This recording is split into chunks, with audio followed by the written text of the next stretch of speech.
to the UPS Pre-Race Show, brought to you by UPS, the official delivery company of NASCAR. We want to race the truck. People love the truck.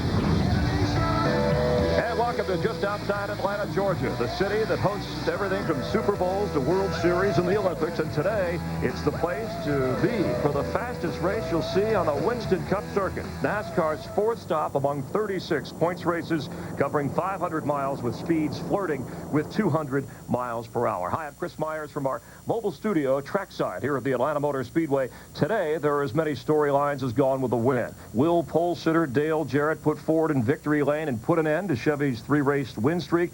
Is this the place where Bobby Labonte, who has won 4 of 9 races here, makes his move on the points lead? In the end, it'll be about who handles the super speed the best. And to help us have a look at that, Darrell Waltrip, who won at this track 4 times, former crew chief Jeff Hammond. Now, Jeff told me, Darrell, that the cars will be moving around this track as fast as your mouth moves. It's that quick out here. Yeah, well, look at it like this.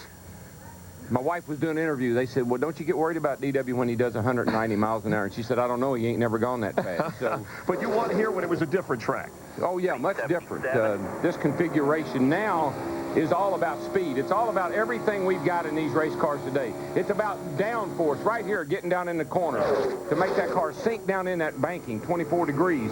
It's about 800 horsepower, and it's about holding it wide open. You got 800 horsepower if you hold it wide open. You don't have that much if you don't, so you got to hold her wide open. But the other thing you got to remember right now, guys, you got to have a fast pit crew, because this racetrack is so fast. If you mess up getting in the pits, if they mess up on pit road, you're going to lose over half or three-quarters of the racetrack. So you got to have fast pit stops, and you also got to have a good spotter. Again, you're going so fast here, if you don't have somebody telling you where these guys are coming up on you, you can pull over into them, release them, squeeze them in the wall. All of a sudden, you got a big mess here at Atlanta. It'll be fast and furious, and with the increased speed comes increased danger. In today's race, more drivers will be wearing the Hans safety device than ever before in a Winston Cup race. Since Dale Earnhardt's fatal crash in Daytona, the number of drivers wearing the device has gone from 5 up to at least 17. Jeff Gordon, who is on the front row today, last week became the first Winston Cup driver to win a points race wearing the Hans. You don't see a crash and see a death and then all of a sudden say, hey, I've got to, put this on next week, because it doesn't work like that. There's ways to form it to your body. You've got to do a lot of work inside the car. And so for me, I'd been testing the Hans device, and it just took me time. I didn't run it the next weekend at Rockingham after Daytona, but I did have it in at Las Vegas, and I got comfortable enough with it to race and win the race. Also in Las Vegas last week, driver Hut Strickland had an accident. He ran into the wall but walked away uninjured and was thankful that he was wearing the Hans device. I really praised it really well Sunday after the wreck, but Monday and Tuesday, when you're usually the sorest, was really the day that I really praised it even more, because I knew it did its job. It scares me to think about what could have happened. For any driver out there who don't want to wear it or don't want to try it, that's totally insane as far as I'm concerned. And the designers of the Hans device told me last night that in the last 2.5 weeks since Daytona, 450 orders have been placed for the Hans, compared to 250 in the first 10 years of the existence. Michael Waltrip will be wearing the Hans today in Atlanta, and using Michael's car, we asked his brother Darrell and Jeff to explain the safety advantages. It feels good in here, man. All right, let me slip this device on your side of your neck here. All right, there we go. Yeah. Get the belts up and over. Seat belt. All right, I'm in. Got my helmet on. Just a simple little clip right there on that side. You're fastened in. All right. All right, we're ready to go racing. Well, it really gives you some security, too, You don't have to worry about anything else supporting your head. Get good support. I heard you couldn't move around much in, but you can see around pretty well. I mean, you're not restrained that much as far as your head movement. Plus, it gives you a lot of security. Unlike where you just have the belts holding your body, now you've got something to hold your body as well as your head. So when you fly forward, that stops all of that whiplash. All right, Darryl, you look comfortable there and actually brought the Hans device up here with Jeff. But is it, you know, it's still fewer than half the drivers, even with all the safety additions, will be using it in the field. Is it a macho thing as to why these guys don't want to wear it? Drivers are that way. They wouldn't wear uniforms if they didn't make them. They say, oh, it's uncomfortable. I'm going to wear a T-shirt.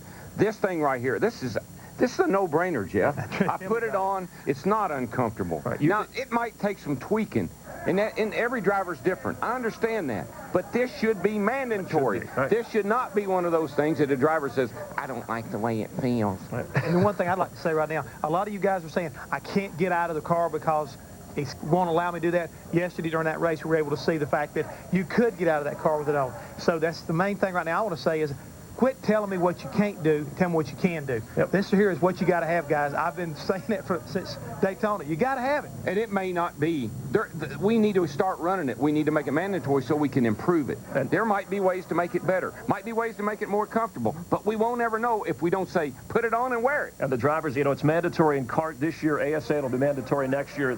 That can't be far away in NASCAR. We got to let you go, right? You got to go up to the booth with... Yeah, I got a couple guys over on the other side waiting on me to watch the race. Oh, you could take this with you. You might need it up there with Larry McReynolds and Mike. I probably will. All right. Thanks a lot, Darryl. Meanwhile, in Florida, the release of Dale Earnhardt's autopsy photos remain on hold after Teresa Earnhardt's plea last Sunday. Florida Governor Jeb Bush received over 14,000 emails and letters urging him to change Florida law to protect the privacy of those autopsy photos. More than 10,000 emails have been received by the Orlando Sentinel, the newspaper that is requesting an independent medical examination of the autopsy. And in its Sunday edition, the paper says Daytona Speedway Dr. Steve Bohannon supports allowing independent doctors to examine those photos.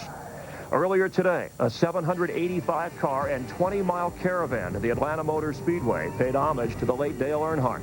Dale, of course, won 9 races here in Atlanta, more than any other driver in track history. Earlier this week, the North Grandstand at the Speedway was renamed in his honor. Meanwhile, another Dale Jarrett, getting ready. DJ's won 2 straight poles. He's yet to win a race this year. We'll have a look at him as the countdown to the race continues.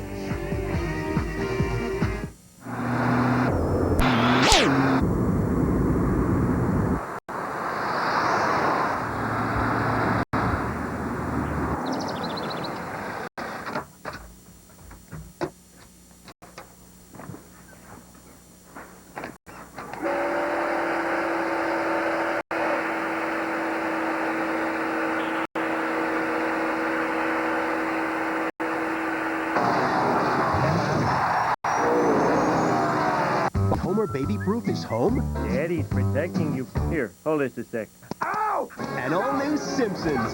Then Malcolm helps Reese cheat. Will it pay off? This is C- work. An all-new Malcolm. All right! Nice job!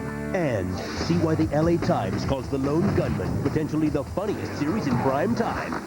The new hit series, The Lone Gunman. It all starts with an all-new Futurama and King of the Hill at 7/6 Central tonight on Fox.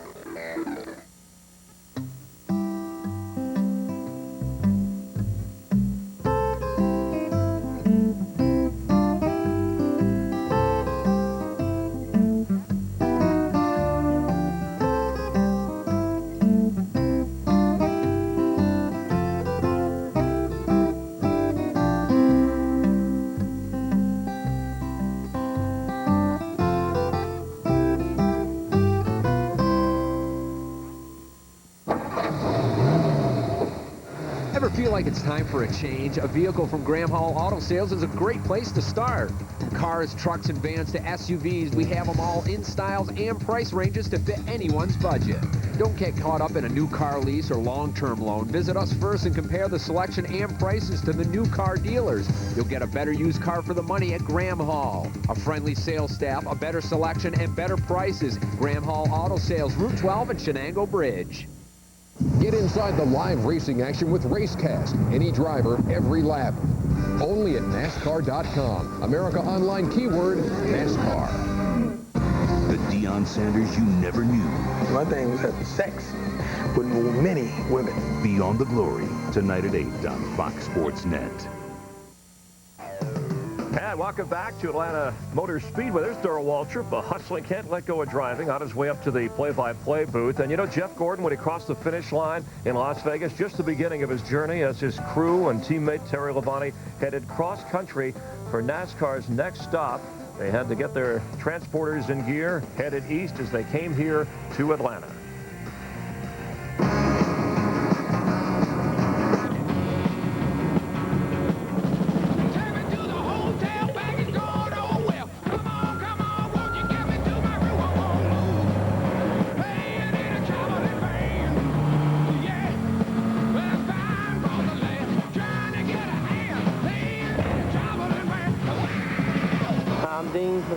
And I drive the 5 transporter for Terry Labonte.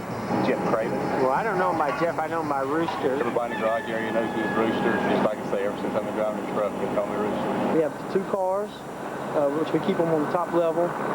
Downstairs is like a workshop for us. We have motors, gears, transmissions, anything we need to rebuild the car. So, I mean, mainly it's just like a little shop away from home.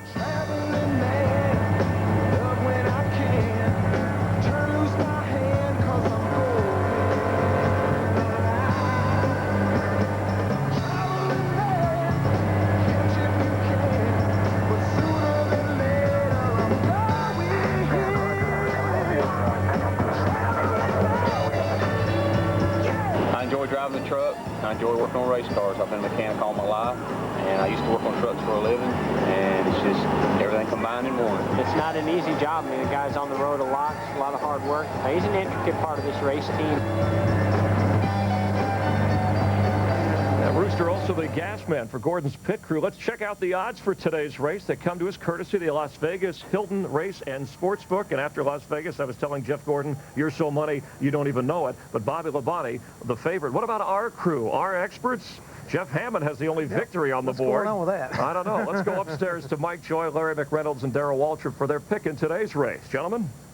I'm going to stay with long odds. You know, I didn't know you were going to show that, and I wish you had. I didn't either. Johnny Benson's team is ready to win. They were fast in practice. He's my pick today. Well, on the outside the front row, he was fast in happy hour, and one of the few that was happy with his car. I'm going to go with Jeff Gordon to get his second win of this 2001 season. You're all off. You're way off. Bobby Labonte's the man. I mean, look at his record here. He started way back many times. Look what he did at Rockingham. He's going to do the same thing today. Only he's going to be first today. All right. Jeff?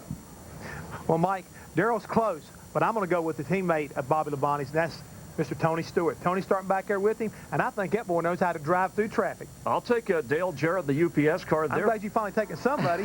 Their business is moving at the speed of business. For Jeff Hammond, stick around. The race is coming up next. I'm Chris Myers as we continue from the Atlanta Motor Speedway. I know that you'll love today's race, especially in these words.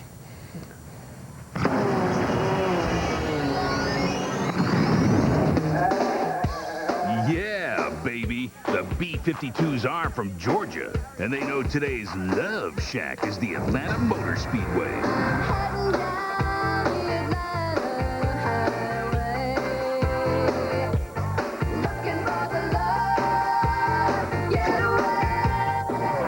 Hey, this guy, Bobby Labonte, simply adores this track.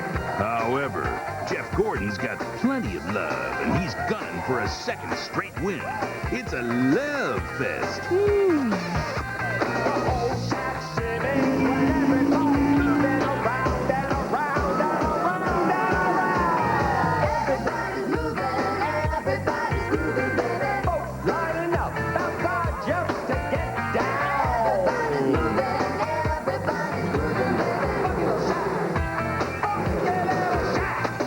They say all's fair in love and racing. It's the Atlanta 500 next on Fox.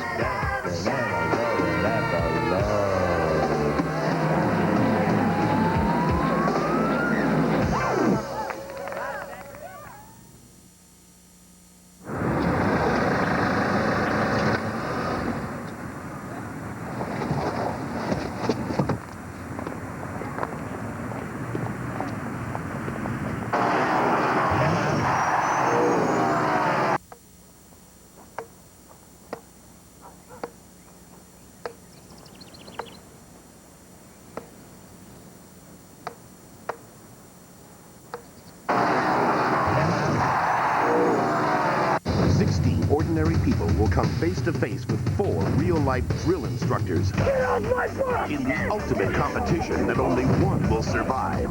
Boot camp. Fox style. A balloon shelter? Yes, sir. Get out of my face! They said they'd do anything to win a huge cash prize, but they had no idea what they signed up for. Save the drama for your mama and push. Boot Camp, a new reality series, premieres Wednesday, March 28th on Fox. Nobody said smile. A lot of my customers think I use magic paint. I get them exactly the right color every time. It goes on with no odor, and it lasts and lasts, almost too long. I tell them they can buy the same paint I use. They say they'll trust the expert. I say, me too. DeVoe, when it's worth doing right. For a perfect color match every time, use the DeVoe Color Key system. You'll find expert paint help when you visit the BSR Paint and Finish Center, 116 Eldridge Street, Binghamton. Don't miss Race World 2001, March 16th, 17th, and 18th at the Hidden Valley Electronics Complex, Appalachian. Take exit 66 off Route 17 and follow the signs. The American Cancer Society invites you to participate in Daffodil Days, March 26th through the 30th. Your purchase of daffodils will brighten the day, but more importantly, you'll help in the fight against cancer. Call 1-800-ACS-2345 today. Be a part of helping an important cause. Be a part of Daffodil Days. You're watching Fox 40 WICZ-TV Binghamton. The action, the heart, the soul of NASCAR, every day. Only at NASCAR.com. America Online keyword, NASCAR.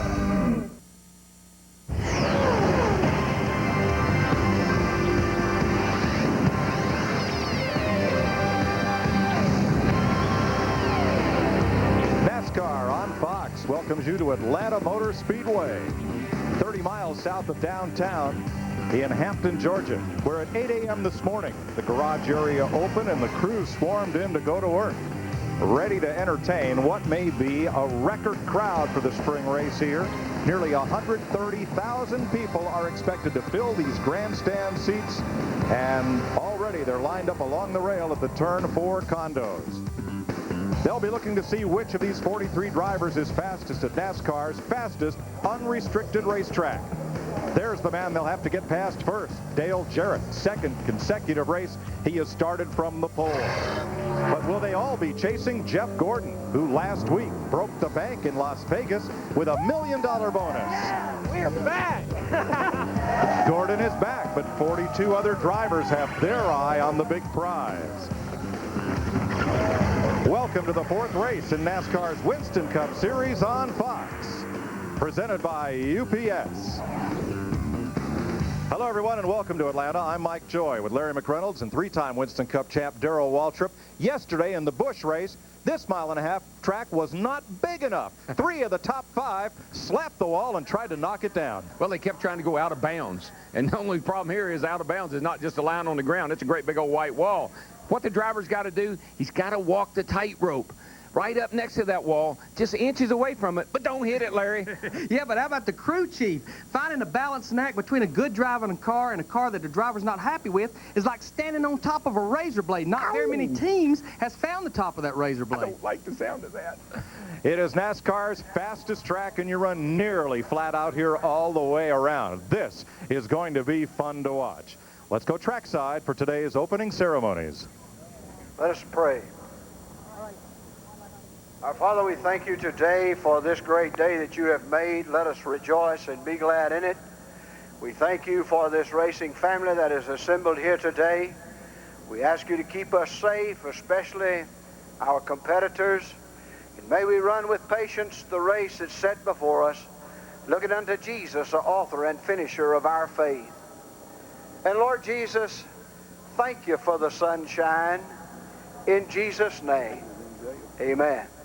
And now please join Moby in the Morning from Kicks 101.5 FM for the singing of our national anthem. Oh, say, can you see by the dawn's early light what so proudly we hailed at the twilight's last gleaming, whose broad stripes and bright stars through the perilous fight o'er the ramparts we watched were so gallant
And now, ladies and gentlemen, for those famous words in NASCAR, our Grand Marshal, Mr. Willard Scott. Gentlemen, start your engine!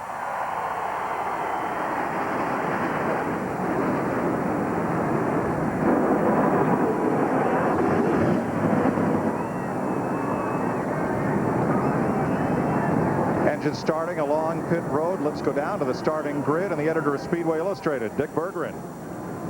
Thanks, Mike. Second-generation NASCAR champion driver Dale Jarrett drove his UPS car, not the truck, the car, to the pole at a speed nearly 9 miles an hour faster than the speed for the pole at the Daytona 500. Incredibly quick. Jarrett says he feels speed here at Atlanta more than at any other racetrack in the entire circuit. He knows how to handle it. He won this race back in 1997. But to win it today, he's going to have to do what so many others failed to do yesterday in the Busch race. Keep the car off the evil concrete Atlanta wall. To Steve Burns. Dick, Bobby Labonte has crazy numbers here in Atlanta. He's won 4 times. He's been second 3 others. He's led 640 laps of competition. Today, though, he starts way back in 34th position. But Bobby Labonte fans, don't worry. A couple of years ago, he started at 37 and won the race. Matt Yoakum. The car color may be white, the number changed, but there's no masking the desire and growing maturity of the late Dale Earnhardt's replacement, young Kevin Harvick. The 25-year-old starts 5th and only his 3rd NASCAR Winston Cup start. A yellow stripe may be on his bumper, but this rookie has handled the pressure of an impossible situation like a veteran. Today, he hopes to leave one more RCR victory mark in Atlanta, but he has to climb that mountain at his own pace. The Genie's Alaska. Well, Matt, run as hard as you can without scaring yourself. That is the plan for the 97 car, at least according to his crew chief. According to this driver, Kurt Busch, he has no fear.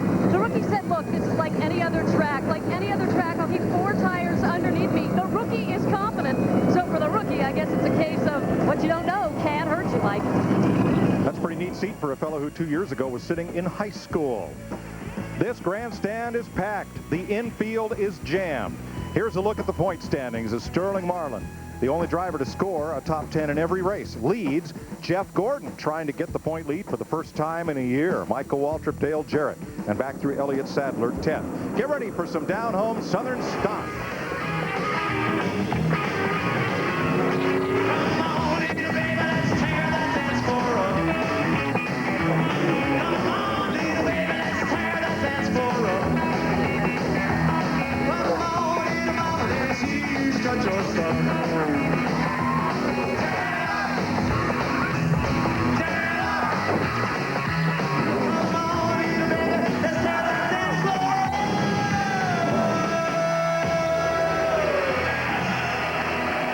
Fox tonight. Can Homer baby-proof his home? Daddy's protecting you. Here, hold this a sec. Ow! An all-new Simpsons. Then Malcolm helps Reese cheat. Will it pay off? This is C-minus work. An all-new Malcolm. All right, nice job. And see why the LA Times calls The Lone Gunman potentially the funniest series in prime time. The new hit series, The Lone Gunman. It all starts with an all-new Futurama and King of the Hill at 7/6 Central tonight on Fox. 60 ordinary people will come face-to-face with 4 real-life drill instructors. Get off my butt! In the ultimate competition that only one will survive. Boot camp, Fox style. A balloon sculptor? Yes, sir. Get out of my face! They said they'd do anything to win a huge cash prize, but they had no idea what they signed up for. Save the drama for your mama and push. Boot camp, a new reality series, premieres Wednesday, March 28th on Fox. Nobody said smile.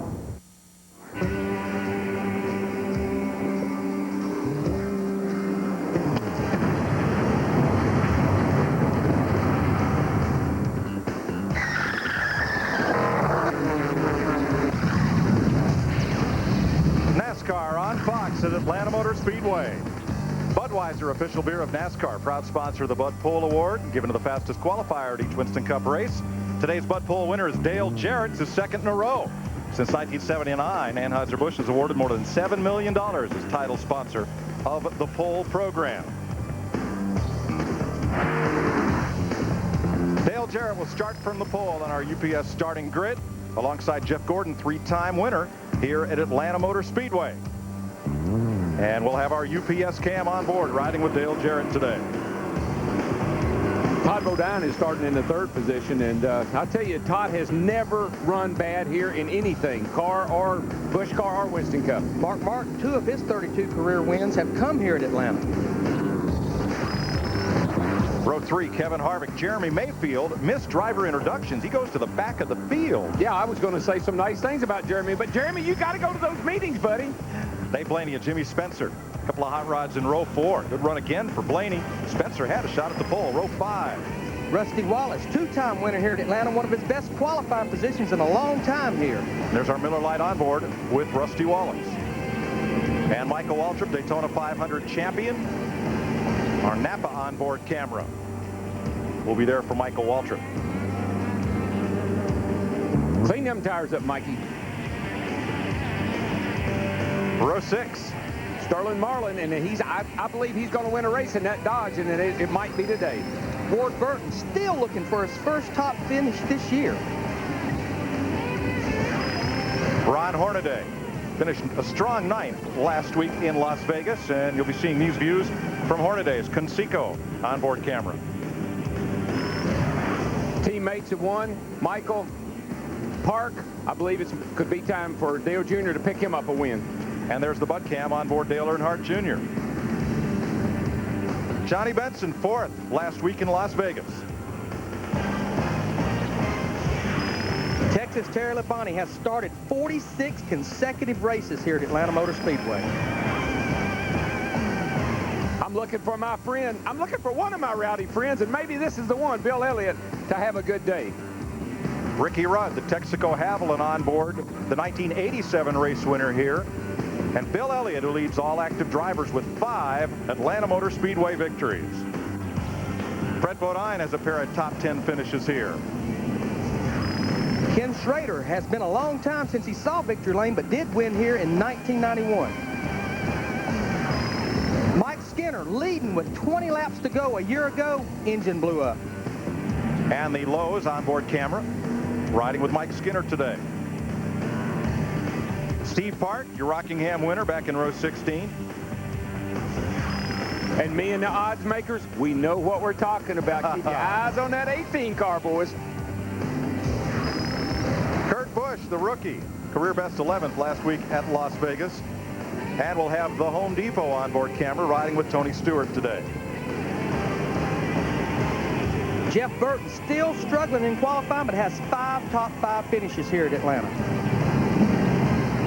Elliott Sadler back in row 20, 10th in the point standings for the Wood brothers. Rest of the provisional starters include Kenny Wallace, Robbie Gordon, and Ricky Craven. 3 drivers missed driver introductions: Robbie Gordon, Jeremy Mayfield, and Kurt Busch. They will go to the tail end of the field. And all of them are, you know, a couple of them, Jeremy and Busch, are both right up there, so that's a big blow to them. It's reported Jeremy Mayfield is ill and was ill in his motorhome. That's why he missed driver introduction. Man, why didn't somebody tell me? I could have been... Guys, can y'all do without me? He might need a relief driver. 325 laps, $3.2 million, including postseason award money. And the pit window today? 60 to 65 laps. Little question, do they want to stretch those tires that far the first run, but they can go this far on fuel. Well, as Willard Scott might have told us when he fired up those engines, it's a nice day here in Atlanta. 59 degrees, the hottest it's been, but this is the one we're going to keep track of over the day. The sun's out, that track temperature is just going to keep coming up. Racetrack's going to keep getting slicker, harder to get a hold of. Now, the cars that did not qualify for this race. Casey Atwood missed his first Winston Cup race. Rick Mast in the Hal Hicks Chevy, and Carl Long driving his own number 85 did not make the show. I'm going to throw in an extra pace lap. As you know, every race this season, to honor the memory of Dale Earnhardt, we will be silent on the 3rd lap of the race. We're hoping for the first time it will be a green flag lap. And the Speedway has joined us. Here at Atlanta Motor Speedway, on the 3rd lap of this race, they will release 7,000 balloons, 1,000 for each of Earnhardt's Winston Cup championships. And they will ask each of the fans, some 135,000, to hold up 3 fingers in a silent salute during lap 3. In a lap, we'll be racing At what is now NASCAR's fastest track because its two longest tracks, Daytona and Talladega, they use restricted engines. Talked to a few of these guys this morning, and they're all getting kind of, they don't really like this happy hour. It could be called brunch now because they're having it about noontime. They would like to have gotten back on a racetrack after the Busch race yesterday. The groove has moved all the way out next to the wall, and they didn't have it that way when they got to practice. Look how much corner there is here and how short a straightaway. Man, let me tell you, you got a quarter mile of straightaway. That's all you got. You got a mile and a quarter of turn all the way around there. That's what makes this thing so fast. Get back in the gas way over here, come all the way back over to the first turn before you ever lift. You're going to be doing 200 miles an hour when you run down into turn 1, and it is breathtaking. See these suites here? This was the front straightaway. This was the start-finish line. In 1997, instead of tearing all that down and replacing it, this is now the back straightaway. And what was the backstretch with no seats or suites has been totally reconfigured as the front straightaway. Well, I like the suites, but I wish they'd have left the track alone. Because once they changed it, it changed everything.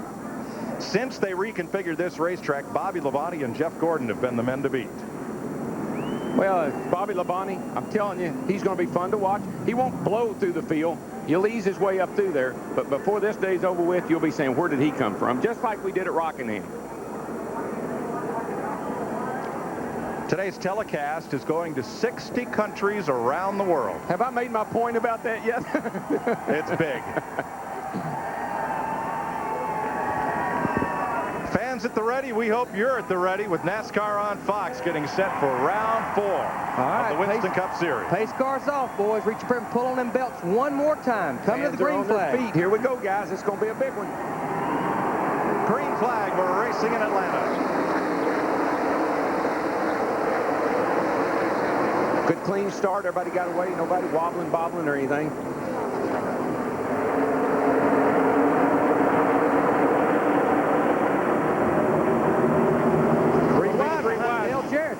Right off the bat, we go 3 wide down the back. Look at Harvick at that 29. What a little hot rod he is. Well, he's got 300 miles of practice. He was out there all day yesterday, so he kind of knows what to expect. And he comes up for second place to Dale Jarrett in lap 1. That Hendrick horsepower is pulling him down that front straightaway, though. And I'm sure he'll probably give Jeffy a little room to get down in there. There, we'll see him running even 3 and 4 grooves up the racetrack. Harvick gets a real good run off turn 2 right there. But when the tires are fresh, got good grip, they'll tend to want to run around the bottom of this racetrack. Everybody's just kind of feeling their car out right now. Low air pressure. Track's a little dirty from setting overnight. Todd Bodine hunting a hole in between those 2 cars. It's not there, not quite wide enough. Oh, trouble, guys. Jerry Nadeau. Jerry Nadeau, and here they go through the grass.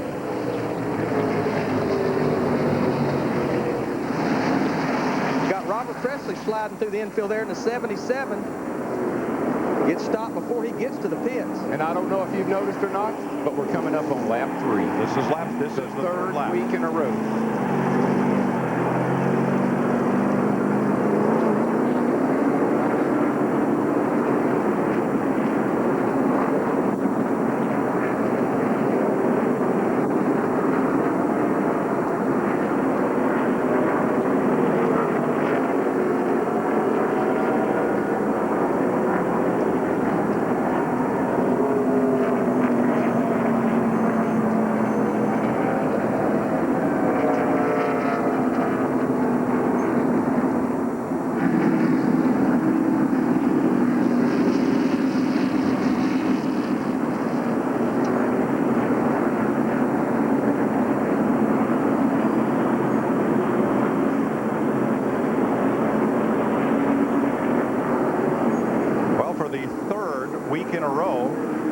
Is a caution lap. Let's show you what happened to Jerry Nadeau, number 25. What happened coming off of turn 4 down here, coming down into the tri-oval, and normally what happens there is somebody gets under somebody and they get together. See if we can see what happened back in here. No, I believe Nadeau's out there all by himself. Maybe got up in some of that loose stuff that we saw the Busch cars get in yesterday. Here we go. Yep. He was all by himself, spun around, went down in the grass, and man, watch these cats here. They're coming 180 miles an hour right through the grass, Larry. Let's see Michael Waltrip's view. Boy, Robert Preston in the 77 just missed Jerry Nate. They did the Tennessee Waltz right there in the infield. Ooh. Looks like he might have come down on Michael. Michael got in his left rear just a little bit, but Jerry come down on Michael. Well, that's why our drivers hate in-car cameras. From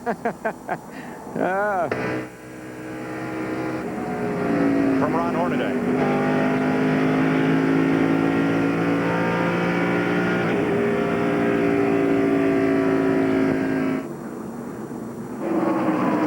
Is out, and about 12 cars toward the back of the field are going to make pit stops. We'll come back and recap them in a moment.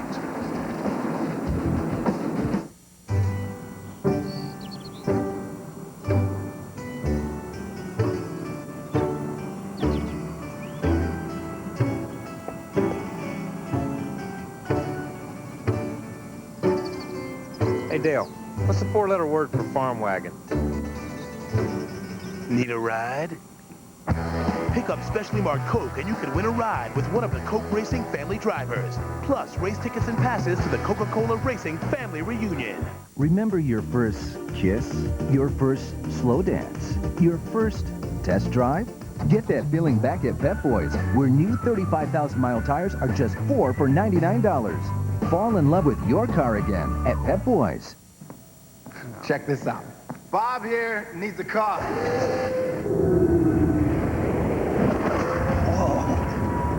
How about a pickup? A black one.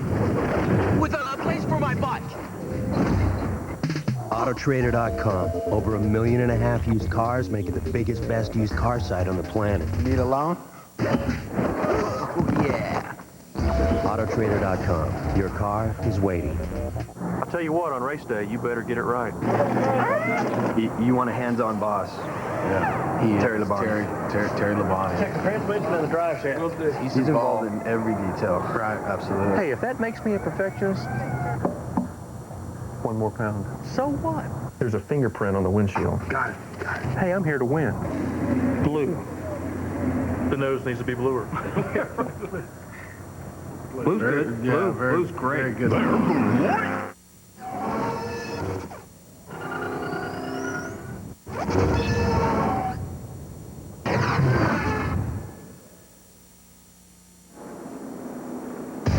NASCAR Winston Cup Racing, presented by UPS on Fox, is brought to you by Dodge and the UAW. By Kellogg's, the official breakfast food of NASCAR. By Pep Boys, cars like us, people love us. And by Budweiser, the crisp, clean, refreshing taste you'll find in no other beer. This Bud's for you.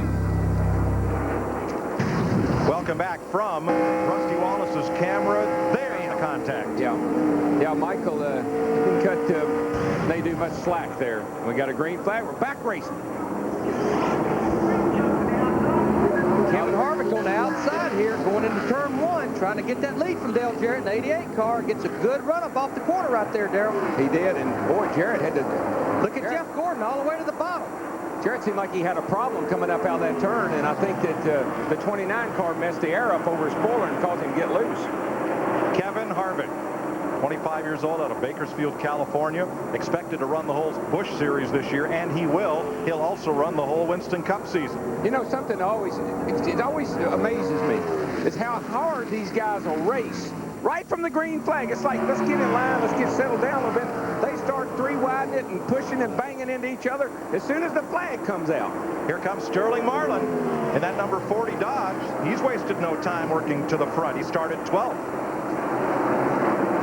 And Todd Bodine, who picked up another top 5 finish, though not a win yesterday. Todd in that 66 right up there. And he did it in that groove. He was running right there about 2 lanes up the racetrack yesterday. Some of those guys that run the Busch race yesterday, Michael, Todd, and a couple others, Harvick, they're all going to be looking for that top groove because that's what was working yesterday.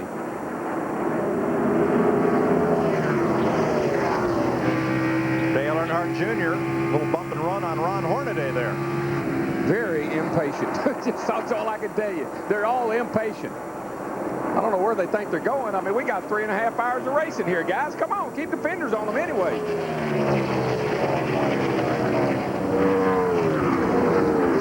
Back up front, Jeff Gordon draws a bead on Kevin Harvick. The car Kevin Harvick is driving, the 29 car, that was a brand new car in November. Dale Earnhardt finished second here in Atlanta in the fall race. You know, that's got to be golly, that's got to be a thrill driving that car, leading the race, and then only his third start in that car. I mean, this kid is for real.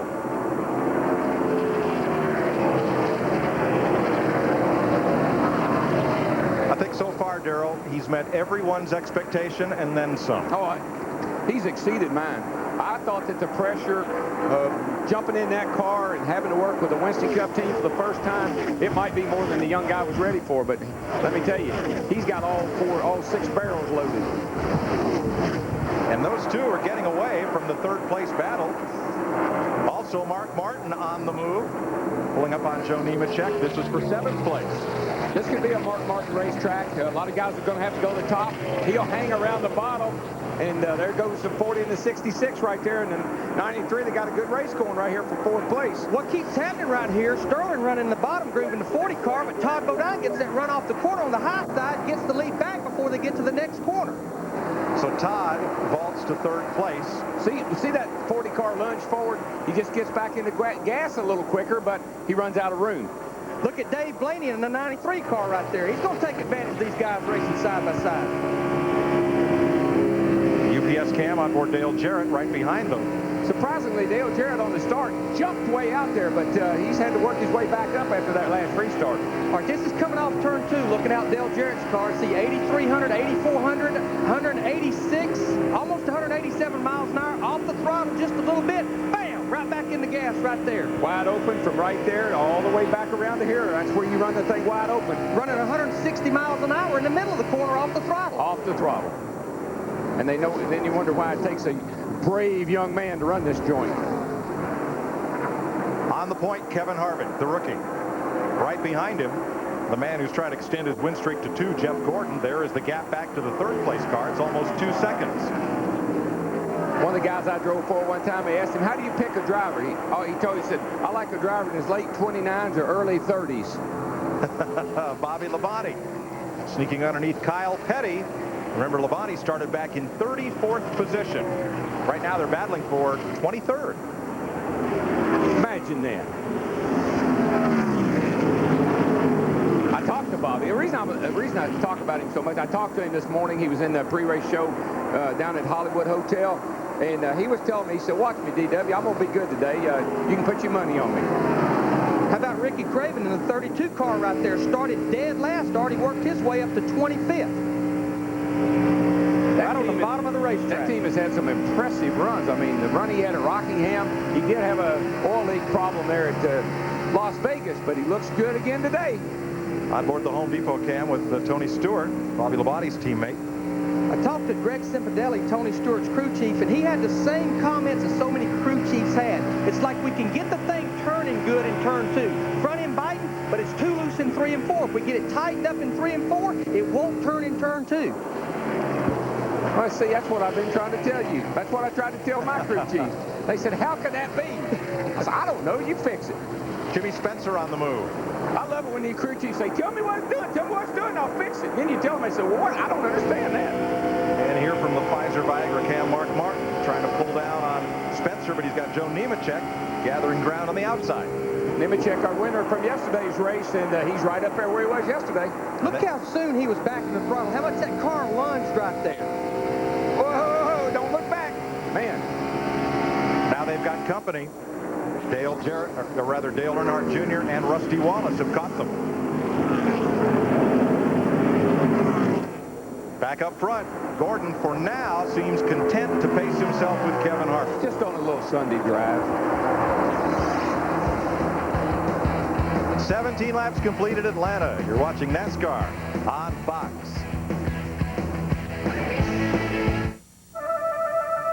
Recipe for chaos. Take one ordinary minivan, add ingredients, and mix with corners. Or put everything in the all-new Dodge Caravan with nifty grocery bag hangers standard. Even an available fold-away organizer. Dodge Grand Caravan, the best minivan ever. Now get a cash allowance or low financing on the minivan rated best by AAA. 4 identical cars. 4 identical engines. Only one running on new Haviland. our latest triumph in Haviland motor oil technology. And what difference does that make? Not only do you get unsurpassed performance, but tests show that with new Haviland under the hood, you get better gas mileage. Haviland. Add more life to your car. If you could use some help, Labor Ready makes finding it easy. Just call 1-800-24-LABOR or go to laborready.com. Order anytime. The day before or an hour before. No interviewing, no paperwork, no hassles. And with over 800 offices across the U.S. and Canada, there's a Labor Ready near you. You can find good help these days. Labor Ready. Dependable temporary labor. Can Homer baby-proof his home? Daddy's protecting you from all the sharp things. Here, hold this a sec. The Simpsons, all new, 8/7 Central tonight on Fox. A miracle gave him back the use of his legs. Now, his sole hope for the future. She is probably the only person who can keep me from landing back in a wheelchair. Is a doctor marked for termination. Why do they want to kill you? Survival has never been more dangerous. And the truth has never been more deadly. You have no idea what you've gotten yourself mixed up in here, Logan. James Cameron's hit series Dark Angel. An all-new episode at 9/8 Central Fox Tuesday. Welcome back to Atlanta. More than 120,000 people here, and they've just seen all the front four positions change. For the lead, moments ago, Jeff Gordon. Bobbled by Kevin Harvick up the racetrack. That's all Gordon needed. Yeah, he just got back in the gas. He's got a full head of steam. All of a sudden, the car pushes a little bit. Front end bites. Back end comes around. Got to get out of the gas and regroup. He was ready to jump in the gas, but the car wasn't quite ready. Wasn't quite ready. Gordon is the first driver to lead in each of the first four races this year. Next weekend, Darlington. Well, if these guys are running this high in Atlanta up against the fence, they'll be out by that old cafeteria, that little restaurant, come next week. They'll be outside the track. The cars will be out in the Hall of Fame before they're ready to go to the Hall of Fame. Also, Dale Jarrett got past Sterling Marlin. That will change third and fourth. For more on Marlin's car, Dick Bergman. 10 Dodges entered this event today. Only 2 of the 10 chose to run in older race cars. Sterling Marlin, currently running in 4th spot, was one of those. Rather than take a brand new race car, which is available to him, he selected the car that he ran last week in Las Vegas. That car led 34 laps, finished in 3rd spot. Now, Sterling is one of the more superstitious drivers. He finds a deal that works for him. He sticks with it. He may run this car all year, Mike. Might well be. Well, that's not a bad thing. I mean, you get a car that drives the way you want it to. You know, you just get down in one of them. You sit down in the seat, the pedals, and everything feels right. You like that car. Driver's happy. Car goes good. 12th place battle here. Rusty Wallace, John Andretti. How about the 17 car right there? Matt Kenseth started 38, has already moved up to 12th, had a little present yesterday, turned 29 years old. Jeannie? We got another present this morning, guys, out there at that early contact. He has some damage to the right front part of his car, but they decided not to pit because it wasn't causing any problems with airflow. Kenseth and Dale Earnhardt Jr., the 2 drivers who battled for last year's Rookie of the Year honors. Kenseth prevailed. They both won races. And here they are as sophomores. You know, that damage he was talking about to these front fenders on these cars, sometimes you pull them way out to get front grip, get more downforce. Sometimes you knock them in a little bit, and the car actually ends up driving better. See, he run on the high side all the way down the back straightaway, got that run off in the corner, and just maintain his speed. He's all the way up against the gray stuff. You don't want to be up in that gray stuff quite yet, because you will be into the wall. There's a telemetry in on Dale Earnhardt Jr. It's going off into turn 1 right there, about 8,500 RPMs, right here in the middle of the corner, back to the throttle, 159 miles an hour, right in the middle of the corner, wide open throttle onto the backstretch.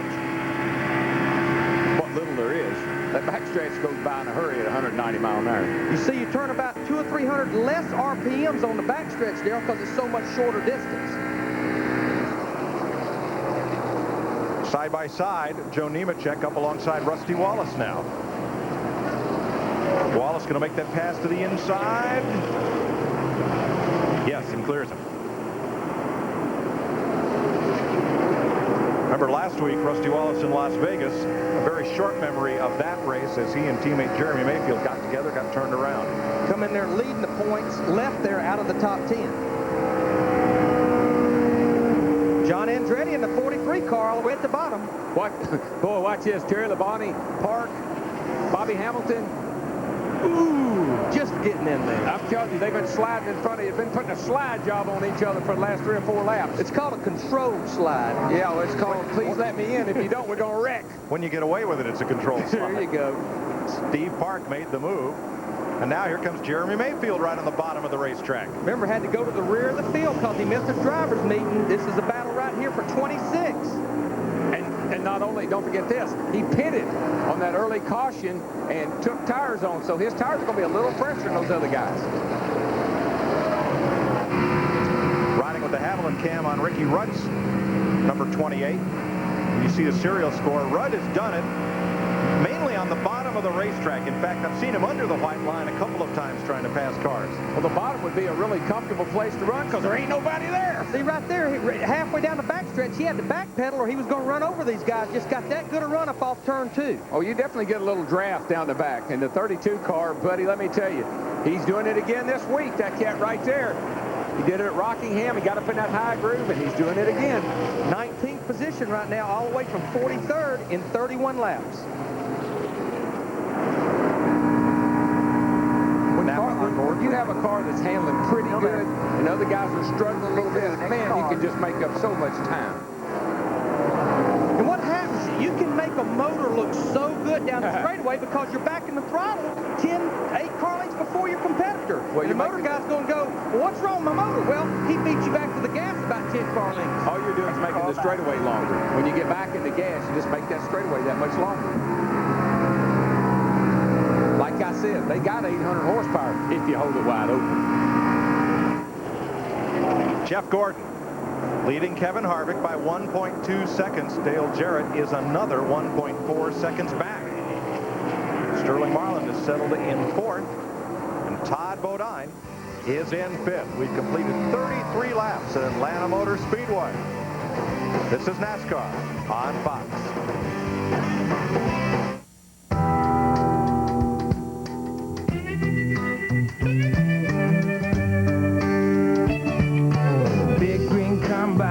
At the wheel, under a big sky, working in the field, harvesting hops in the early autumn sun, going round the clock until they get it done. This is from the people working hard every day, talking about the folks who get this bud my way.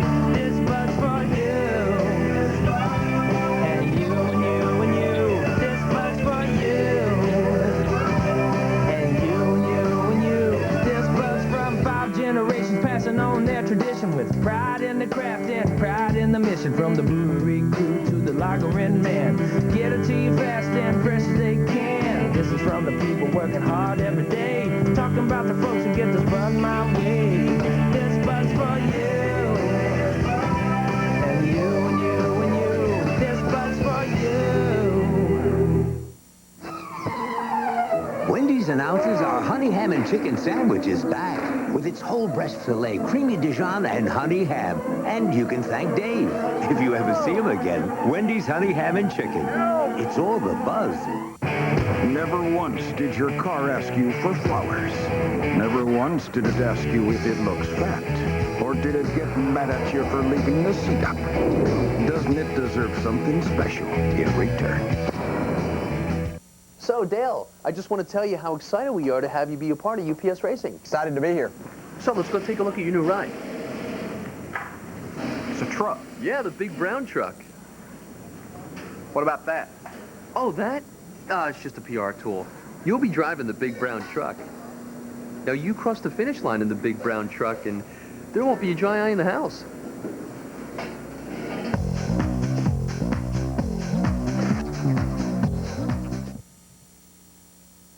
NASCAR Winston Cup Racing, presented by UPS on Fox, is brought to you by UPS, the official delivery company of NASCAR. We want to race the truck. People love the truck. Welcome back to NASCAR Winston Cup Racing on Fox. Today we're at Atlanta Motor Speedway, presented by UPS. It's the Cracker Barrel Old Country Store 500. Matt Kenseth right now is the fastest car on the racetrack. He's up to 5th place, and he's actually running faster lap times than Jeff Gordon is. Here's the man they're trying to run down, picking up right where he left off, leaving Las Vegas. A 2.1-second lead on Harvick. Okay, but just remember what I tell you about as a driver, you want to know where everybody is. Here comes Jeff Gordon off turn 4, and we're going to use the start-finish line as our reference point. They will tell me, wherever I am on the racetrack, they'll say the leader's at the line now, and that gives me a reference point.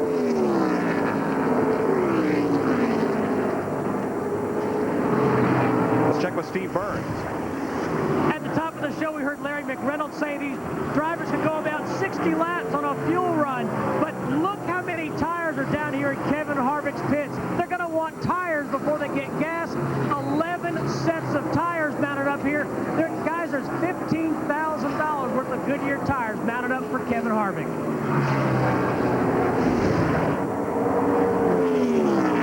When the track's this slick and it's hot, caution comes out, everybody's going to be to pit road getting 4 tires. It don't matter how many laps you've run. The good news is you got 11 sets. Bad news is you need 15. You got to go back and get some more. Harvick's trying to get his first Winston Cup victory in only his 3rd career start. Now, that's happened 4 times in NASCAR history. Bill Norton, Bob Flock, Johnny Mance, and Gurney in 63. Here comes my leader right now. He's at the line. That's our reference point. Now, I'm going to show you how far behind. Harvick is 2 seconds behind. Here comes the next place. Todd Bodine just went by. He's 6 seconds behind. There goes Jimmy Spencer. He's 11 seconds behind. So right now, Jeff Gordon is probably in about the middle of the back straightaway. So that's what the drivers listen for. He's at the line now, then you know exactly where your track position is and what you got to do to catch up or hold on to what you got. What they're telling Matt Kenseth is you're catching the leader. You just keep doing what you're doing. You just keep being smooth because he's about a 1/10 of a second faster. There you see almost a mile an hour faster than Jeff Gordon, who's leading the race. I just can't help believe that those guys that ran yesterday don't have somewhat of an advantage for today. Now, there is the interval over the last 5 laps, and you see how Matt Kenseth is knocking it down. He's knocked 0.6 of a second out of Jeff Gordon's lead in the last 5 laps. And he's running right up next to that wall, and there's Ricky Craven putting a move on Rusty Wallace. Battle for 12. They go off into turn 3. They both go up a little bit up near the wall. Right in the middle, you're all the way there, and who gets back in the gas first? Rusty did. See that gap open up a little bit? You know, if Craven's crowd ever figures out how to qualify as well as they're racing, they're going to be something. Well, I think he and Mike Beam are just working on things. You know, there's a new combination there. I bet you before the year's over, they'll figure the qualifying and the racing out. 43 laps complete here at Atlanta. Jeff Gordon continues to lead Kevin Harvick. You're watching NASCAR Winston Cup Racing on Fox, presented by UPS.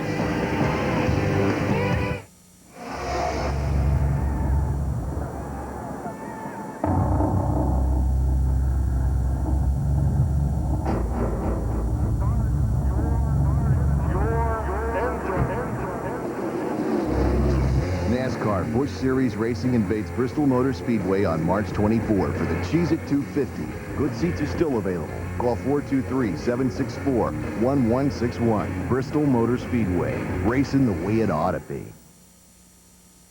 I'm Bernie Whitaker from Adecco, here to assist you in your job search and your company staffing needs. Whether you're looking for work or looking to fill a position, Adecco Staffing Services can help. Adecco is the #1 employment agency in the world. Adecco isn't a temp service, we're a staffing service, helping people get real jobs. As an employer, you can count on Adecco Staffing Services to provide you with trained workers to fill your professional positions.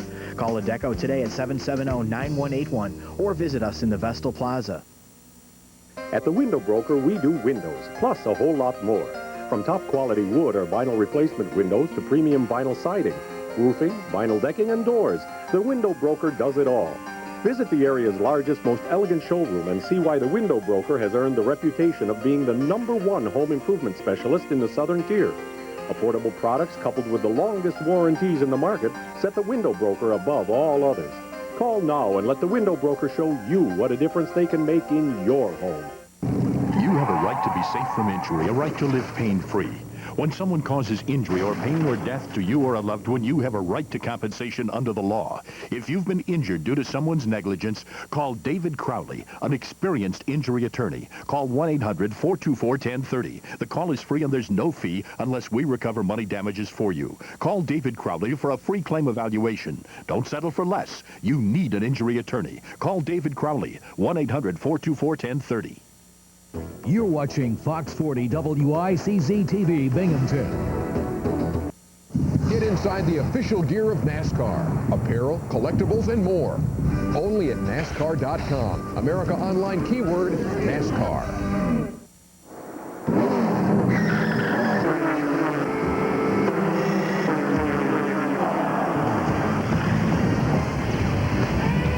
Next week, NASCAR on Fox goes to America's most storied superspeedway, Darlington. All on Saturday, Winston Cup qualifying on Fox Sports Net, the NASCAR Busch Series on FX, and then Winston Cup final practice follows on FX. Sunday, NASCAR This Morning and NASCAR Victory Lane on the net. The NASCAR Carolina Dodge Dealers 400 live on Fox, 12:30 Eastern Time. Here at Atlanta, pit stops have begun. Brett Bodine has been in. Jeff Gordon remains out front over Kevin Harvick, Sterling Marlin, Matt Kenseth up to fourth, and fifth place Dale Jarrett. Yeah, he's starting to lap some of the cars at the back of the field. These guys here. How about Jerry Nadeau was in that first spin a while ago in the 25 car. He's already moved back up to 17th position there going underneath Ricky Rudd in the 28 car. Didn't really hit nothing when he spun. Come back in, got 4 tires, back out there, at it again. But I think that's the key, Larry. It's the 4 tires. Even though that was 4 or 5 laps into the race, he got 4 tires on. He's got 4, 5, maybe 6 laps advantage on some of these other cars. And I talked to his substitute crew chief, Gordon Gibbs, because Tony Furr, he's got a few more races before he can come back after that suspension at Daytona. This is the same car they won with in November, but he said, we just, like Greg Cianfrocco and Tony Stewart, we just can't get the balance between the 2 ends of the racetrack. Well, I tell you right now, he got off of turn 4 real well, and he passed 3 cars in one swoop there. So they're going to the front. He's running around the bottom. Looks like the car's handling good. He's not fighting with it. Got his hands nice and smooth. He just waved to John Andretti. Thank you for letting me by, John. See you later.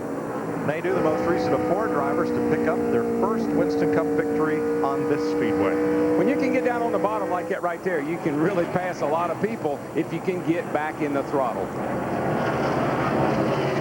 I can add, guys, yesterday when I talked to Jerry Nadeau, he was telling me about the same thing that Larry did. They came here with the exact same setup they'd won the race with and run so good here, but this new tire, they had to take every bit of that stuff and throw it back in the truck and start all over again. And what they've been able to do is find out that, hey, put a little bit more right front spring in this thing, a little bit smaller front bar than what normally they'd run, and it really works out really well for them.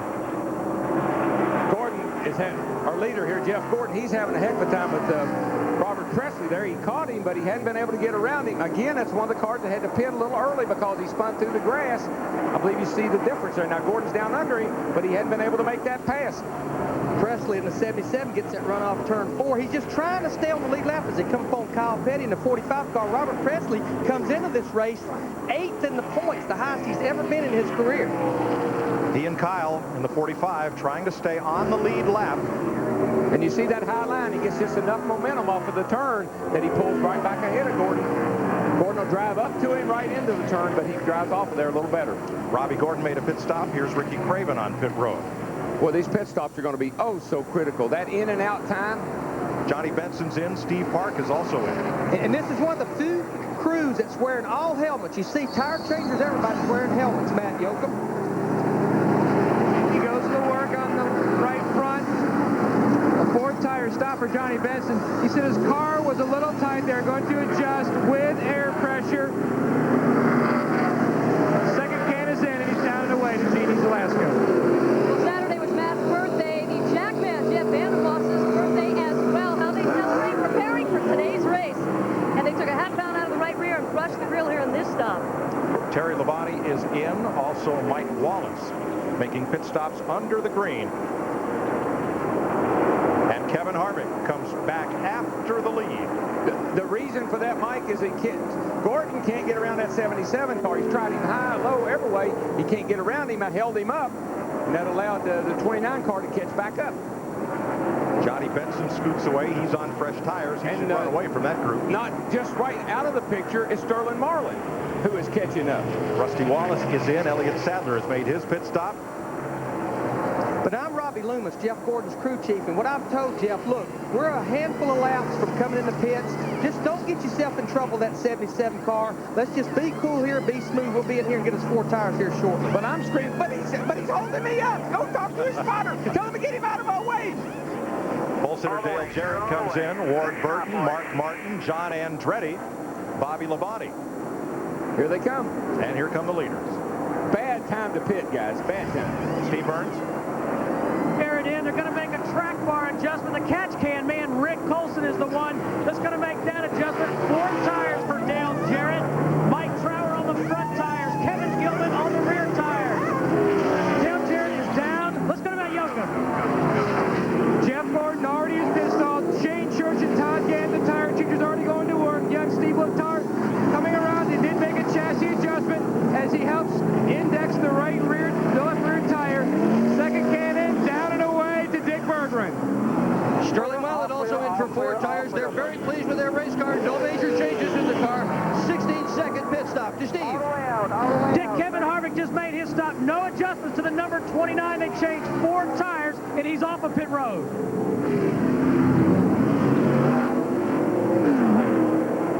Pit stops continue. Jerry Nadeau comes in. Dale Earnhardt Jr., Joe Nemechek, Tony Stewart, Michael Waltrip. Now, when you see where Nadeau pits, or there's Tony Stewart, his crew getting service, routine stop.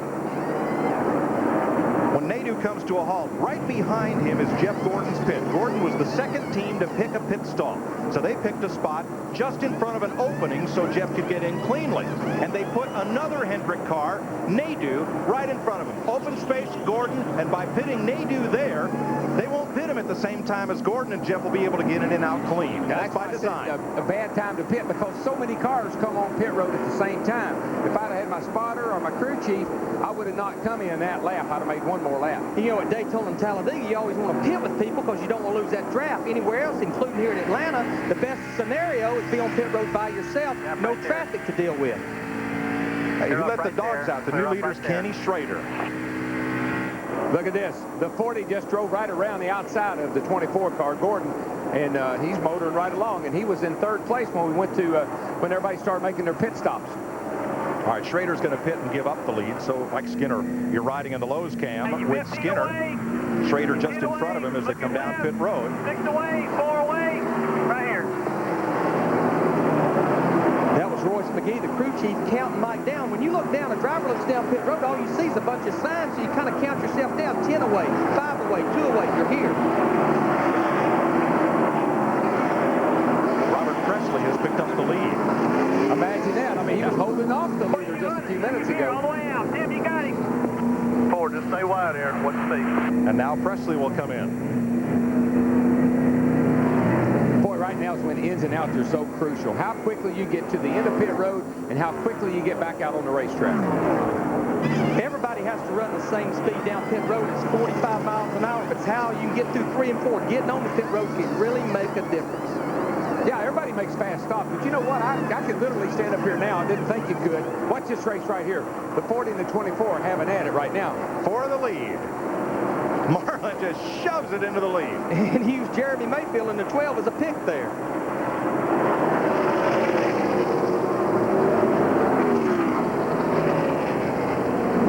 So Sterling Marlin, who coulda, woulda, shoulda won Las Vegas, and is the only driver to finish in the top 10. There's Chief Tony Glover as we go to break with Sterling Marlin leading into Dodge. You're watching NASCAR on Fox.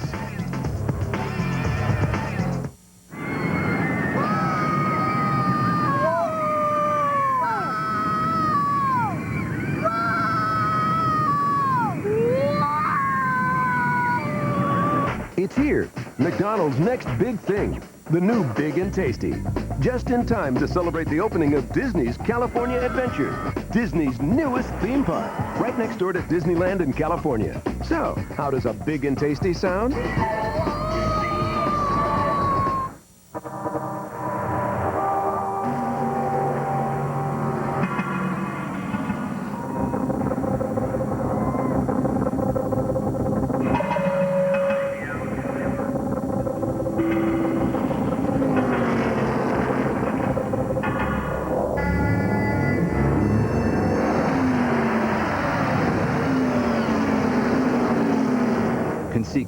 NASCAR's official financial services provider. Step up. You ready, guys? This could be the ride of your life. You got to get past the myths and the excuses. Erectile difficulty is a common problem. Effective treatment is available. Talk to your doctor. You might be surprised how easily you can get through it. Hi, I'm Michael Waltrip. What are the 5 keys to building a great Winston Cup team? Number 1, find a great sponsor. Number 2, get together a top-notch crew. Number 3, build a really fast car. Number 4, sign up a really fast driver. Number 5, don't let the sponsor make suggestions.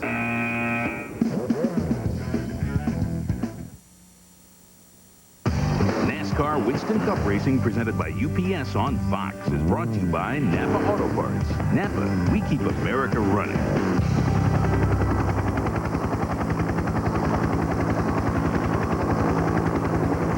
67 laps complete here at Atlanta. Jeff Gordon back into the lead over Sterling Marlin. Kevin Harvick continues to hold tough in third. And another young gun, Matt Kenseth, in fourth. But Sterling Marlin, he accomplished what he needed to accomplish right there. He got him 5 bonus points for leading a lap. You lead just 1 lap, it's 5 bonus points. Adds up at the end of the year. Here's how the lead changed hands. Watch this. Up on that high side. Jeff Gordon hooking that white line in that got it. 4 car. When Sterling went up, here he comes. Does Michael Waltrip have a problem, Steve? Mike, I just walked into the pits and asked some of the crew members. They think he's got a broken shock, and that would explain why that car will not handle. And that could have happened when he made contact with Nadeau early on. He bent that right front fender up pretty good, and he could have done some damage to his chassis. Heavy traffic for race leader Jeff Gordon. Stacy Compton, Kurt Busch, Mike Skinner. Hole wasn't quite big enough. That's when the spotter earned his money right there.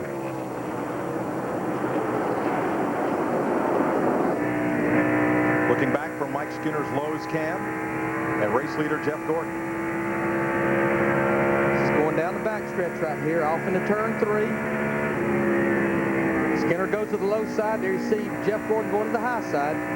Now, all right, let me tell you, we were talking about ins and outs. This is when the crew chief says, hustle, hustle, hustle to the end of pit road and hustle, hustle out. Look how much quicker, say, Sterling Marlin. He got the lead, and right there is why. He got in and out quicker. That's from the beginning of pit lane back to the start-finish line. Gordon didn't do a bad job, but Sterling beat him in and out, and that's how he got the lead for that couple of 3 laps. So Gordon now leads by 0.6 of a second. Harvick another 2.5 back. He has about a second on Matt Kenseth. Bill Elliott in the 9 car right there trying to go to the bottom side, get back on the lead lap while Jeff Gordon's fighting all these other cars. There's Sterling Marlin in second place right now, catching Jeff while he's fighting these guys. Dick Berggren. So far, the best finish a Dodge has earned in this brand new season has been a 3rd. That was Sterling Marlin last week at Las Vegas. 3rd is pretty incredible for a manufacturer that's been gone as long as Dodge, but they may have their best shot right here. This morning, I talked with Louis Duncan, who is an aerodynamicist for several of the Chevrolet teams, and he was just shaking his head. He said, you know, the nose of that Dodge looks just like a bullet, and they've got lots of downforce in the front. That helps them get in the corners and helps them get through them as well. Dodge may make it today. Let's go to Matt. 2 laps ago, Dick, Tom Bodine in the 66 car came on radio to his crew chief Larry Carter asking, is there any wood in the frame rails because something is burning? There is a little bit of smoke in the car. 1 lap ago, he came on and said, I think there's a hole in the tailpipe. It's burning stuff underneath the floor, and my feet are very, very hot. Now, what he's talking about, why would there be wood in the frame rails? These cars have to weigh 3,400 pounds. We have to put lead in the frame rails to make it up to 3,400 pounds, somewhere around 200 to 300 pounds. Sometimes the frame rail's so long you don't need that much lead. You space it where it can't go back and forth with wood. We had this happen one time with Davey Allison, and he said it was like a chimney with smoke coming out, so everybody started going to aluminum spacers. Let's let you folks with surround sound crank it up for a bit.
on this racetrack than there are secret escape routes to the airport. I'm telling you, it's their cars are running everywhere. And my man, Bobby Labonte, I'm going to find out how good his car is before we get to the end of the race, because he's about 6 seconds from getting lapped. This is a battle for 20th. What we got to remember, the 99, the biggest thing they'd like to do today is be running at the end with all 4 fenders and tires on. He has wrecked the last 2 weeks.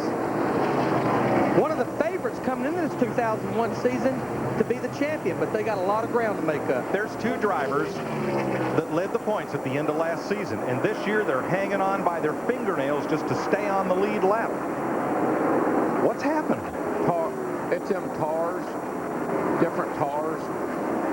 The biggest problem they got is that blue and orange 24 right there. He's only about seconds behind these guys. That's them flames on that one. It's the tars on them others, the flames on that one. We've completed 78 laps here at Atlanta Motor Speedway. Jeff Gordon continues to lead. Sterling Marlin and Kevin Harvick.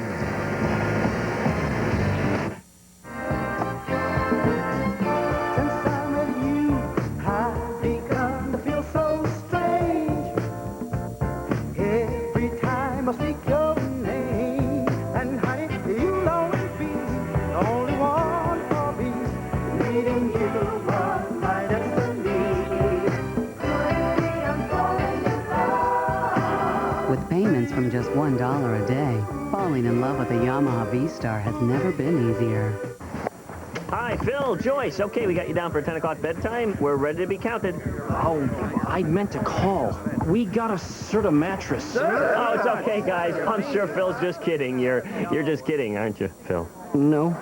See, our Serta's so comfortable, we don't need you anymore. What are you talking about? Joyce? Phil, I'd like to remind you, we do have a 2-year contract. You'll feel the difference the moment you lie down. Serta, we make the world's best mattress.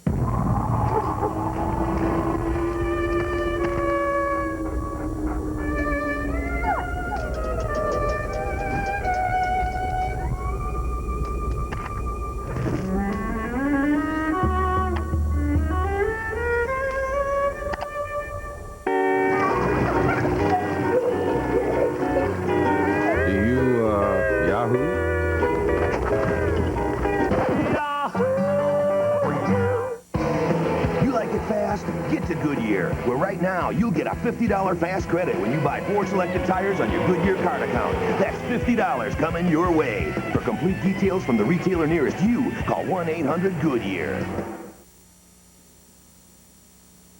NASCAR Winston Cup Racing presented by UPS on Fox and brought to you by Conseco. By Yamaha, makers of fine motorcycles and ATVs. Nobody's more in tune with motorsports than Yamaha. By Labor Ready, dependable, temporary labor guaranteed. And by McDonald's, we love to see you smile. Second placers are our producers. Welcome back to Atlanta. Steve Parks' engine has let go, and he brings out the caution for the 2nd time today and makes that hard left into the garage. Now, just prior to that, Elliott Sadler made an unscheduled pit stop and went a lap down. Michael Waltrip came into pit road but kept going to try to avoid going a lap down when his teammate's engine let loose. Riding along with Michael there. I'm not sure it's a shock. Let's come in and change right side first. Pull the rubber. And Jeff Gordon leaves them around under caution behind the safety car. First caution was at lap 2. Jerry Nadeau and Michael Waltrip got together. Nadeau spun through the infield grass. And this is the 2nd caution coming at lap 83. There's a lot of conversation going on right now about what they're going to do to their cars. What are they going to do? They take spring rubbers out. They're going to make track bar adjustments, air pressure adjustments. Lots and lots and lots of things are going to happen on this set of pit stops. Yeah, they'll definitely be on pit road for 4 tires. This is the first time they've had a chance to kind of slow down and tell the crew chief what's going on in the first stop under caution, where you can do a little adjusting without worrying about a green flag stop. Here come the leaders to pit road, 45 miles an hour, starting right there. That's when the crew chief tells you, slow down, man. I can't do all those things at one time. There's your triple split pit box with the first 3 drivers, top to bottom. Matt? The 24 car on the top of your screen, Jeff Gordon and crew chief Robbie Loomis were talking about what changes to make on this 24 car.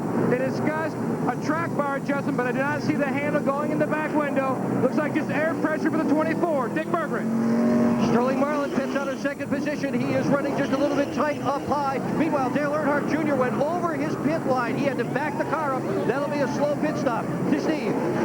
Kevin Harvick's down and away right behind Dale Jarrett. Harvick made no adjustments to his car. Dale Jarrett said, I'm still a little bit tight in the center. Let's make another track bar adjustment, Dick Berggren. Earnhart Jr. finally gets away. That's a very difficult thing to have happen. He has got to get the car in the box. If it's out of the box and they work on the car, it's a one-lap penalty, so they had to push him back. Very costly pit stop for Earnhardt Jr. Tony Eury there on the horn to Dale Jr. 7 different leaders, 8 lead changes. Thus far, a very competitive race, but little agreement on what line to run around this racetrack. We'll be right back. So, what do you say? I'm not driving a truck. Of course you're not going to drive a truck. I mean, you'd look like a fool out there racing a truck. We want you to race the package car. It's a truck. Dale, you know, we could sit here all day and play word games, but that's not going to win us any championships.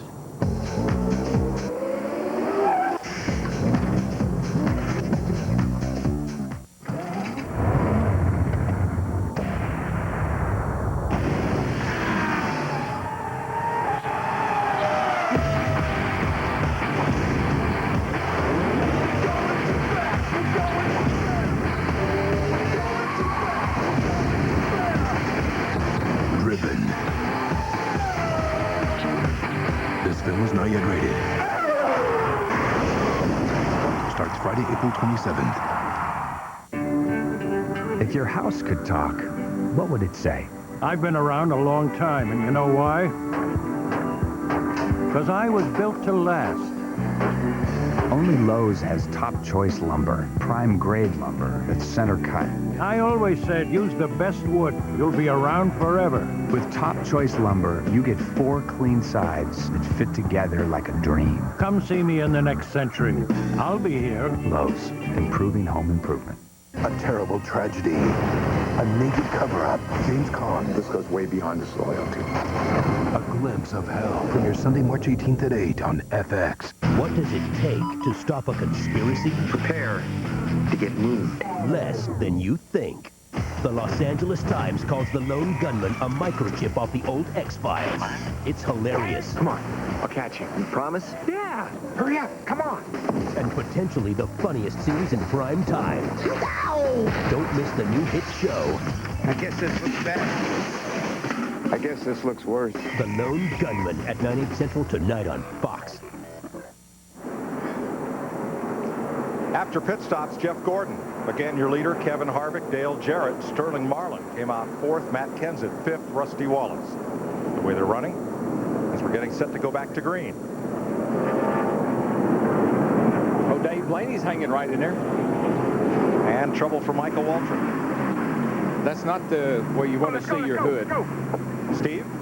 Mike, as I reported earlier, they thought they had a broken shock. They just had the hood up. Then they thought they had a flat tire. We'll check with crew chief Scott Eggleston and find out exactly what the problem is for Michael Waltrip. Started into 3. I'll tell you what, I've run here so many times when I said I got a broken ratchet in the gear. I've got a tire. This track will throw you more curves than any track I've ever been to. Gordon came out where he came in. Kevin Harvick picked up a spot, as did Dale Jarrett. Sterling Marlin lost 2, and Matt Kenseth gained 13 spots on pit road work, according to that graphic. Getting set for green. Here we go.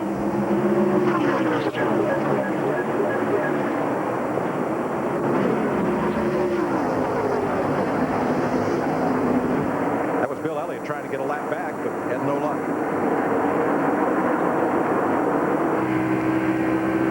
And we got us a new race, guys. Load them up, set them up, let's go again. Everybody's worked on them, got 4 fresh tires, just like we're starting all over again. Let's see who comes out on top this time. You see all the capes flowing from the back of those spoilers? They're all Supermen now with new tires, right? Them stickers on. And they've made adjustments. They've tightened them bad boys up. Now you can gas her and go. Saw that yesterday. Nemechek come in, took a rubber out of the right rear, won the race. 88 laps complete here. We've had 8 lead changes, 7 different leaders. Jeff Gordon has led 65 laps. Kevin Harvick 12. Dale Jarrett, the pole sitter, has led with 6 laps. Sterling Marlin, Robert Presley, Jason Leffler, and Kenny Schrader have each had a turn at the front spot. Dale Jarrett in the 88 car there went by Kevin Harvick for the 2nd position, so he's back on the move again. This is looking out the front of his car. That's Bill Elliott there in the red number 9, trying to get that lap back. Yeah, a caution flag is just like calling timeout.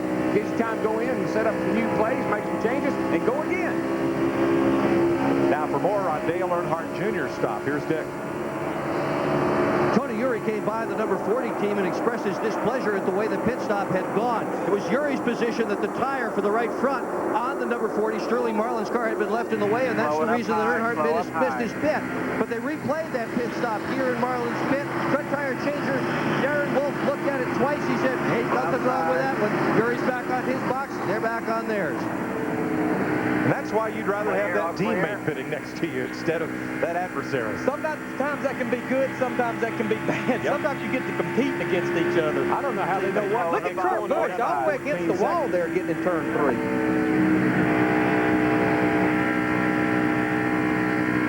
Steve, did you find out on Michael Waltrip? Sure did. Mike spoke to Steve Meal. He said the problem is it's a broken bump stop on the left front jack screw. That's what made it feel like a broken shock. So they backed the screw back out on that left front corner to help Michael get the handle on that race car. Today is Pep Boys Trivia. Dale Jarrett's won 2 poles in a row. Who was the last driver to win 3 consecutive Bud poles? A hand in the crowd. Anybody? Anybody at all? Anybody with the answer? Here's a hint. Bill Elliott. He's right on your screen. Bill Elliott. Jeff Gordon. Thank you. 1996, Charlotte, Dover, and Pocono, 3 in a row. Matt? Larry McReynolds touched on it earlier that Jeff Gordon develops an aero push if he is behind another car. He built up the pressures in the right front on the last run when he got behind the 31 car, so he is trying to stay out in front of the 88 if he can, because that's where his car handles best. And what's going on there, these cars are so aero dependent, so downforce dependent. Look at Dale Jarrett in the 88 car now. He's trying to get up there and get in front of Jeff Gordon. You've got downforce pushing on that front end when you're in clean air, but when you're following a car, that car takes the downforce off and the car won't want to turn. But our Rockingham winner is out of the race early. Here's Jeannie. Well, what is wrong with this picture? Steve Park's not in a fire suit.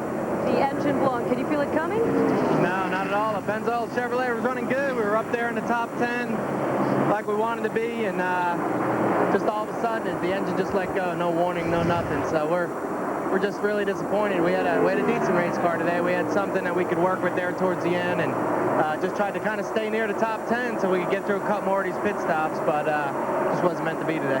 Steve Park with concerns about the tires and maybe the lack of grip coming into today, but you're nothing without an engine, guys. You're nothing without the lead. Here comes Dale Jarrett for it. I love this shot. This is cool, man. That's how close together we get. They go high and low. Watch them come to, got the momentum off of turn 2, heading down the back. Steve Park came in here 5th in points. And will drop out of the top 10. We're down here in the middle of 3 and 4 now. Here we come. Coming around turn 4. Starting down toward the start-finish line. Gordon's got a good head of steam. He's running a little higher line. And let me tell you, this cat right here, Dave Blaney, he is on the move. He started back in about 8th place. He's already up to 3rd, up to 4th. He's going by Harvick. That old Dodge is trucking along pretty good, boys. He was 6th on the restart, and I would have to say that Bill Davis team right there with Dave Blaney gets the most improved award for the season so far. Matt. 3 top 10s for Dave Blaney in the 93 car in his last 6 Winston Cup starts. He's been complaining about all morning and afternoon about his car being a little tight. They have adjusted. His spotter, Rocky Ryan, keeps cheering him on. Go get him, go get him. Keeping that adrenaline going, trying to move him up to the lead. There's the sequence of Blaney moving up to 3rd place. Well, here we go again. 2 different thoughts on how to get the lead and how to hold it. It's like for a few laps, he moved up to the high side with Jeff Gordon. Now he's back to the bottom, Darrell. Figure this. It's shorter around the bottom, but it's faster around the top. Get more momentum, carry speed off of that corner. Coming off of turn 2 here. Back in the plenty of gas. Going to tuck in behind Jeff Gordon and get a little suck off of him, get a little pull. Here we go down into turn 3. Gordon goes high up next to the wall. Jarrett stays sort of in the middle. He wants to hunt the bottom. Guy back in the gas. That wall gets mighty. Oh, man, it gets close right there. Across that start-finish line. See him slows up ever so slightly from the little bit of draft he gets. A little bumpy right here. Bam, bam. Makes the car move up the hill a little bit. Not as far as Jeff Gordon is. But you can see, come up there and you're right out next to that wall. Darryl, it's almost like when the tires were stretched right after the pit stop, Dale Jarrett was hugging that bottom. Now that we've done got 10 or 15 laps on these tires, he's starting to move up the racetrack with Jeff Gordon. A little easier on those tires up there. Well, the thing about it is both these cars here, these will be 2 guys that will run great next weekend at Darlington, too. And they're getting a lot of practice today running up next to that wall. And you see Jarrett starting to ease that thing right on up there, and you'll see him close right back up when he does. But Darryl, are there room for 2 grooves like this at Darlington? Well, that's the problem you got there, is that's why they run over each other all the time. Everybody's trying to get in the same spot. Darlington's made for one race car, and that's it. 100 laps complete here at Atlanta Motor Speedway. Jeff Gordon back in the lead. You're watching NASCAR on Fox, presented by UPS.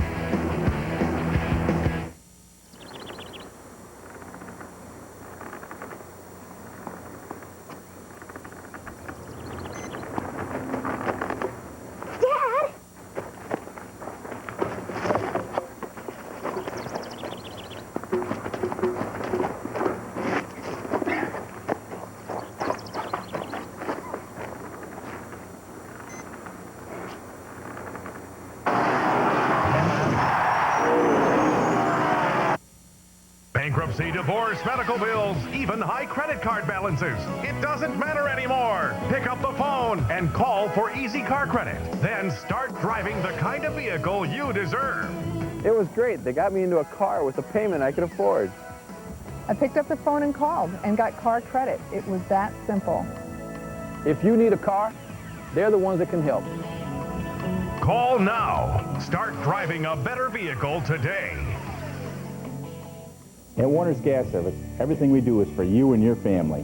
Every day our delivery trucks are dispatched to keep your home warm during the cold winter months. We keep the fuel flowing to prepare your daily meals.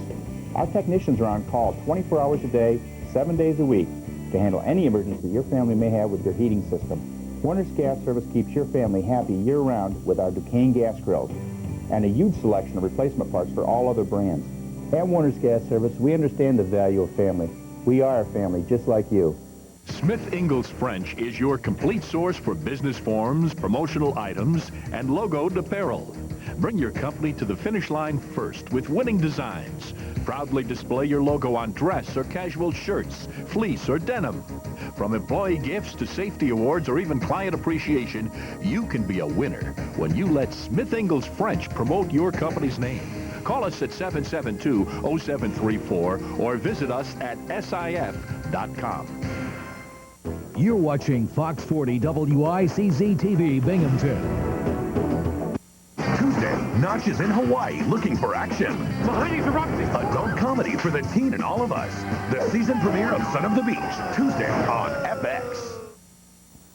Welcome back to Atlanta. Chris Myers with Jeff Hammond. Don't forget Victory Lane tonight, 9 o'clock on Fox Sports Net. As we continue to watch the race and the battle for the lead, Jeff Gordon has that over Dale Jarrett. Jeff Hammond, for his complaints in Daytona about the aerodynamic disadvantage, they want more help on the front end. They say they don't need the 2 inches that Chevy got, but Chevy has won all 3 races so far this year, and they're leading again. Yeah, as you can see right now, Dale Jarrett get close to that 24 car, but he's having trouble really getting and making that pass. He can suck up to him, and all of a sudden Gordon seems like he drives away from him. That's the big problem they complain about, is after a few laps, after the tires get worn a little bit, they lose their grip, all of a sudden they need that aerodynamic downforce to make the front end hook so they can keep it going.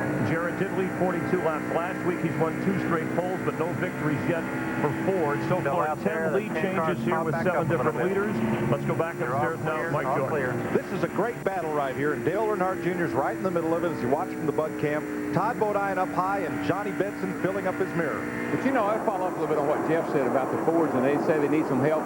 If the Dodge is good, the Ford ought to be good. Because I'm telling you, I walk through the garage and I look at them, and I can't tell any difference in them. They look very, very, very similar. Earnhardt Jr.'s pit. Here's Dick.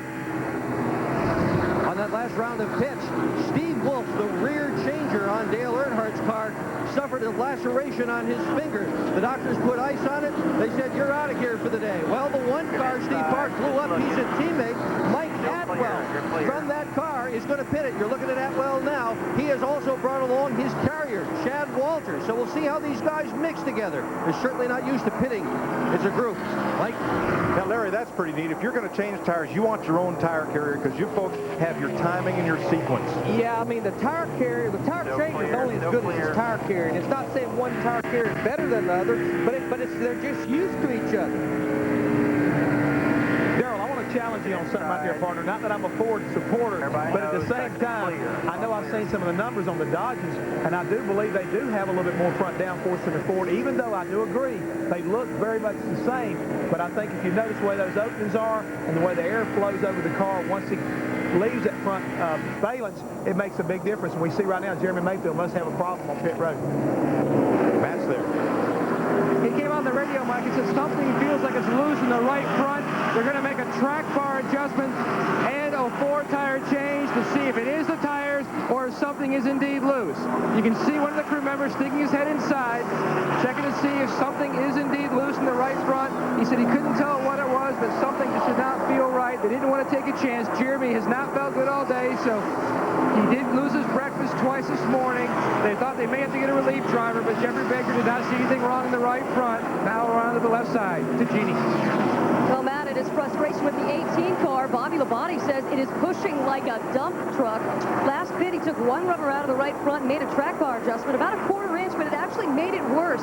Crew chief Jimmy Maycar told his driver, hey, hang in there, let these new tires settle in.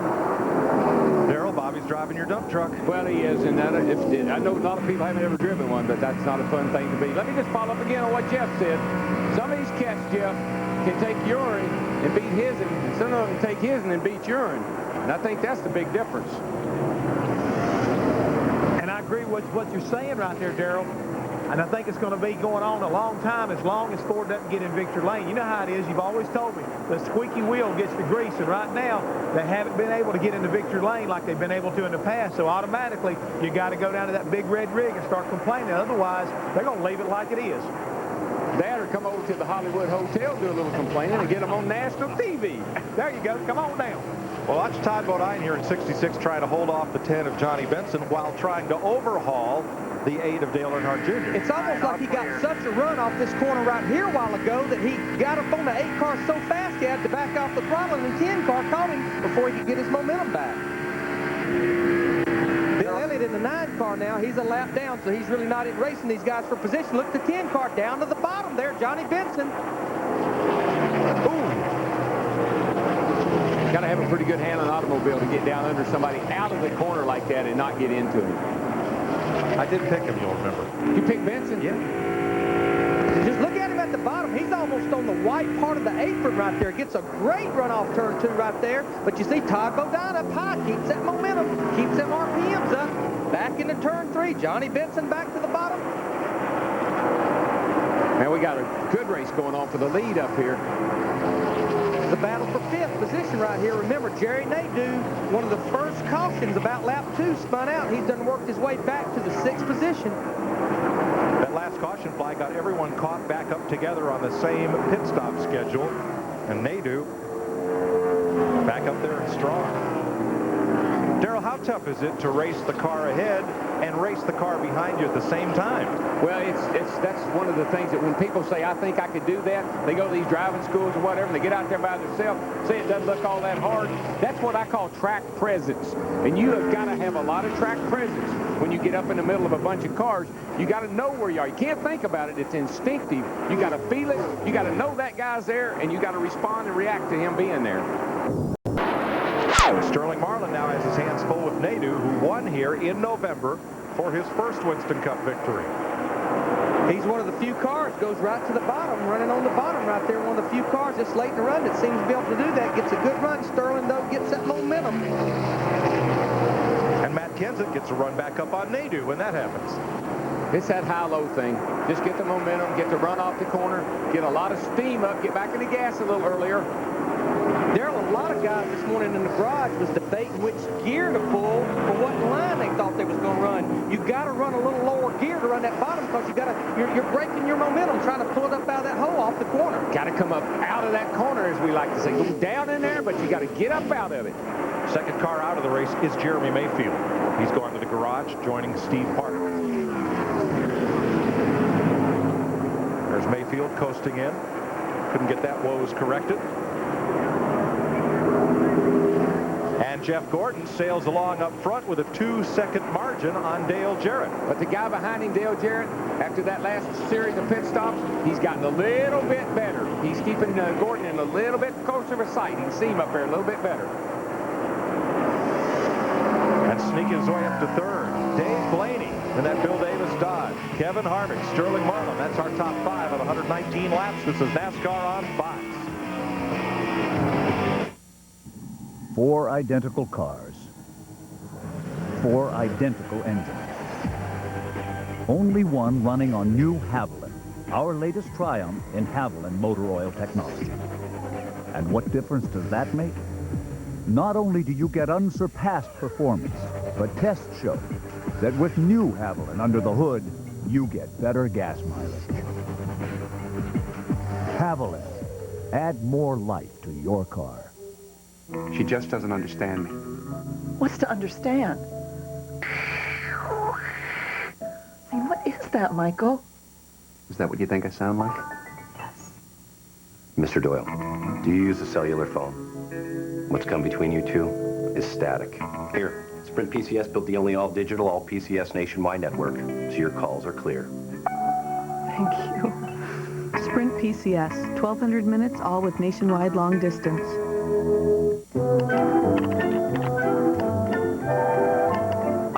That's the one. Perfect match. Oh, she is going to go nuts. She's going to love this. Oh, I score. Honey? Hey. Got a little surprise for you. So do I. I actually found someone to buy this old lamp. Isn't that great? $500. Whether you're buying or selling on eBay, use your Visa card. Visa, eBay's preferred way to pay.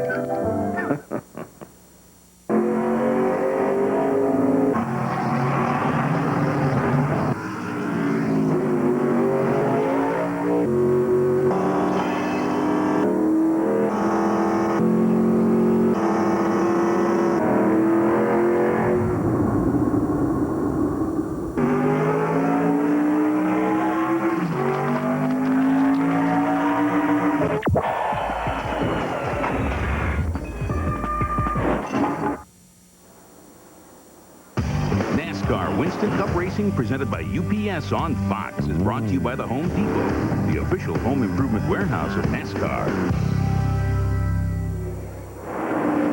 Welcome back to Atlanta, where 123 laps are on the board. Gordon leading Jarrett, Dave Blaney in third, Kevin Harvick. For more of Darrell's insight into NASCAR, check out the All Waltrip section on foxsports.com. Hey, all right. You know, you've heard of All Madden. You know Big John Madden. Oh. He's a big star on Fox. DW, I said, can I have me if I could just have one thing, I'd have my own little website like Big John's got. So it's All Waltrip all the time? All Waltrip all the time. Anything you want to know about racing, just tune in. Good grief. Now, we've expanded our Fox box and our ticker that runs across the screen. And what you're going to see, folks, is instantaneous miles per hour. Well, that's a little bit deceiving. It's a great graphic, but it depends on where you are as to how high that's going to be. That could be in the middle of the corner. It could be down at the end of the straightaway. So different places on the racetrack. You can see it coming and going. When you're seeing 180s, 190s, that's almost at the end of the straightaway. You're seeing them 160s, middle 160s like Rudd there, 158. That's down in the middle of the corner. But it certainly gives you a good idea about how fast the cars are and how much they slow down through the corners. And when we get to Talladega, when you're flat out all the way around, that'll be a pretty valid comparison. Oh, yeah, it never changes there. I mean, you just run all the way around. The Pfizer Viagra cam on board Mark Martin. Boy, he's struggling. He's all the way back in 25th position, and I don't know. I thought at one time he might make a move, but he looks like he's having to struggle with that thing quite a bit today. They'll hope for better next week at Darlington on Fox. Oh, the day ain't over yet. No, let's don't go there yet. Dave Blaney has climbed himself quietly up to 3rd place, Matt. For the first time in 683 races since July 31st of 1977, the Dodge is on top of the points, but Dave Blaney wants to be the first Dodge boy in victory lane right now. He's running about half a groove lower than the other cars, just trying to save his tires because tire wear has been a concern all weekend. A number of teams showing a little bit of wear on their left side. Steve Burns. Matt, Dale Jarrett has complained about being tight from the center off. They've raised the track bar on the last 2 pit stops. On the one coming up, they're thinking about adding air pressure to that right rear tire. All right, I want to show you what tight is. It says his car's a little tight. Goes off down in the corner. Enter the corner right there. Get over here and look at his hands. See him go up the hill, see how close he gets to the wall? That's because his car's tight. Now watch. Here's your line. You go in on the bottom down here, but you wash out all the way to the top. That's because you got the wheels turned to the left. Watch your hands. Move them all around there. Move them all around. Oh, that thing is tight. Sucker won't turn a lick. It's like a dump truck. That's what he's telling with that other hand. He's pushing that button down there. And DW, the only way you can get it to turn is just back off the throttle, slow the speed of the car down. But from a driver's perspective, he'd rather have it pushing like a dump truck than he had as loose as a goose. And you can see Jarrett's hands are going way over the top. Car's a little too tight. Don't have to make adjustment there, Todd.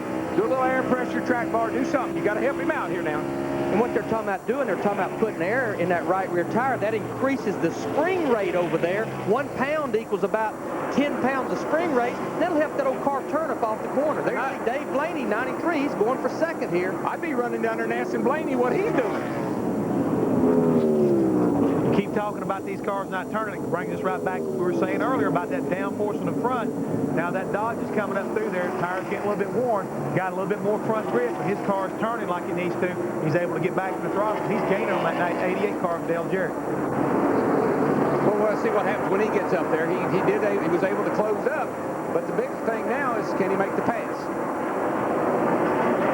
A lot of air right in here, folks. That's where all that air is. It moves around and upsets the car in the back. See these fenders? He can always pull those fenders out a little bit, get a little bit more downforce. And if you watch these cars nose first, you'll see a huge difference in how far out that fender sticks. And that's how you plant that front end. That's why they wear out the left front tire. They put a lot of downforce on that left front corner. Jarrett holds 2nd. Meanwhile, leader Jeff Gordon has come up on a big pack of traffic. He's come up on about half the field. There you see Robbie Gordon run him all the way up to the wall right there. Again, some of these guys trying to stay a lap down. Some of them trying to stay on the lead lap right here. We're about 10 or 12 laps away from pit stops. These guys would love to stay on the lead lap. And Dave Blaney completes the pass for 2nd place. You know, I think Blaney thinks he's at Eldora. He's driving that thing down in there like he's at Eldora, got that big right rear, and he's laying it up there against the fence and gassing it and going. Oh, here's our neatest. This is the neatest thing we got right here. Fox Tracks. Using global positioning satellites, we can pinpoint the location of these cars and give you intervals and speeds in real time. We're dialing them up now, telling them, hey, give us a signal, will you? You know, Blaney had been running the bottom, running the bottom, running the bottom. Where did he go by Dale Jarrett? On the high side. That's what I'm telling you. It's just like Eldora when it gets dirt, when it gets slick. They got to put it up there in the cushion. Look at the tracks that Dale Jarrett's running in right now. He says, hey, Blaney's pretty fast. I'm going to try to stay with him. But look at the gap, how much. This shows Dale Jarrett's car is pushing off the corner. Look how much space Blaney opened up off the corner. Blaney getting back to that throttle a lot quicker than Dale Jarrett is. And the car is turning for him. You can hear Dale, he's out of the throttle so long, and he never mats it. He's just kind of easing into it. Now, Gordon has busted his way through 4 of those 12 cars. That's what you call a gaggle of cars. It's coming up on Andy Houston and then Rusty Wallace. Stacy Compton, Mike Skinner there. We'll probably see Rusty's car start smoking here in a minute, and it'll all be coming off the steering wheel. Buckshot Jones in that pack, Nemechek, and Wallace is coming in. Now, Jeff Burton came in a bit ago on lap 123, so here's Wallace 13 laps later. This should start the cycle of stops. This is not bad strategy. Robin Pemberton saw that the leader was right there. They're telling what they're doing short pit. Get those fresh tires early. Then when all the pit stops is over, they'll be out front of Jeff Gordon, Dick Bergman. 5, 4, 3. Well, the reason they're short pitting on this race car that's number 2 that Rusty Wallace is driving is that the car has a vicious understeer. It's pushing. He just doesn't have the handle under it. So they're going to attempt to adjust it with the tires that they're putting on the car now. Hopefully give Rusty something he can drive much better. The car is fine. This car won Michigan. It just isn't set up right at the moment. All the way. That's a fast pit stop, 14.6 seconds for Rusty Wallace. Ricky Craven, Stacy Compton come on pit road. Green flag pit stops begin. You're watching NASCAR on Fox. Celebrating by Team Monte Carlo. Now, the first thing you've got to do is jump up here and scream and yell, woo! Make sure your hat guy forms them first, so you don't end up looking like a dork. Now, when somebody hands you one of these babies, make sure you say thanks. Thank you. Thank you. Oh, man. Don't eat the check. Want to be like Jeff Gordon? Drive the Chevy Monte Carlo. The cars more champions depend on. Chevy will be there. You ready, guys? This could be the ride of your life. You got to get past the myths and the excuses. Erectile difficulty is a common problem. Effective treatment is available. Talk to your doctor. You might be surprised how easily you can get through it.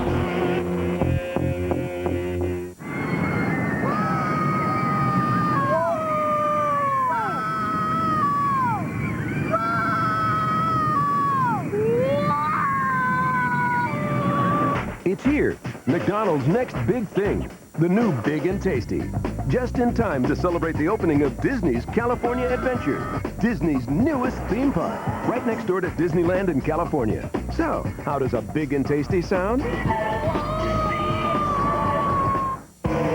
You like it fast? Get to Goodyear, where right now you'll get a $50 fast credit when you buy 4 selected tires on your Goodyear card account. That's $50 coming your way. For complete details from the retailer nearest you, call 1-800-GOODYEAR. The wildest hour on TV returns. Be there when a madman holds a bus hostage and all hell breaks loose. All new police videos, 8/7 Central, Fox, Friday. NASCAR Winston Cup Racing presented by UPS on Fox is brought to you by Miller Lite. Grab a Miller Lite. It's Miller time. By Sprint PCS, the clear alternative to cellular. By Visa, the preferred card of NASCAR. Visa, it's everywhere NASCAR fans want to be. And by new Haviland Motor Oil technology, formulated for improved gas mileage. Add more life to your car. It's green flag pit stop time at lap 141. Johnny Benson completes his service. Ward Burton is in. Mark Martin is done. And here comes Dale Jarrett. Terry Labonte, Kenny Wallace, and Kyle Petty pitting. Jeff Gordon, could he be out of fuel? He's out of fuel, I believe. Jeff Gordon just came on the radio and said there's something wrong, something wrong. Then he came back out and said, I think it's out of fuel. He says he thinks he's out of fuel. It could be a long way down pit road for the guy who was leading the race. He's not going to make it. He'll never make it around. He's almost stopped. Steve Burns. They added that pound of air pressure. They also made a wedge adjustment to the number 88. 4 tires for Dale Jarrett. He's down and away. Good stop for Dale Jarrett. Right now is when I'd have my teammate coming down there and give me a little help. Come on, somebody give him a push. Look at how far he's got to coast. He's in turn 4. I'm really surprised he made it all the way around because he's not going very fast. Larry, how does this happen? Well, I'm questioning, did they get it full the last time? Because that was 60 laps, and everybody felt like they could at least run 62 or 63 laps, and he's just now halfway down pit road, Darrell. How that happened is in inspection. They took away those big fuel cells, and these guys don't know how to handle this 22 gallons of gas. Matt, guys, get a phone belt, get it started.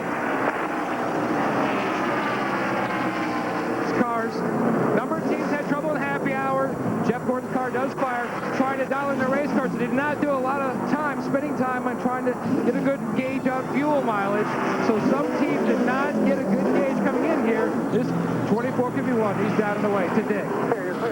Here's Earnhardt Jr. in his pit right now. They have got the new tire changer and carrier on the back end. And hey, you know what? It's working. They were the first ones to be done. Earnhardt stalls the car.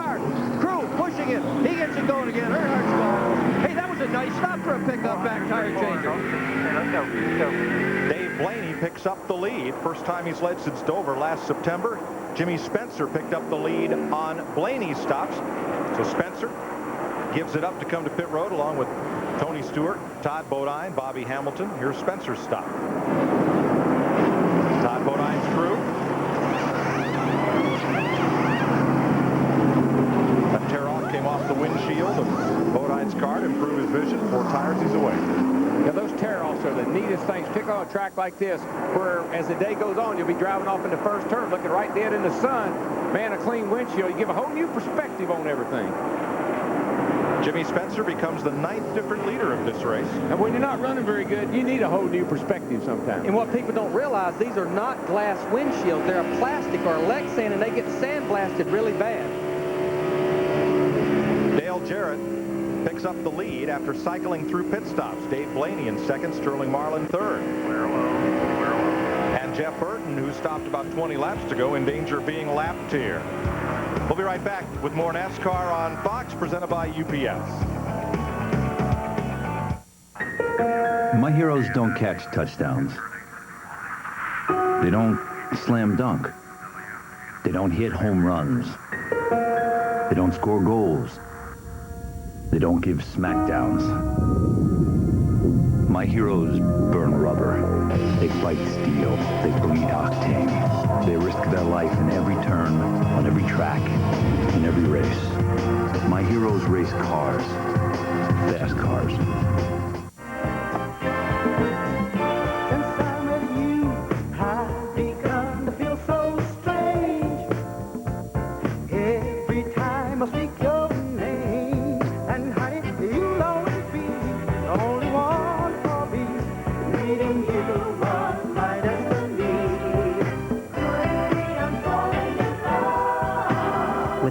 From just $1 a day, falling in love with a Yamaha V-Star has never been easier.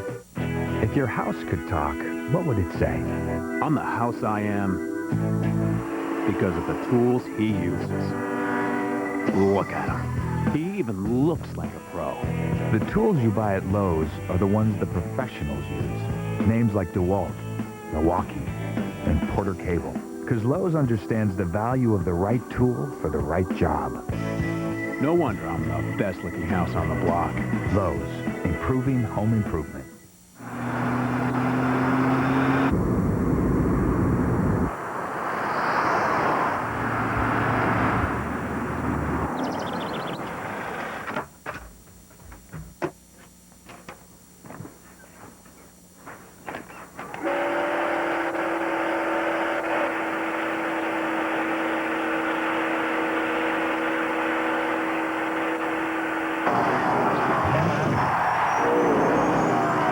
Starting this March, Survivor is for sissies. Fall in for boot camp. A new reality series coming soon to Fox. Next weekend, we're at Darlington, South Carolina, granddaddy of NASCAR superspeedways. All on Saturday, Winston Cup qualifying, Fox Sports Net, the Busch Race, and happy hour on FX. And then Sunday, NASCAR this morning and Victory Lane to bookend our NASCAR Carolina Dodge Dealers 400 coverage here on Fox at 12:30 Eastern Time. Did you like running Darlington, Darrell? I love Darlington. It was just fun. It was one of those kind of racetracks you just race the track. It's where I learned to anticipate things. You always had to be looking ahead, thinking ahead, because you couldn't just pass people when you caught them. You had to pass them in certain places. Here at Atlanta, 152 laps, Dave Blaney's our leader. Todd Bodine has made an unscheduled stop and gone a lap down. Matt? Blaney's our leader.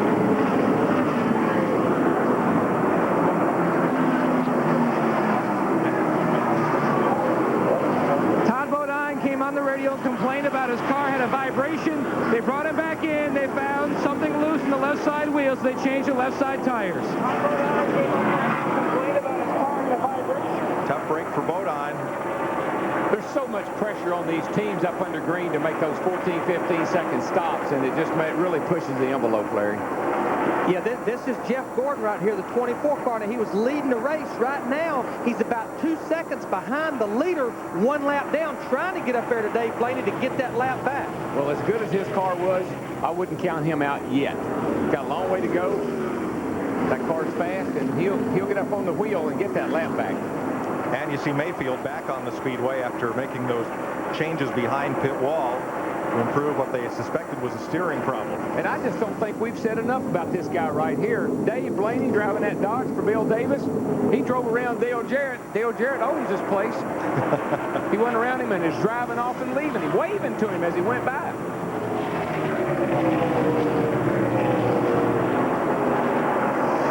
Blaney's had a great couple of weeks. He has. His car is awesome.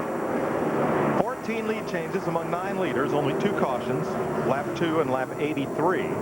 Just 7 laps of caution. Average speed 160.5. We've had a real fast race, and you know, so far it's been real clean. Up the spin outs early on, but it's going good right now. Hutt Strickland being overlapped in the Ginny Dunleavy car. Strickland, the driver of that hard hit in Las Vegas, credited the hands device, as you heard in our pre-race show, with minimizing his troubles after a hard hit on the turn 4 wall at Las Vegas. Yeah, we talked about Hutt hitting the wall. We wanted to talk to him at the racetrack there, but I'm telling you, that was a 180-mile-an-hour lick. Started that way. He drug the speed out of the car as he got to the fence, but when you see that right front tire folded up in the car with the driver, that's a hard lick. But he is okay and here to race today. Blaney to Jarrett, 1.96 seconds.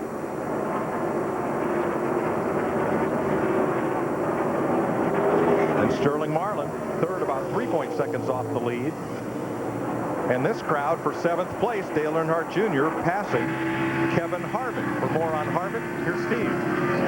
Michael with crew chief Kevin Hamlin. Kevin, your young driver is doing a good job. Have you made any adjustments to that race car?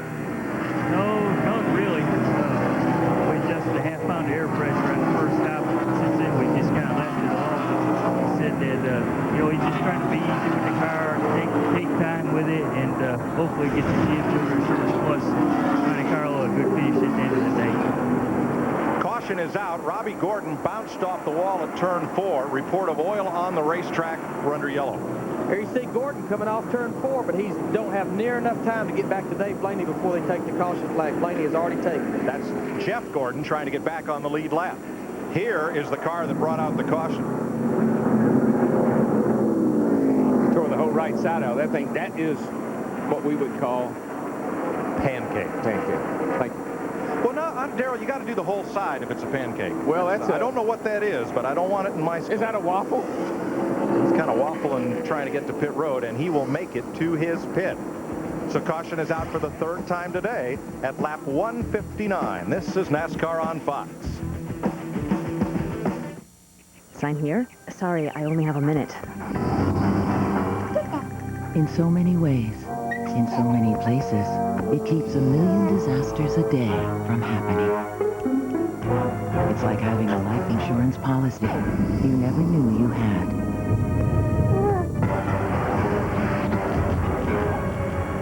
Gotta go. It's plastics.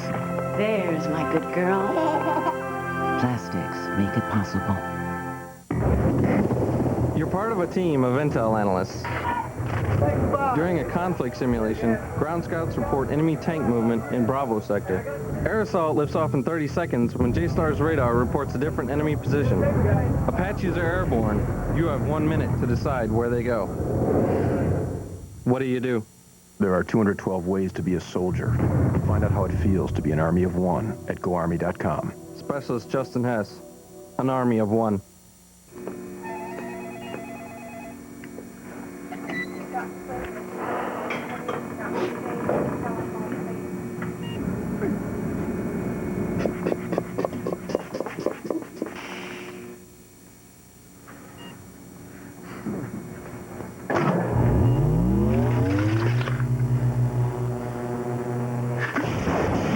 Try all you want, but nothing can replace the rush you get from a Kawasaki Ninja.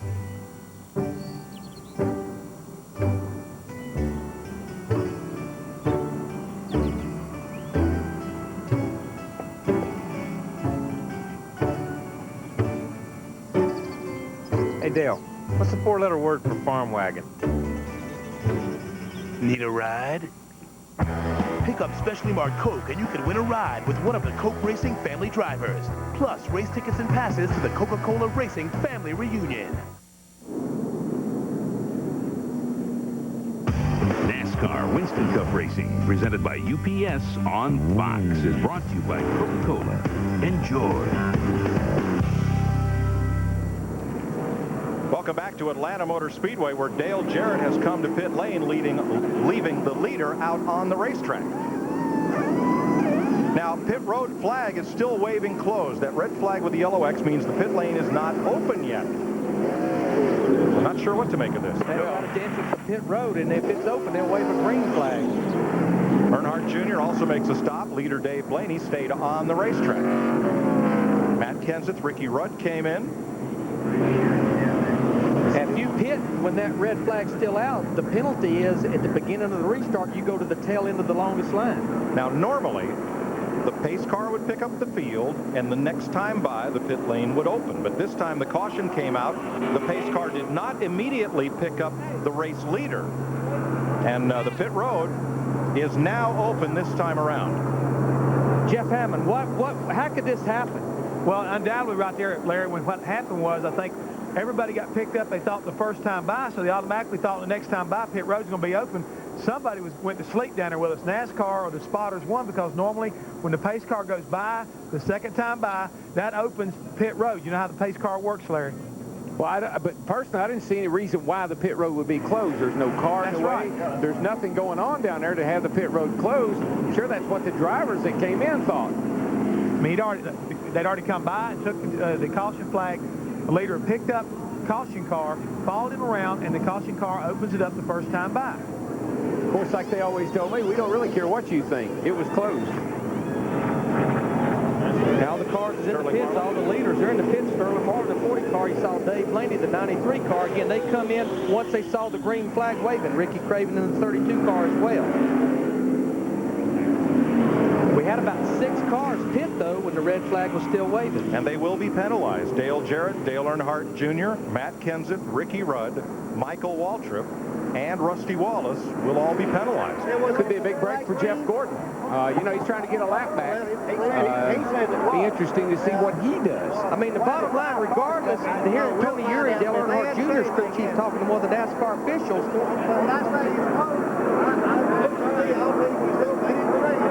Well, clearly, when those cars pitted, Darrell, the flag was still waving at the head end of pit road. That was the red flag with the yellow X that indicated pit road was closed, and NASCAR said they kept the pit road closed, trying to get things cleaned up from where that oil and debris was. Yeah, where Robbie Gordon come on the pit road, slinging the tire, dropping off, and regardless of why the red flag was waving, it's not open. That's right. Why doesn't matter. Here. Come on, stop the box, bud. Well, does this mean it's a new race for Jeff Gordon? Well, he probably get out of the pit first here. He'll be the first car up on the inside line because he's still a lap down. But with some of the faster cars having to go to the back like Jarrett, it's a great opportunity for him to get that lap back. Remember, Gordon ran out of gas under green. 20 cars outside, 20 cars outside. Just hold your lane. Races Tony Stewart down pit lane. He's going to beat him. No racing in the pits, boys. No racing in the pits now. Let's listen to Dale Earnhardt Jr.'s radio.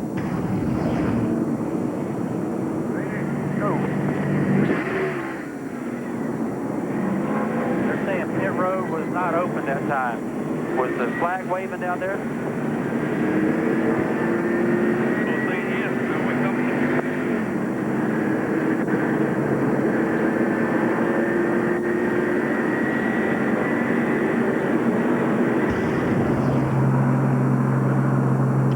Some of the teams thought pit road was open. The flag was clearly waving. It was not. Well, Dale Jarrett came in, and that would confuse everybody because if Dale Jarrett comes in, he's a guy that's usually on top of his game. You would assume the pits were open. Mark Martin has led a lap to pick up 5 bonus points. And now comes to pit road for service. You ride with the Pfizer Viagra cam down pit lane. This is NASCAR on Fox.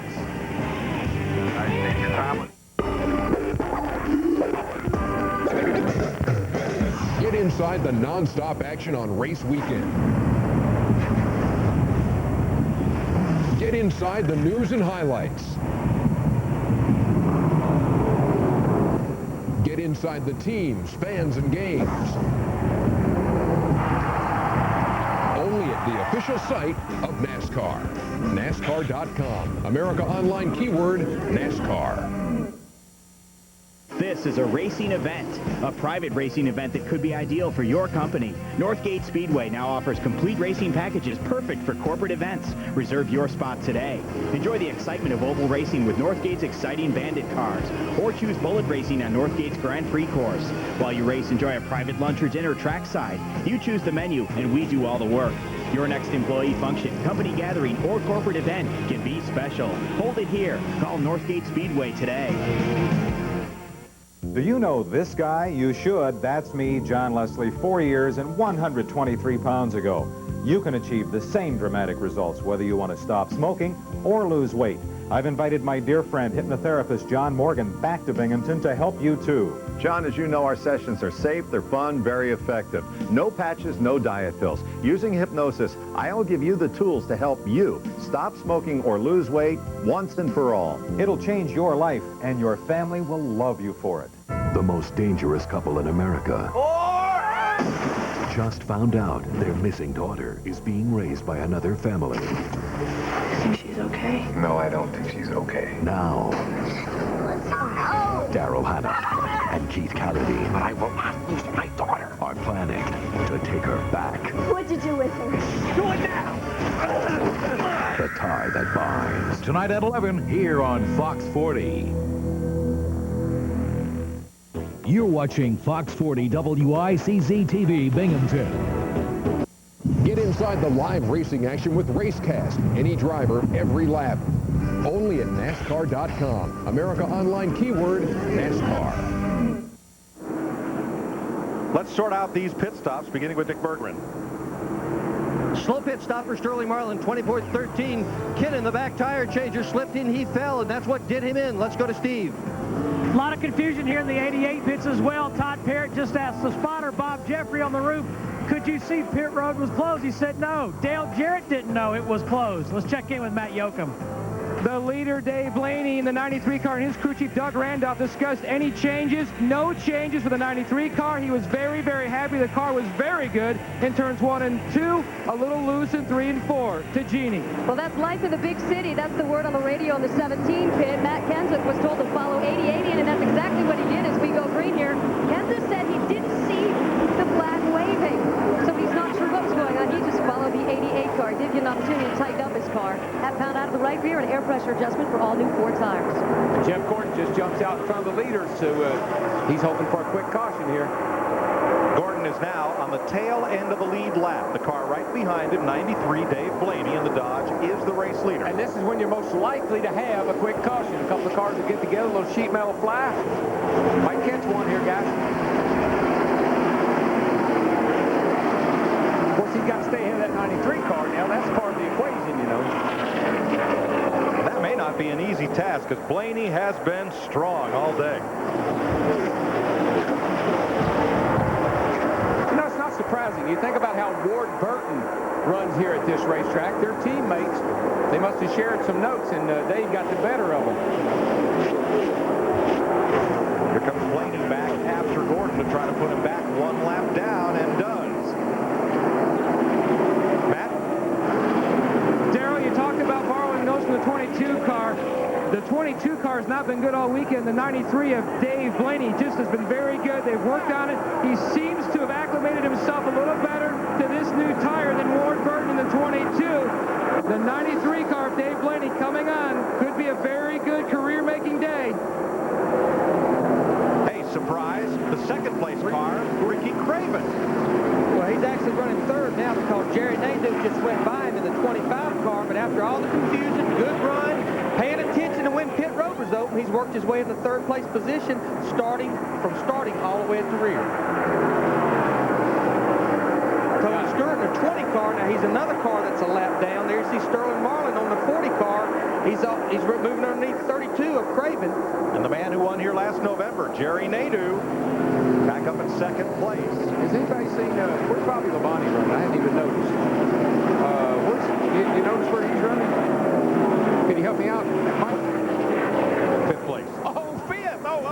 I didn't think he'd be up that far by now. Let's see, was he not your pick?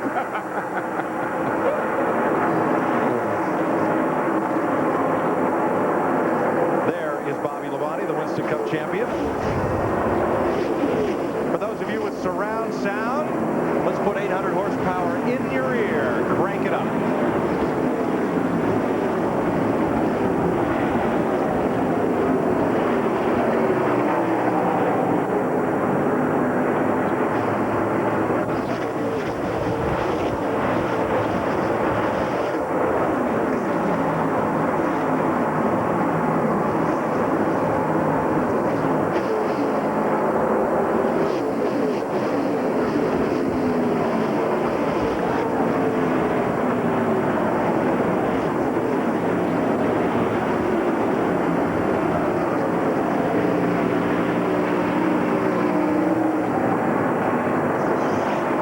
Just how when Darrell Waltrip brings up his name, Bobby Labonte starts marching right toward the lead. Ooh, he looks good right now, too. He's really fast. He runs high and low. Listen, he's used to running this racetrack on the bottom, and I think he's just having to find him a new driving style for today's race. Boy, close company. Benson and Harvick almost slapped together coming out of 4. Look at Benson. Got real loose right down on the bottom, getting into turn 1. He's still running around the bottom, though, coming right here underneath Harvick in the 29 car. This is a battle for 6th. He takes the position off turn 2. He just got to turn those wheels a little bit harder to the left when you run around the bottom, and that'll cause them to snap loose every now and then. Dave Blaney had 1.55 seconds last time by on Jerry Nadeau. Increases that by a 10th this time around.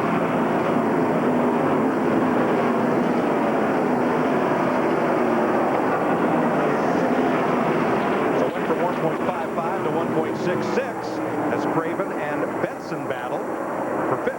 Well, these guys are really wasting their time because Dave Blaney has already gotten into another zip code, guys. He just drove off and left these guys. Benson got those fresh tires on, though. He's right around the bottom. He's going to take over 5th position. Well, Nadeau brought a little bit of it back. Gained about 5/100ths on that last lap.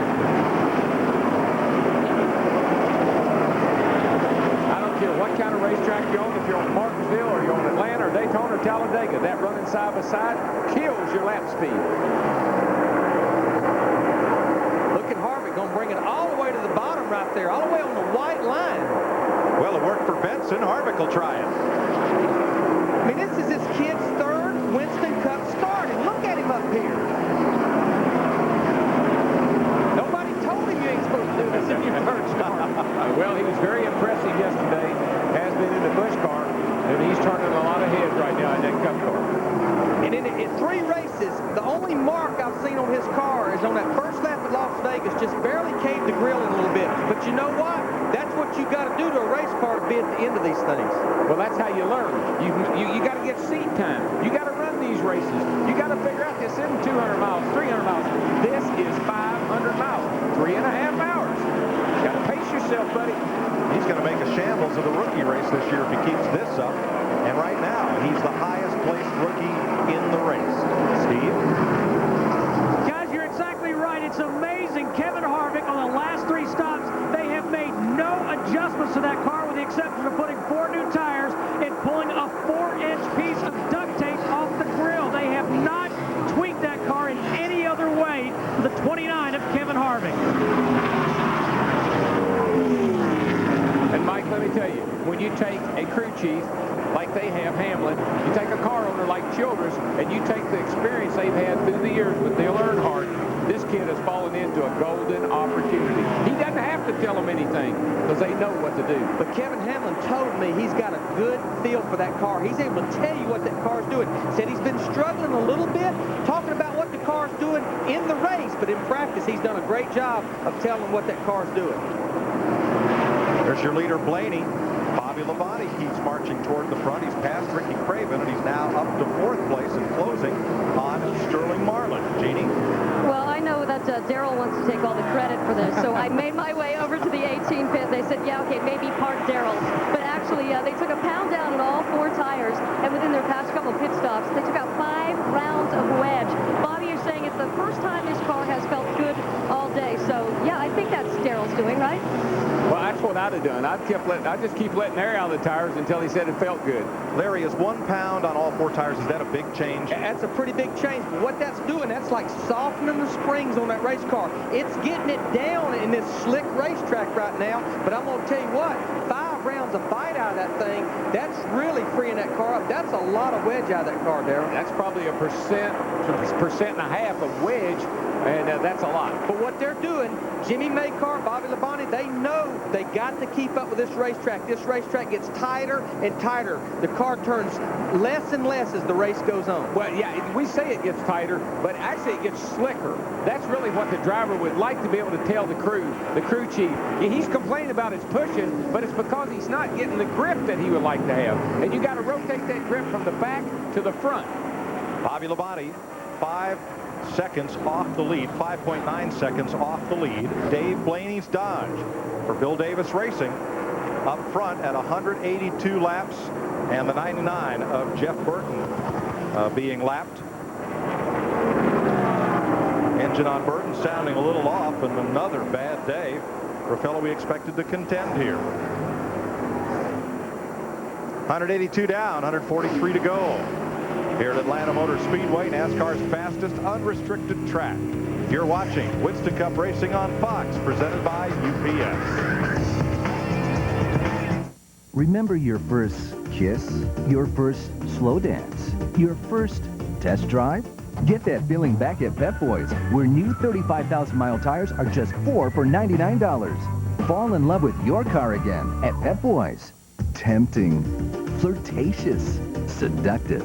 And that's just the fender. It's that time of year at Pep Boys where you can save over $90 on these great car care products. Fall in love with your car again at Pep Boys.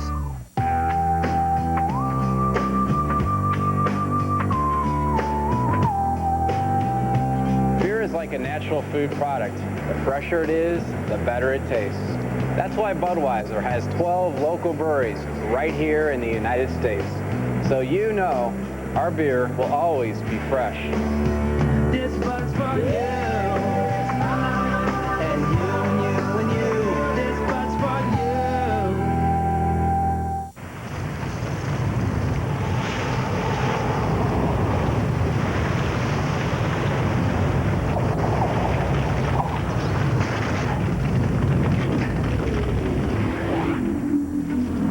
The sleek 200 horsepower Chevy Monte Carlo SS. Green. The side you show the world is up to you. So, Dale, I just want to tell you how excited we are to have you be a part of UPS Racing. Excited to be here. So, let's go take a look at your new ride. It's a truck. Yeah, the big brown truck. What about that? Oh, that? It's just a PR tool. You'll be driving the big brown truck. Now, you cross the finish line in the big brown truck, and there won't be a dry eye in the house.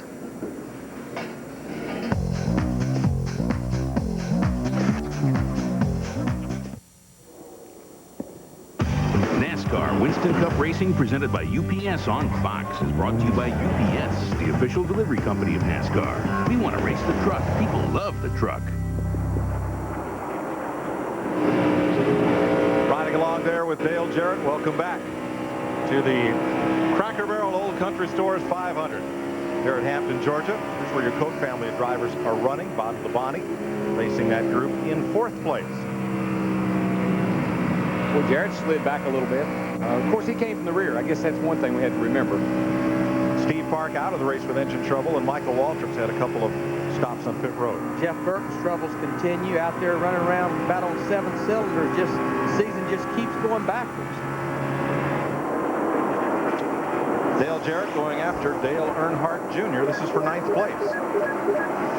That's a real parallel there, isn't it? Dale Jr., 26 years old, got his 42-odd-year-old buddy after him there. Current miles per hour up there on our ticker. And for more on Earnhardt Jr.'s day, here's Dick. Junior's been calling into his pit, Mike, and he's talking about a vibration in this car. We have heard an awful lot about vibrations in the last couple or 3 races. And some of the crews are thinking that possibly what's happening is that this new tire has got a little debris that builds up on the wheel itself, so it'll make the tire feel as if it's got a vibration. Not something that's really bad, like a loose wheel or an equalized tire. Nobody really knows what it's all about, but we did hear about it last week in Las Vegas. We also heard about it in Rockingham, and now Earnhardt Jr. is suffering with it here in Atlanta. Well, some of the teams that experimented with coating the inside of those wheels with Teflon to prevent tire buildup. Yeah, that's what I'd be telling my driver. Just, you know, at the speeds these wheels and tires are turning, just a little something, rubber, whatever, I mean, it can really throw this thing out of balance. And we're running 190 miles an hour, so, I mean, it's just... What are we going to run at Darlington, Darrell? Oh, boy. You know, that track was built to run 140 miles an hour on, and we'll qualify at 170, probably 172. And I know down there in qualifying on Friday, down through turn 1 and 2, they'll be out of the gas about a millisecond. Some guys go try to run 1 and 2 coming to get the green and get down into turn 1. They'll run it wide open. Now, Darlington was built in 1949. And when that track was built, didn't they intend to run on the flat and the banking was the safety apron? And now, look, they run right up near the wall. Well, let me just put it in perspective. We talk about time. They'll run in a 28-second bracket. I lapped the field there in 1989 running 32 seconds. I won the race there in 1981 running 36 seconds. So that's how much the speeds have come down over the last 10 years. They call the track too tough to tame at Darlington, South Carolina. That's where we will be next weekend with qualifying and NASCAR Busch Racing Saturday and Winston Cup Racing Sunday. And the walls are old, but they're still hard. Dave Blaney, ex-sprint car racer, out front. Blaney has now led 46 laps of this race. And here's last November's winner, Jerry Nadeau, second place. About 2 seconds behind Dave Blaney.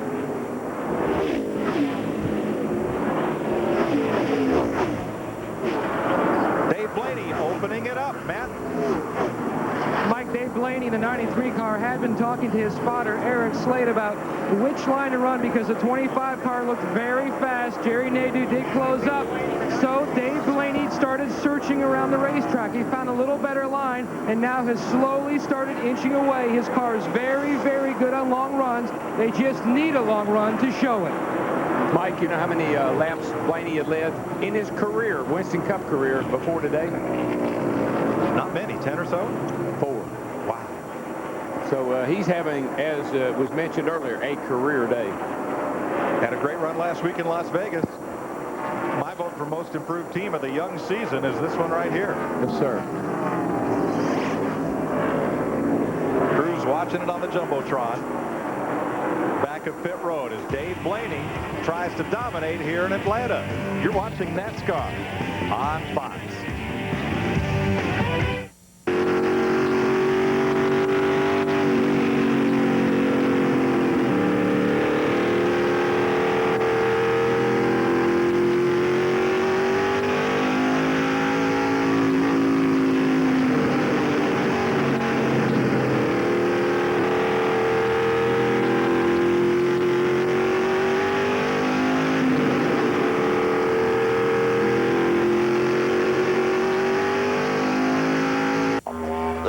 Danger, however, as the satellite's now expected to smash into Quasi, an uninhabited part of the Australian outback.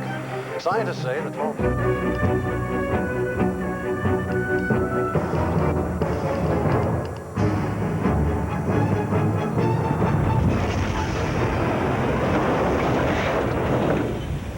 Do you, Yahoo?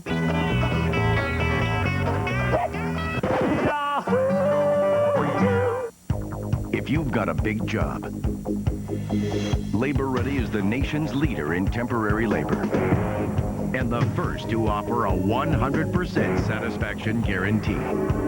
If you aren't completely satisfied with the work, call us within 2 hours and we'll take care of it, no questions. Just call 1-800-24-LABOR. You can find good help these days. Labor Ready. Dependable temporary labor. Logan's only hope for the future. My body's rejecting your blood cells. Is a doctor marked for termination. Dark Angel, all new at 9/8 Central Fox Tuesday. Live from Darlington next weekend.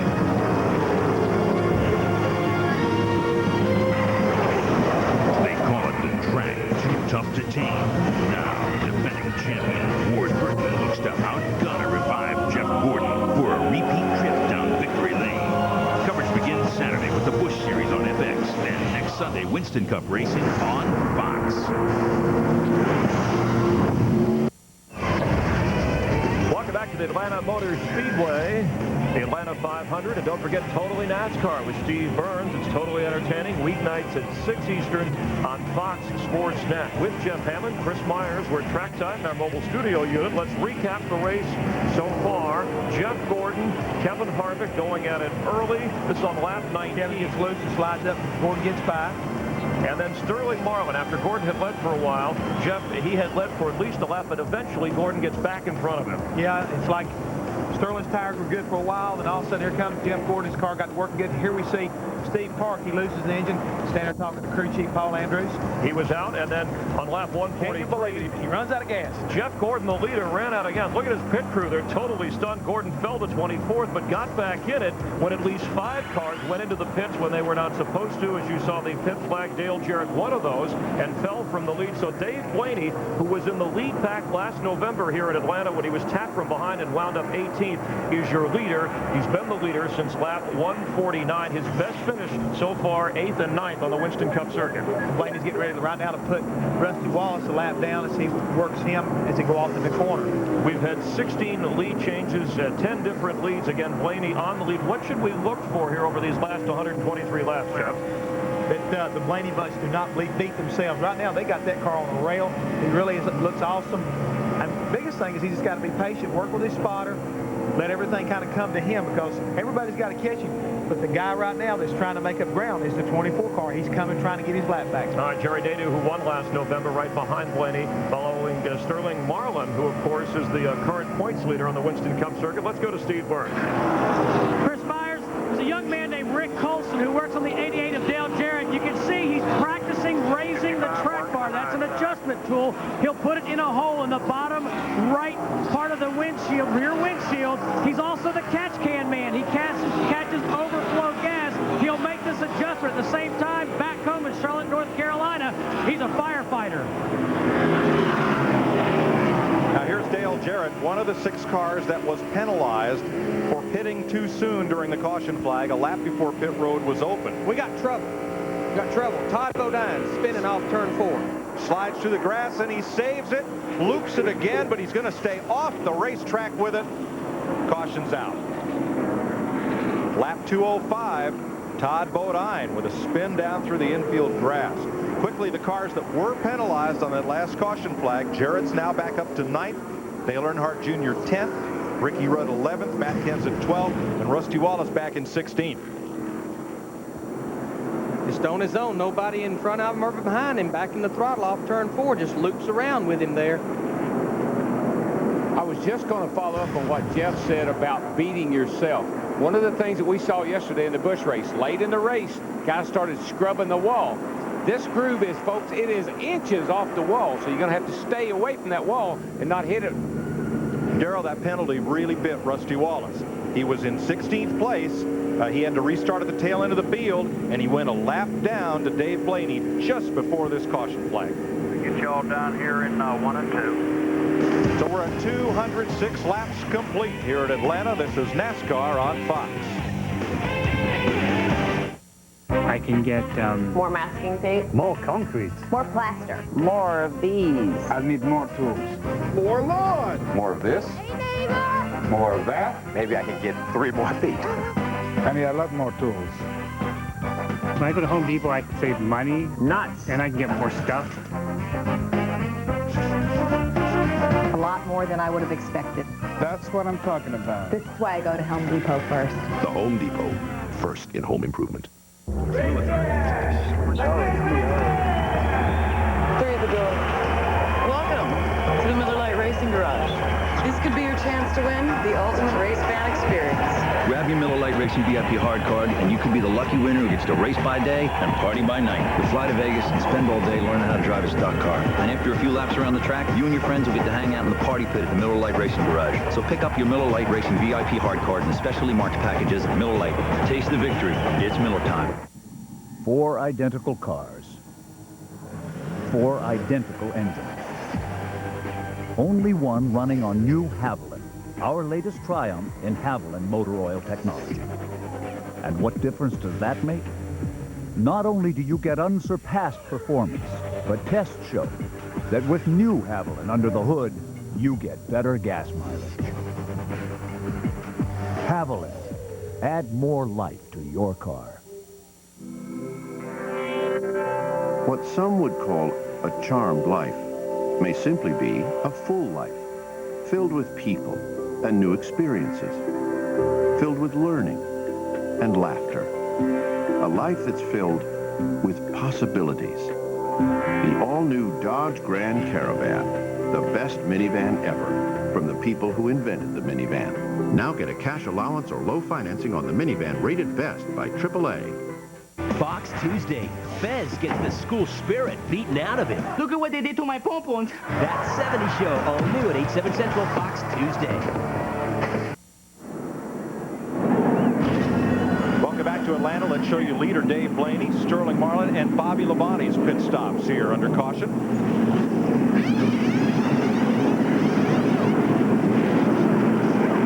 Pretty much everybody changing 4 tires, making those adjustments here with about 125 laps to go. Cleaning that windshield real good for Bobby Labonte. Had a small problem on the front there on the 18. He's away. Blaney had a great stop. Kevin Harvick scoops out there. He had a super stop in the 29 car. Boy, he and the 40 car almost got together. Dick? Well, the big pressure in the number 40 pit, Sterling Marlin's pit, was right on this man, Jerry Schweitz. He's the gas man. The reason why the pressure was on him, they think they could do it on just one more stop. His goal, get all the fuel in the car he possibly can. To Steve Burns. Well, Dick, here in the 88 pits, they decided to raise the track bar a little bit for DJ to help the handling on that number 88 car. On the 29 car of Kevin Harvick, he's pitted right next door for the 4th time in a row. They didn't make any adjustments to that car. Let's go to Matt Yoakum. The 93 car, Dave Blaney, no changes. He was very happy with his race car, but next stall over, the 25 car, Jerry Nadeau, they did make a chassis adjustment, and with air pressure, he was complaining his car was tight in, but very good off. Jeannie? Well, guys, you notice the work on the right front there. That one remaining rubber in the right front, it is gone. Bye-bye. They just pulled it out. 4 new tires as well, cleaning the windshield, as you noticed. Not before Bobby said a big thank you to the crew for taking the time to get the car right for him. And he said, we will be there in the end. Long stops with the hood up for Rusty Wallace and Jimmy Spencer. And he actually, Rusty, pitted with the leaders just to try to fix that problem, wanted to get there as soon as they could. He's a lap down. He will have to restart the race at the tail end of the longest line. That's the penalty. More than likely open the hood. Maybe they had to make a chassis adjustment, take a rubber out that they couldn't get out of with the tire off of it, had to open the hood to get it out. We're under the 4th caution of the day. The first came at lap 2 for Jerry Nadeau's spin. Steve Parks, engine let go for the 2nd caution. The 4th turn wall was hit by car 4, Robbie Gordon, and now Todd Bodine's spin. Jeff Gordon's led 118 laps, and Dave Blaney has led 62 laps of this race, the 95 World of Outlaws Wing Sprint Car champion. Next week, Darlington, South Carolina. Yeah, here's my favorite right there. And then Bristol, Tennessee. The short track that thinks it's a super speedway, and why not? And then we're off to Texas, to Fort Worth, April 1st. I've never got to watch a Winston Cup race from Bristol except on tape. I can't imagine what it's going to be like to be in the booth, calling the race from my favorite racetrack.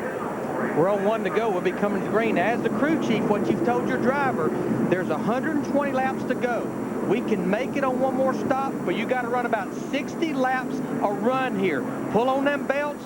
We're going to keep adjusting on this next stop. We'll get going here. Better keep it out of the fence. That's all I can tell you, because that thing is getting, the groove is so close. There's very little room for error. An important restart for Jeff Gordon. He's the first car in line on the inside That means he's 1 lap down, and he's going to try to get his lap back from race leader Dave Blaney on the outside. Can't pass him until they get the start-finish. Here we go. Green flag. Well, you can bet Gordo's going to keep it right in there tight on him when he gets to turn 1, not give him any room if he can help it. Pretty much the same thing as the last restart. Jeff Gordon on the bottom there. He couldn't stay out front there for long a while ago. Let's see if they've adjusted that car and made him better.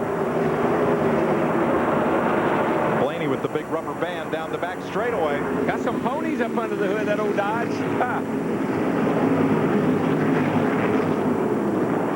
Runs that high line, gets that run off turn 4. One thing I noticed about Blaney back there earlier in the run, he can go high or low. I saw him dive under a couple of guys down low in 3 and 4 and went right by him.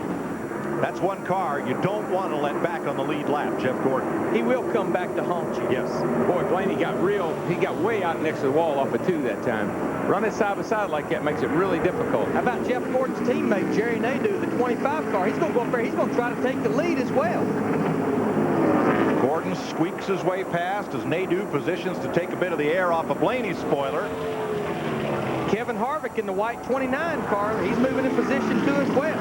This is going to get good, guys. Oh, this could get ugly. You know? Oh, this getting good. This could get ugly. A great pit stop for Harvick put him 3rd. Now, Nadeau. He can't decide which line he wants to take. Falls in behind his teammate going into turn 3. Blaney just needs to really bide his time here. He's got a better car than the other 2 guys, and their teammates got to take that into consideration. And did Nadeau lining up with Gordon in the back straightaway, did that help Gordon get a better push off into turn 3, Darrell? That's exactly what his spotter was saying. You've got to push. In other words, you got somebody behind you to help you get out front. Now Blaney is still the leader. Gordon is now on the tail end of the lead lap. This is where spirits. You need to really, really mind your manners here. Use your spirits and don't get in trouble here, guys. You know what makes me feel good about being up here in the TV booth, DW? You look at Dave Blaney, Jerry Nadeau, Kevin Harvick. This is the future of Winston Cup racing. We're just starting to see these guys. That's right. And of course, Gordon's there to lead them on. Blaney's won more than 200 sprint car races in his career. 5 times he's finished 1st or 2nd in the world of outlaws. One thing he just doesn't want to do right at this point is get frustrated. Just bide your time, buddy. You got a better car than those other guys. You're going to pull ahead of them. Just don't overdo it. Atta boy. Nice and smooth off 4. You're going to pull away from them. Once they get single file, he's long gone. I know this is trivial, but the number 93 has never gone to victory lane in a Winston Cup race. The best finish for that car number was back in 1951, 3rd place. Wow. Of course, there's a reason he has that number on the car. Has something to do with the sponsor, I think. Right, but, 93 octane. And Dave Blaney here dominating this race in a Dodge. It just makes me think that 2 years ago here at Atlanta, Georgia, the Dodge people come south to look at the Atlanta racetrack, look at racing, to make their decision whether they want to go racing or not. Man, got a race going on right here. Look at this. Holy cow, 3 wide.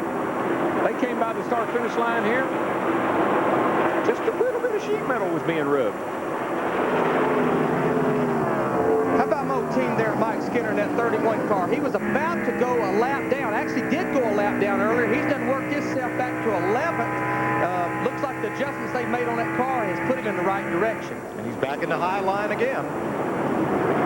Matt, what's wrong with 93? Hey, Dave Blaney just came on the radio that something may be wrong with the right rear tire. He's not sure.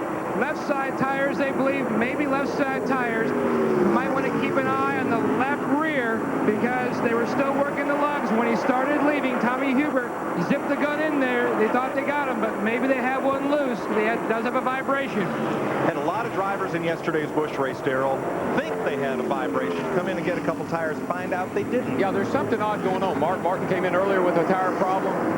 There's something about this new tire situation, the new tires that they got, that the guys seem to be having a vibration with. For more, here's Dick. Well, talking about vibrations, Mike, this is what we're seeing on the tires and wheels that are coming off the cars. This is a coated wheel, but look at this. There's tire buildup on the inside. This is all we've got for wheel weight on the inside of the car, and you can pretty well believe that that weight on the other side from old tires could offset the wheel weight. The 93's on pit road. He's coming down. Whatever it is, it's bad enough he thinks he's got to stop. Well, at 190 miles an hour, you don't dare gamble. No. He's got a fast car. He'll get back in this race. Dave Blaney finally comes to a halt. He does have a lug missing on the left rear. There is a lug missing. That's probably why he had the vibration. A costly stop for Dave Blaney, who was leading this race and starting to run away. He's down and away. Heartbreak in the 93 pit. Well, that's a great pit stop. Unfortunately, he just didn't need that.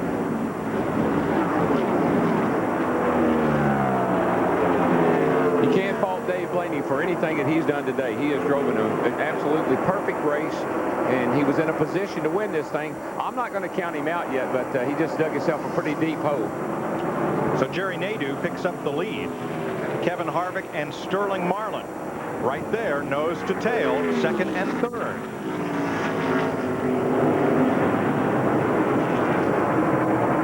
Guys, here we go again. We talked about it earlier, Darrell. Don't beat yourself. Under caution, what do?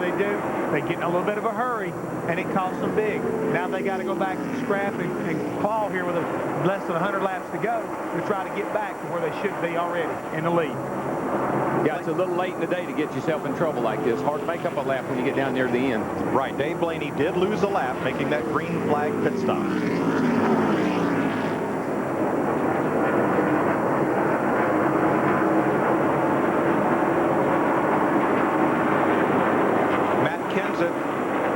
Who were two of those cars that were penalized for pitting too soon on the prior caution, are back up to 5th and 6th as you watch from the Haviland onboard cam of Ricky Rudd.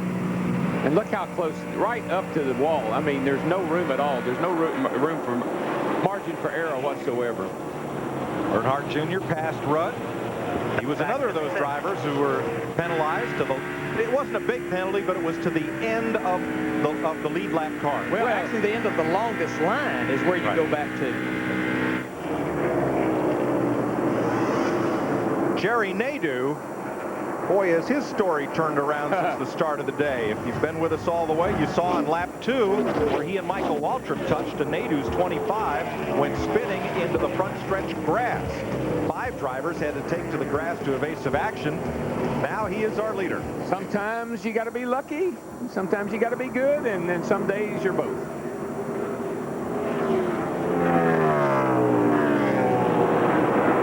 Bobby Labonte moving up past Ricky Rudd. That will put Labonte in 7th place. Yeah.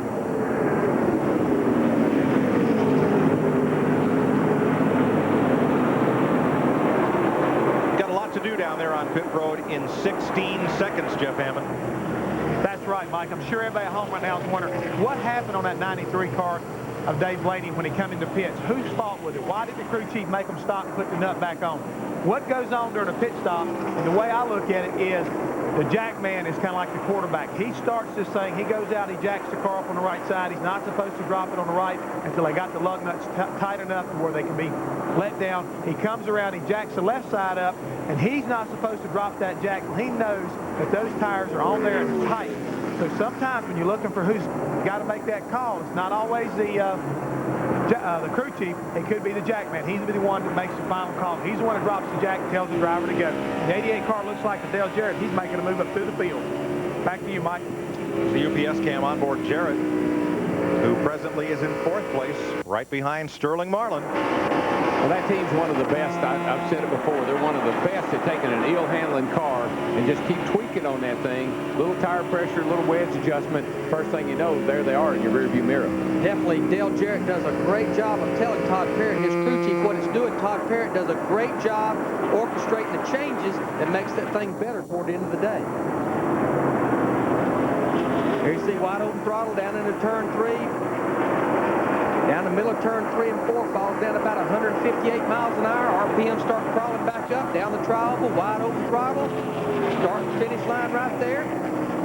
Still wide open, 8,600, 86, 8,800, 193 miles an hour off into turn 1. That tells me he has picked up the pace. When he's doing 188, turning that many RPM, he's after it. We'll keep an eye on him. Right now, he is 3.1 seconds off the lead.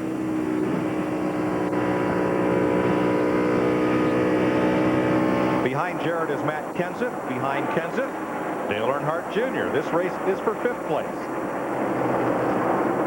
And Junior had to fight his way back from that, longest line restart, too. So he's done a great job of getting himself back in the race. Harvick's up there in 2nd. And we got a car slow down here in turn 4. Kyle Petty. Remember, this is the first race that he has been in since Daytona missed the last 2 races at Rockingham and Las Vegas. And that's how you get behind. That's how you get behind on everything. Car development, engine development. When you don't run the races, you can't make your car better. Kyle Petty has gone to the garage as we watch Matt Kenseth and Dale Earnhardt battle. For more on Matt Kenseth, Jeannie. Well, guys, Jeff was just talking about life in the pits. Phil Dry, the front tire changer, actually has a broken finger. It happened 2 pit stops ago while he was changing a tire. They've taped it up, and actually Matt's last pit stop was their best of the day, so he's staying out there. Thanks, Jeannie. We saw Sterling Marlin get past Kevin Harvick. That's 2nd place. 6 to get passed again by Dale Jarrett on 88, right up against him at the start-finish line, going out into turn 1, has the momentum, takes the position away. And that car bobbling, the 29 car bobbling that way, it's just all the air coming off the front of Dale Jarrett's car. It literally blows him over when he gets up beside of him.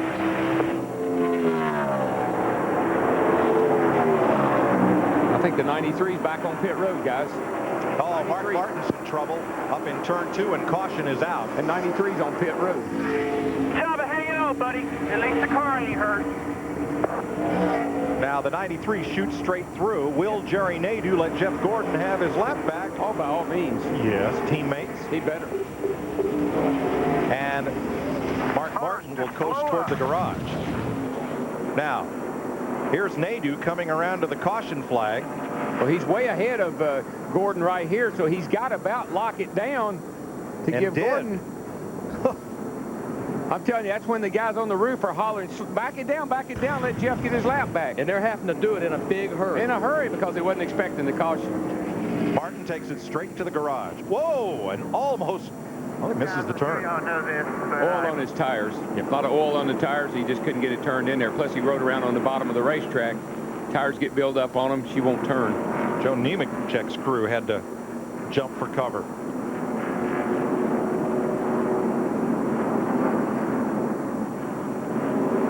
Close call. Here's what happened down in turn 1. Right where she turns the most RPM, Larry. Right about 8,800 right there. And they just won't take that. 500 miles is hard on these engines. Boy, look at it. He had his hands full, oil getting all underneath those rear wheels. He chases up the racetrack. You heard one of the crew members say, good job hanging on. Pit road is a busy place again. And guess who gets to come in with the leaders? Jeff Gordon. Jeff B-Boy. Matt? And Jerry Nadeau comes in as the leader. His car's still tight. They're going to adjust with more air pressure and a chassis adjustment. Let's go to Dick Burgers. Sterling Marlin in for 4 tires as well. This will be just 4 tires. No chassis adjustments at all. Darren Wolf on the front. 25 cars out. Disney Burns. Dick, this time they make no adjustments to the 88 of Dale Jarrett. The 40 is out. Kevin Harvick right behind. And surprise, surprise, again, no adjustments to that number 29. He's just going to drive the wheels off of it. That was a pretty close call on pit road with the 40 and the 25 car. Again. Yeah, again. And Jeff Gordon back on the lead lap.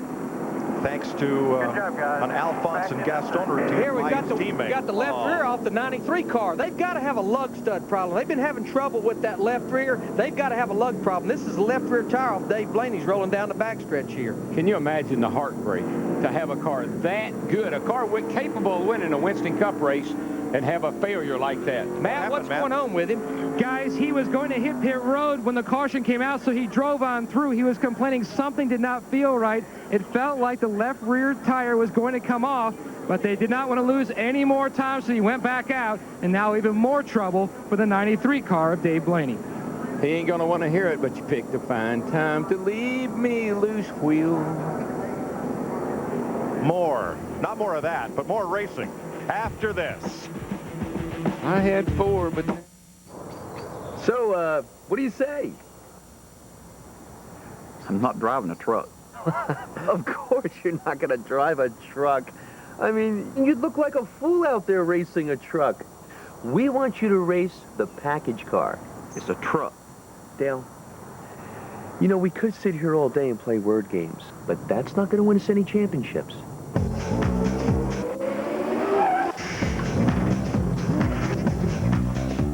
Okay, sweetie, on your toes. Swing through the ball, through it. Eye on the ball, hon. We're working on the forehand. Okay, let's try backhand. We'll work backhand. Okay, you just need to connect with the ball. Let's stay in the game, sweetheart.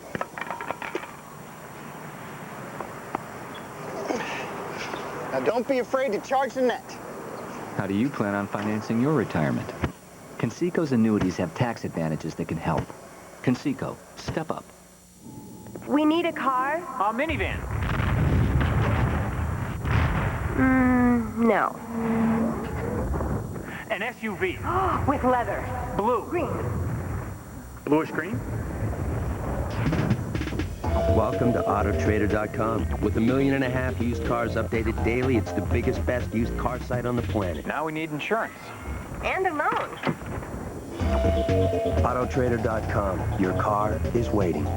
Nervous about foot odor and wetness? Get Odor Eater's foot powder and kick the problem.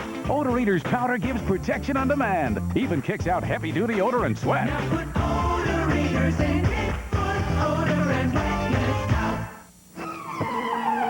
Wendy's announces our honey ham and chicken sandwich is back with its whole breast filet, creamy Dijon, and honey ham. And you can thank Dave if you ever see him again. Wendy's honey ham and chicken. It's all the buzz.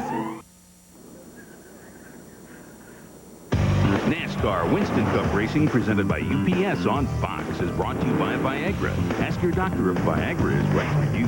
By autotrader.com, the biggest, best used car site on the planet. By Wendy's Honey Ham and Chicken Sandwich, it's all the buzz.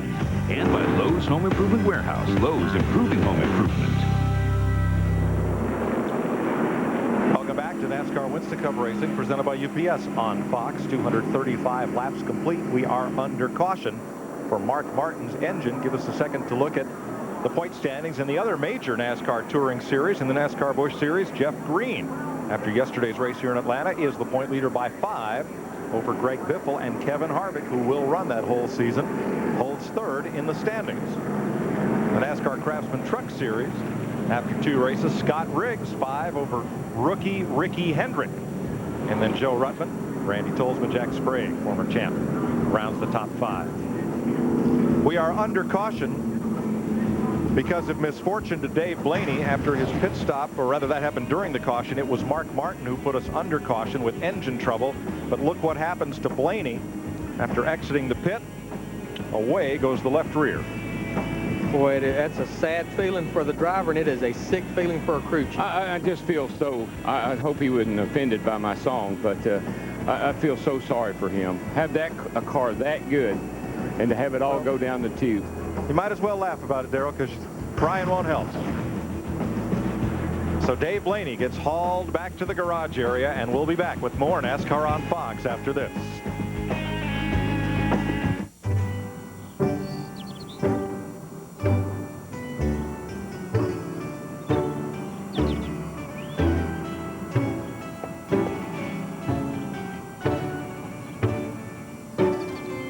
Hey, Dale, what's the 4-letter word for farm wagon? Need a ride? Pick up specially marked Coke and you could win a ride with one of the Coke Racing family drivers. Plus, race tickets and passes to the Coca-Cola Racing family reunion. No mess is too big for this baby. Perfect for your biggest problem areas. But a vacuum.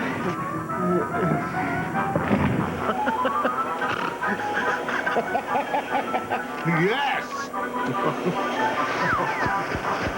You missed a spot. Did you lift your feet up?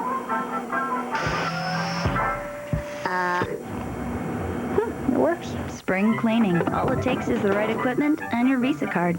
It's every way you want.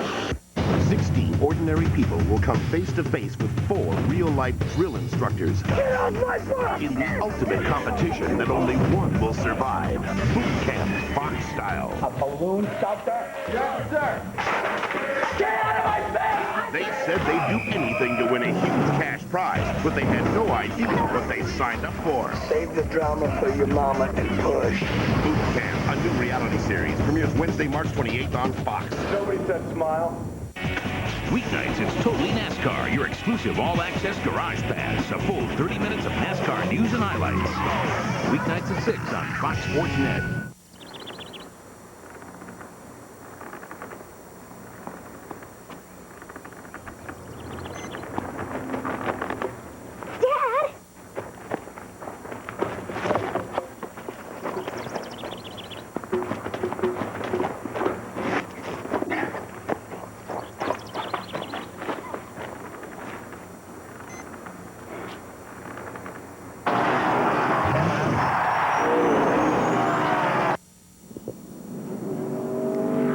Welcome back to Atlanta Motor Speedway. Dale Jarrett, Matt Kenseth, Jerry Nadeau, the leaders after pit stops under caution for Mark Martin's apparent blown engine.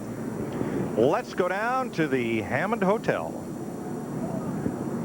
What a great race today. Have you had a good time today, Amy? It's been a great race. Wonderful time. I'm telling you. Excellent. It's been wonderful. This is the way to see a race, too, in a hot tub, Jeff. The Hollywood Hotel, you really know how to take care of me at the races. I mean, Well, hey, I told you I'd take care of it. Look, I'm listening right now. I'll tell you. What's going on? We're about to probably close this thing out. It's getting pretty close to the end of the day here, so we better probably get back inside and get ready. We're going to have to wrap things up. You know, you got your notes ready? Yeah, but the guys in the booth are always so tense when they call a race. They should sit back and relax and enjoy. They just don't understand how to live. I try to tell the guys up there, I try to tell Darryl and Larry, they had to get in the groove. I didn't notice they added that extra suite onto the Hollywood Hammond Hotel. You know what that is? That's a couple of slow leaks right there. We're going to go green. There's a line there, but I'm going to leave it on the table. Thank goodness we're going green. Just under 100 laps to go. Dale Jarrett, Matt Kenseth. Meanwhile, back at the ranch, Jerry Nadeau, Sterling Marlin, and Bobby Labonte are the top 5 as we go back to green. Look who's leading the race. He started out there, and he's back up there again. Overcame that pit road penalty and marched it right back up front. And guess what? This is when you find out how good everybody is. This is when you let it all hang out right here. Let the rough side drag, boys. Gas it and go.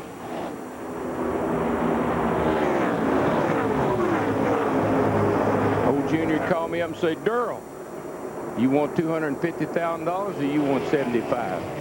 That's all he had to ask me. And by the way, you ain't laying down on me, are you, boy? Looking out of Tony Stewart's car. Again, Tony a lap down. Look at 3 wide here. Michael Waltrip. Bobby Labonte had to get out of the throttle. Todd Bodine goes by. Ricky Rudd goes by. Jeannie. In the 18 cars, he doesn't have much control. We're told he just lost a cylinder. Well, it's going to make my prediction a little sorry for the day.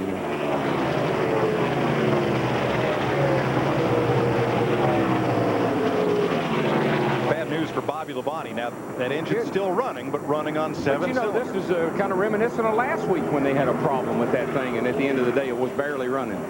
Wasn't last week a fuel pickup problem? Well, that's fuel what pressure? they called it in the beginning, but I think it was something else. Man, we're going to have a pass to the lead here. Come on, here comes Nadeau. Nadeau's all over the back of Jarrett. Now he's all over the side of him. And now we got the 19th lead change of the day if he can hold on to it for a lap. Now he's in his rearview mirror. Wow. Boy, he powered that thing down in there. He has got a stronger car here, I believe, as he did back in November. When he won this race last fall. Tell you another guy that's not looking too bad is Kenseth. He's right there, closing up on the back of Dale Jarrett as well. And don't forget, Jeffy's back there coming up through there too. Jeff Gordon is up to 12. Where is he? Where is he? Where is he? There he goes. Now you can believe one thing. He has got that thing to the mat. Battling Terry Labonte and Ken Schrader. Those are lead lap cars, and we see a little smoke from the back of Bobby Labonte's Pontiac. Oh yeah, and where there's smoke, there's always a little fire.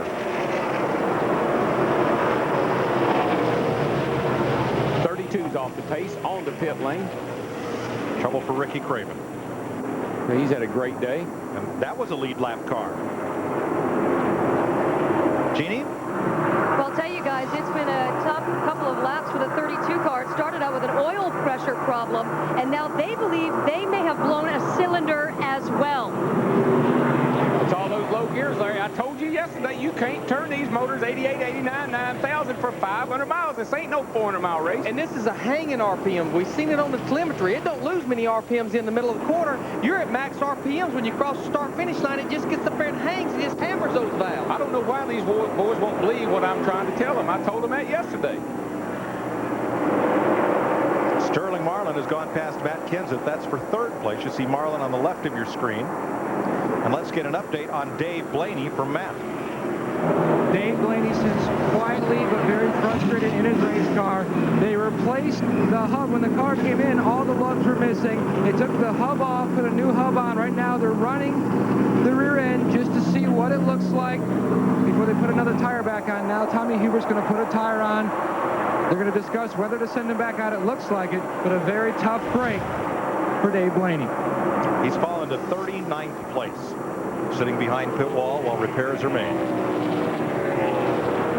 Another guy back in there that's checking out pretty good too and making some big passes is Dale Jr. I tell you what, I think the speeds are up. That's what's getting these motors, Larry, because look how much the track's cooled off. When we started, track temperature, that's what we look at. It started at 92 degrees, done fell down 3 degrees to 89 degrees, and that'll also mean these cars will start tightening up. They'll start not biting the front wheels as much, but again, run faster, more RPMs. They'll start handling better. When the track cools down, they start getting that grip, they get back in the gas, they see that big number at the end of the straightaway. Jeff Gordon's coming. He's tracking Johnny Benson, the 8th place car, number 10. Oh, that baby is down. And I see a little smoke coming off them flames. Ooh, she's hunting. Get him, boy.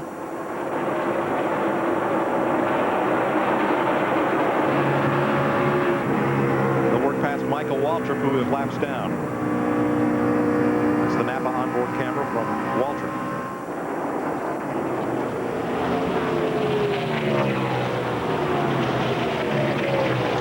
Jeff Gordon owes his teammate, Jerry Nadeau. Oh, but not in the way you say that as if he owes him something. Well, actually, what he owes him is the courtesy to not pass him if he does catch him. Because he wouldn't be in the position he's in if Nadeau had not backed off, locked it up, and slid the tires so he could get his lap back. Right.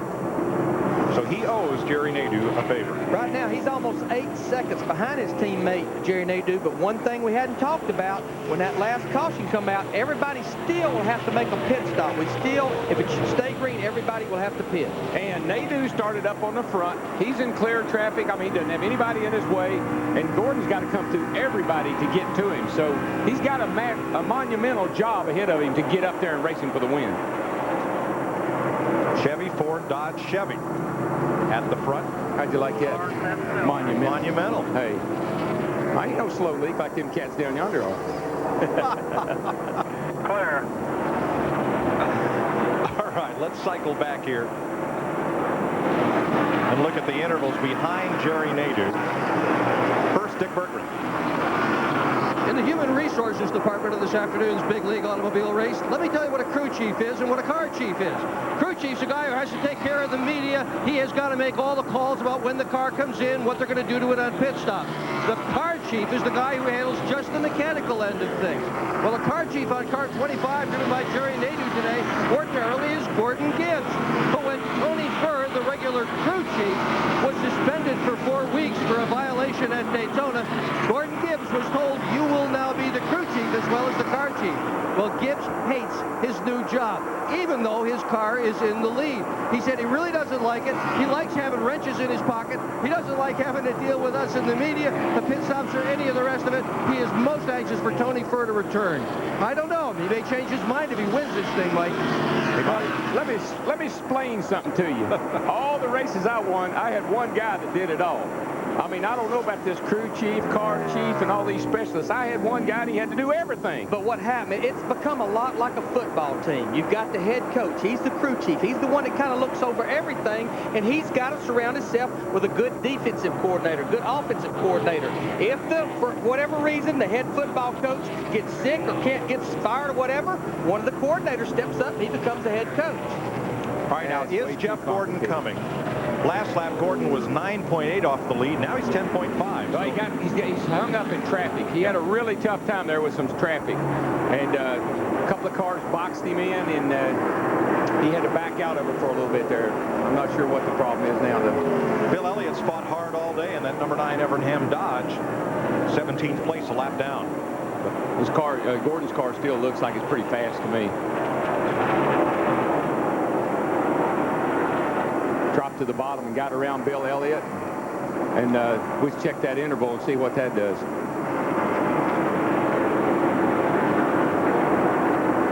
Now both Nadeau, the leader, and Gordon are clear of race traffic. Gordon, the 9th place car. But Nadeau is coming to the line right now. Here he comes. And Gordon is going into turn 3. That's how far behind he is. And that looks like this many seconds. Here comes Gordon to the line. And the interval's unchanged. Dale Jarrett actually having the fastest lap right there. So from the start-finish line, the leader to going into turn 3 is 11 seconds. And I don't even believe Jeff Gordon can make that up. Hornaday making a pit stop in the A.J. Foyt Pontiac. There's our Conseco onboard camera with Hornaday. And man, stopping up under green is agonizing. 45 miles an hour, and he's all the way down at the end of pit lane. It takes forever.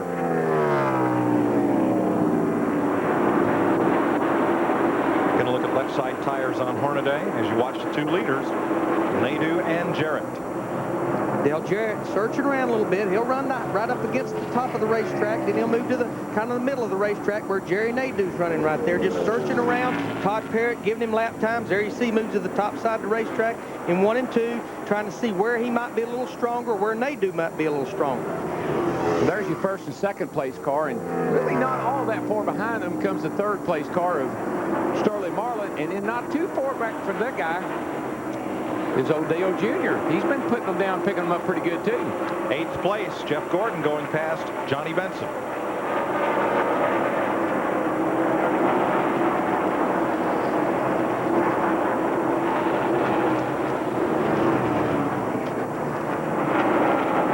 We talked to Jerry Nadeau about the intensity of the experience of winning here, his first win last November.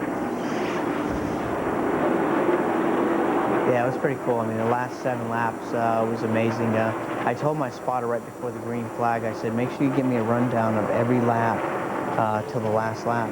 And, well, we were getting down to about 4 laps to go, and I could barely hear what he was saying. And he started out, you know, saying, like, okay, 7 laps to go, 6 laps to go. Then it was like 5 laps to go, 3 laps. I mean, he couldn't talk. So that tells you how excited, you know, he was and the team was. And you know, after we did our donuts and come on pit road, every one of our guys on the team had a tear in their eye. And it tells you how competitive NASCAR racing is and how hard these guys work. Well, he's a great young man. I tell you, he's going to be good, and he's got a great future ahead of him. And good sponsor this year, good program, ready to win some races. Hope he's got a good mirror because it's getting filled up. Ruh-roh. Here comes the truck. For more on DJ, here's Steve. Larry McReynolds, you are right. Todd Parrott, the crew chief on the number 88 for Dale Jarrett, is calling lap times. But DW, I'm curious. I've heard Todd Parrott say 3 times, DJ, take care of that right front tire. How in the heck are you supposed to do that going into the corner at 190 miles an hour? Well, Steve, you really don't do it going in the corner. You back off a little early, but what he's telling him is don't get back in the throttle so hard that you get that right front pushing. You skating that front end. Let the car set. Let it take a set. Stay out of the throttle until the car is planted, and then get in it and go, and that's what you see him doing. Rolling out early, but getting in it nice and easy and running it off the corner with the front end pinned down to the ground. Larry, I got a question for you. You're sitting up there on that box right now. What do? We take it to the full length of the fuel stop and come in and get 4 tires, and we're going to split the stop today? No, I'm not going to split it, but they could go to about lap 295 to 300, but I am going to short pit just a little bit We're just about getting ready to have a lead change here. About maybe lap 285. No question we're going to get 4 tires. Here comes DJ. 88 to the bottom side. Here at the start-finish line. Wanting that lead back.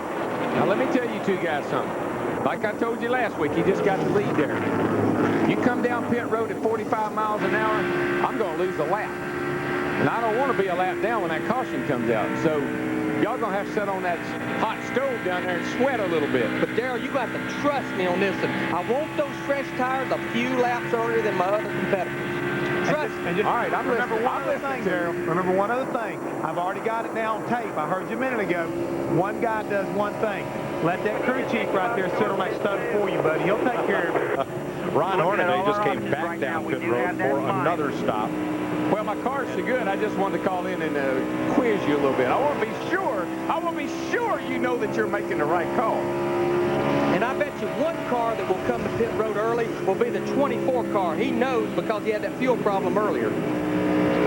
Gordon Gibbs there, the 25 car's crew chief, acting crew chief for Jerry Nadeau.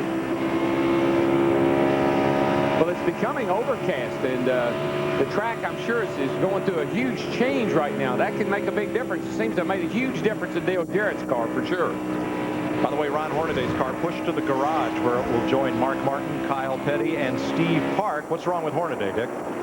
He's pretty well lost the clutch on that number 14 car, Mike. He made a couple of pit stops, a lot of smoke on the last one. Back into the garage with it. He's in trouble. Kevin Harvick at 6th place. He lacks about 3 seconds to Matt Kenseth, battling Ricky Rudd. Now that is for position. That's the 6th place battle. And I look at Ricky Rudd there, looking out the front windshield right here. Started 23rd. We've talked about the tire here at Atlanta. Ricky Rudd and this race team is the one that come here in January and helped Goodyear confirm this is the tire they wanted to run here. Sometimes it helps a team to help Goodyear do the tire test that gets you long runs on the race tire.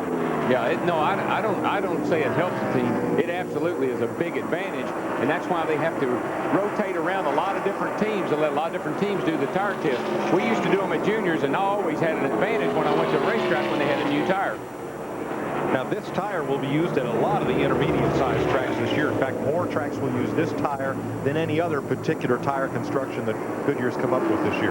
Dale Jarrett really having to work a lot of traffic right here going underneath Jimmy Spencer. Jerry Nadeau's liking what he's seeing. There's the 18 car. Remember, he's on 7 cylinders. Dale Jarrett has to go to the low side to get by him on the front stretch. Boy, that takes a lot of confidence in the other guy when you can cut down in between a couple of guys like that. That was Kenny Wallace and Bobby Labonte, and he knew he could do that, and they'd give him room. You know, it's going to be the 2nd week in a row that Bobby Labonte does not finish on the lead lap, combined with being in the big wreck at Daytona. Tough start for the defending Winston Cup champion.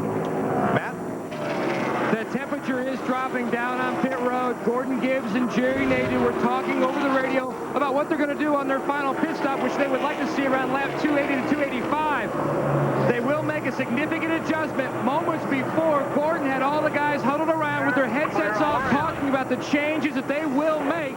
They did not talk about it on the radio because the 24 team of Jeff Gordon is right next door. And they don't want to show their hand to Gordon or the leader, Dale Jarrett.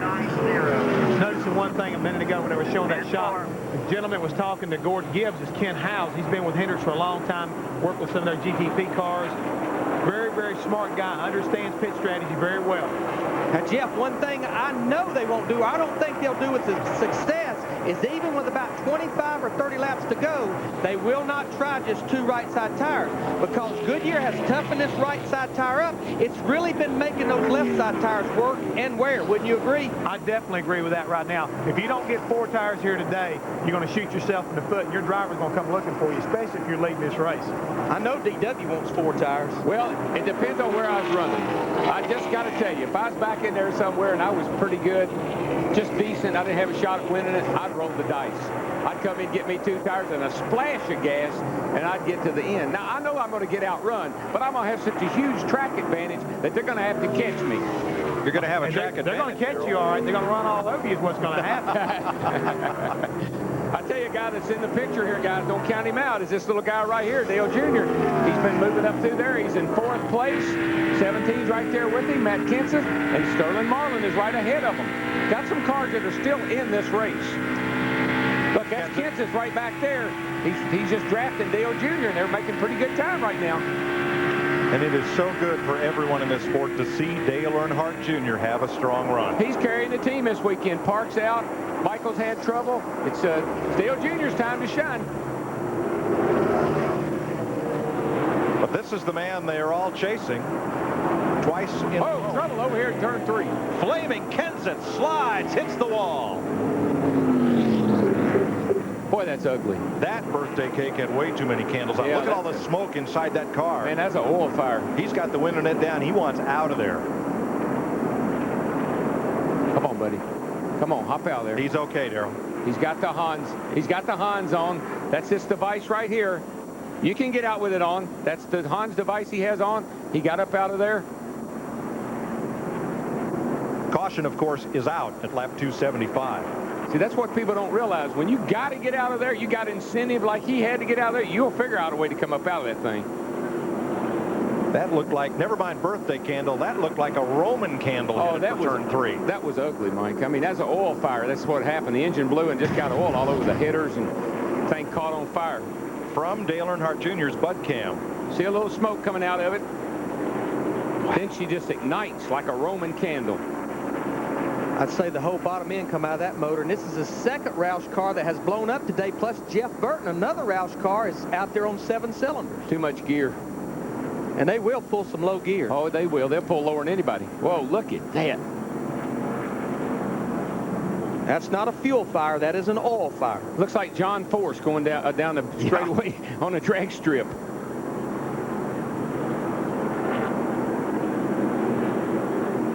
Boy.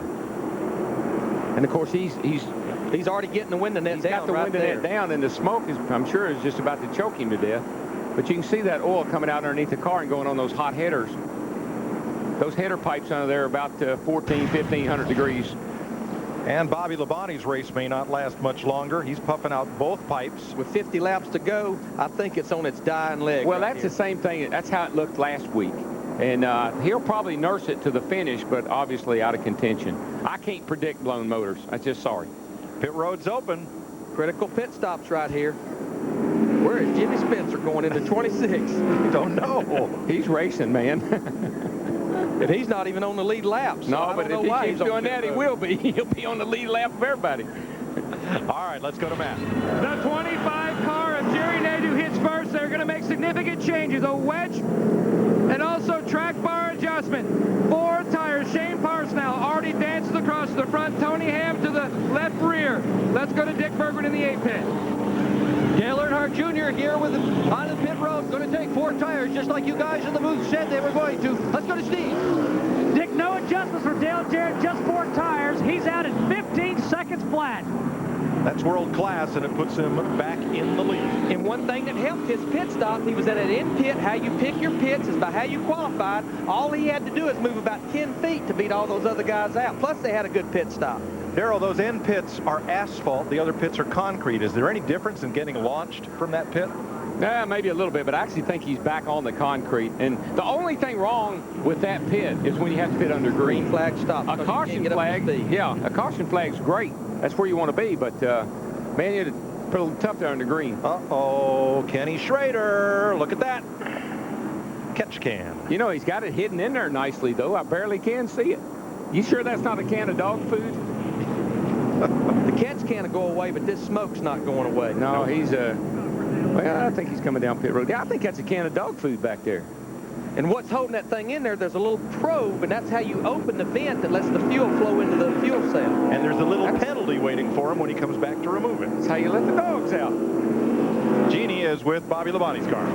Well, a lot of smoke from the 18 car, but believe it or not, this is just a usual pit stop. He's going to get 4 tires here, trying to keep it clean. And his bottom line right now is keep that RPM up so that he doesn't smoke as much and keep the engine going till the end. Oh, that thing sounds awful. All right, Schrader came back in. Remove the can, stop and go. Remember last week in Las Vegas, Dale Earnhardt Jr. left his pit with a catch can attached. Shake, shake, shake. Shake your booty. Now, he was trying to get rid of that before he left pit road, but the rule says you have to get rid of it before you leave your pit. Right, and what it was, the difference in this, that was under green flag, so he had to come back in for a stop and go. These guys will have to go to the tail end of the longest line. It's a tough break for Schrader, who's been on the lead lap all day. We'll be right back to Atlanta with more NASCAR on Fox.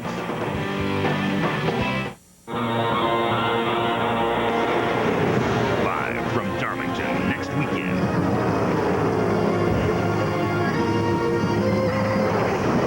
They call it the track, too tough to tame. Now, defending champion Ward Burton looks to outgun and revive Jeff Gordon for a repeat trip down victory lane. Coverage begins Saturday with the Busch Series on FX. Then next Sunday, Winston Cup racing on Fox. What does it take to stop a conspiracy? Prepare to get moved. Less than you think. The Los Angeles Times calls the lone gunman a microchip off the old X-Files. It's hilarious. Come on, I'll catch you. You promise? Yeah, hurry up, come on. And potentially the funniest series in prime time. Ow! Don't miss the new hit show. I guess this looks bad. I guess this looks worse. The Lone Gunman at 9/8 Central tonight on Fox.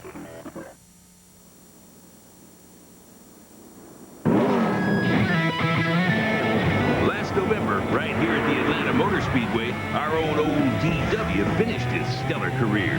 From Owensboro, Kentucky on through 84 wins and 3 Winston Cup titles.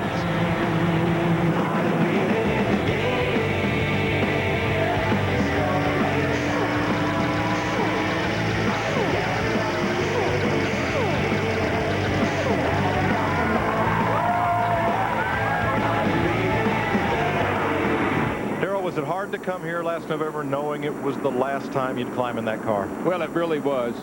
You know, I've done this so long. Like I like to say, I've been getting up all my life and every Sunday putting a helmet on and going to a racetrack and racing. And I really, it was the most difficult thing I've ever had to do, knowing that that was the last time I was going to sit behind the wheel of a race car. But I got to tell you, I sure am getting the itchy feet again. Oh, I don't know. You may have traded that helmet for a headset, but we're glad to have you up here. Well, I'm having, you know, this actually has turned out to be a lot more fun than I thought it was going to be. The Fox people, you guys, Larry, Mike, everybody down and Jeff and everybody, Chris, it's just made it, we're having a, I don't know if anybody else having any fun or not, but I am. Let's hope they are. Let's see if they have drained the hot tub down in the Hammond Hotel. Well, we're always ready to go, right? I think that... what are they talking about? I don't know. That we're always here working hard. Or something? That hot tub research paying off. I want to talk about the last right now, I would like to point out, if everybody's paying attention, my colleague here picked Dale Jarrett to win this thing, and I do believe the 88 car is leading the race. Well, remember, we have a lot of race to go. Now, what should we look for? Jerry Nadeau, who won this race back in November, is second. Kevin Harvick, who's run a terrific race, is also in the hunt, but it looks like Jerry is right where he wants it. And again, Ford it's been all Chevy so far in the first 3 Winston Cup races. Well, that's been the hard thing right now. I think Jarrett's fast on some short runs, but what I'm really concerned about is whether or not he can do it, you know, long on a long run. But another guy right there is kind of laying in the weeds is, don't forget old Sterling Marlin. He is the point leader, and he's been hanging around that top 5 all day long. He's got that Dodge working really well. And the reason he's the points leader, he has finished among the top 10 in all 3 races so far. That last pit stop, we saw Dale Jarrett take advantage. What was it, 15 seconds, maximizing the opportunity. Always have a good pit stop. Those guys are some of the best around. But one thing right now they got going for them, and Larry pointed it out, being in that end pit, you get an opportunity to jump over the line and you can get it done. Hey, you messing with me again? Huh? Look, I got one too. Where you at? I can write things. There's a guy that's all hat and no cattle. I just didn't know. There we go. I can get you back. I can get you back. Let's roll. Do we have that recap? Let's go back to lap 143. There's a couple of instances that happened here when Jeff Gordon was actually allowed in the race by teammate Jerry Nadeau. Yeah, we do have that, right? Right? Richie Z and already have that rolling. Yes, we don't have it. We don't have it yet. Okay, we're gonna hear from Matt. There's Felix Sabatis down there watching. Yep. We'll get to that recap in a moment. Let's go down to Matt. Matt Yoakum. Owner Rick Hendrick of the 25 car was on his radio to his driver, Jerry Nadeau. They were talking about, under caution, what Jerry would like if he actually wins the race. Jerry thought about it, said, well, boss, I'd like a new truck. He says, really, is that it? He goes, well, no, actually, I'd like a new BMW. Can you help me out with that? He goes, well, I think so, but if you lose, I'm going to fire you. And they started laughing, and Jerry came back out and said, well, actually, boss, I really could use a new engine for my dirt car I'm going to run next month in Charlotte. That headset Rick Hendrick had on is something brand new. It's noise canceling. I tried one on the other day, and it wipes out all the car noise from the Speedway. Costs $900, and for what's, I'd say it's worth it. Well, I'd like to have one of those, particularly when Jeff is calling up here and talking to us.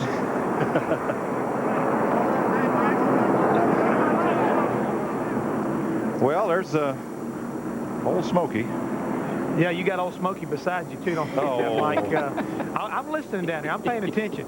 The one thing I'd like to talk about, Darrell, is that when we saw Matt Kenseth's car burst into flames when the engine exploded, I think everybody needs to understand from a driver's perspective what's going on inside there as far as the flames that are coming in, and why is he so urgent to get out of the car, and what's happening then?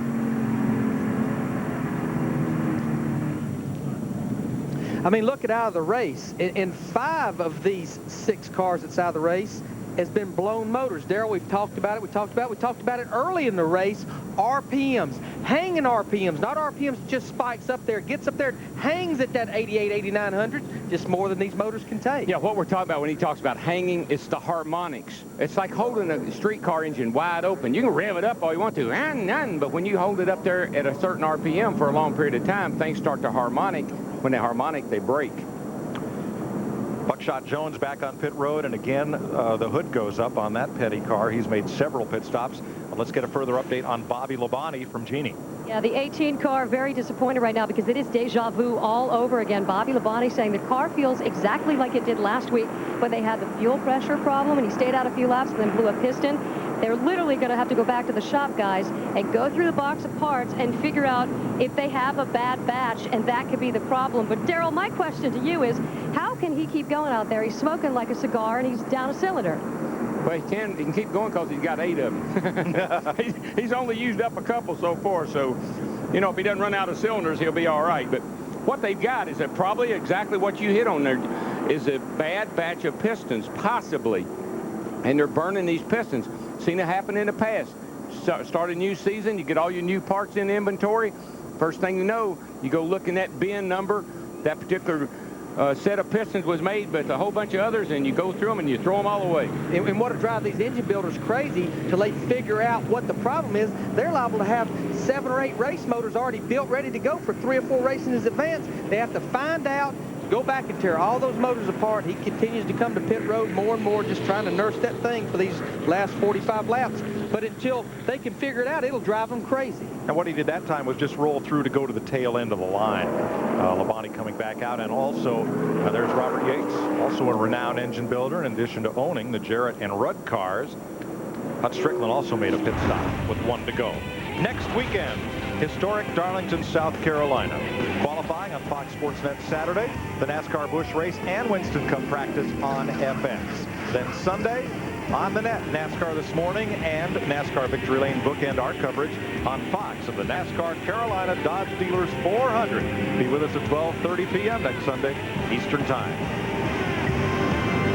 You know, one question that has been asked a lot is why, as fast as they are here, don't we run restrictor plates? I've actually been part of a restrictor plate test here. The problem was it slowed them down on the straightaways. They run wide open through the corners. The end result was the same speed. So that's one reason we don't run restrictor plates here at Atlanta. Getting set for this restart at lap 283, 42 to go. And we're back to green.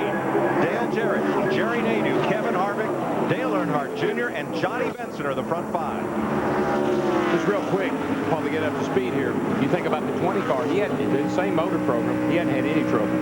So it just could be real confusing sometimes. And that 20 car of Tony Stewart unable to get a lap back from Dale Jarrett. Boy, that 25 is, man, he is on the bottom and coming. Here he comes. Ooh, cut that thing. there. Oh, well, he cut it. Had to cut it real hard to get down under Dale Jarrett. Nadeau back to the lead. 21st lead change today.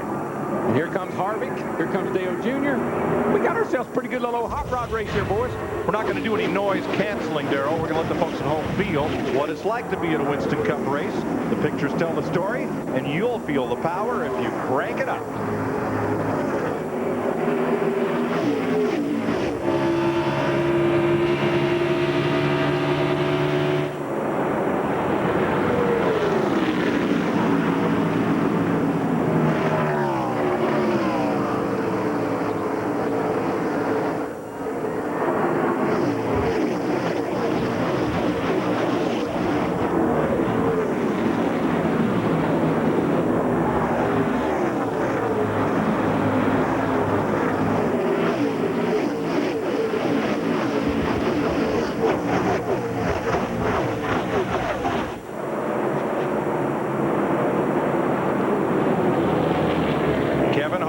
Up and underneath Dale Jarrett. It's a battle for second place right here. And don't forget, just like Larry pointed out, that's a car that finished second here last year, and he's got himself in a really good position right now to do it again. How about Dale Earnhardt Jr. in that red number 8 car? He's going to follow Harvick on the bottom side here below Dale Jarrett. I've been watching Junior, and he has been easing his way right up there into the fight.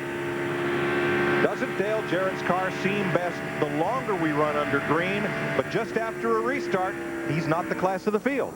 We've seen that all day long.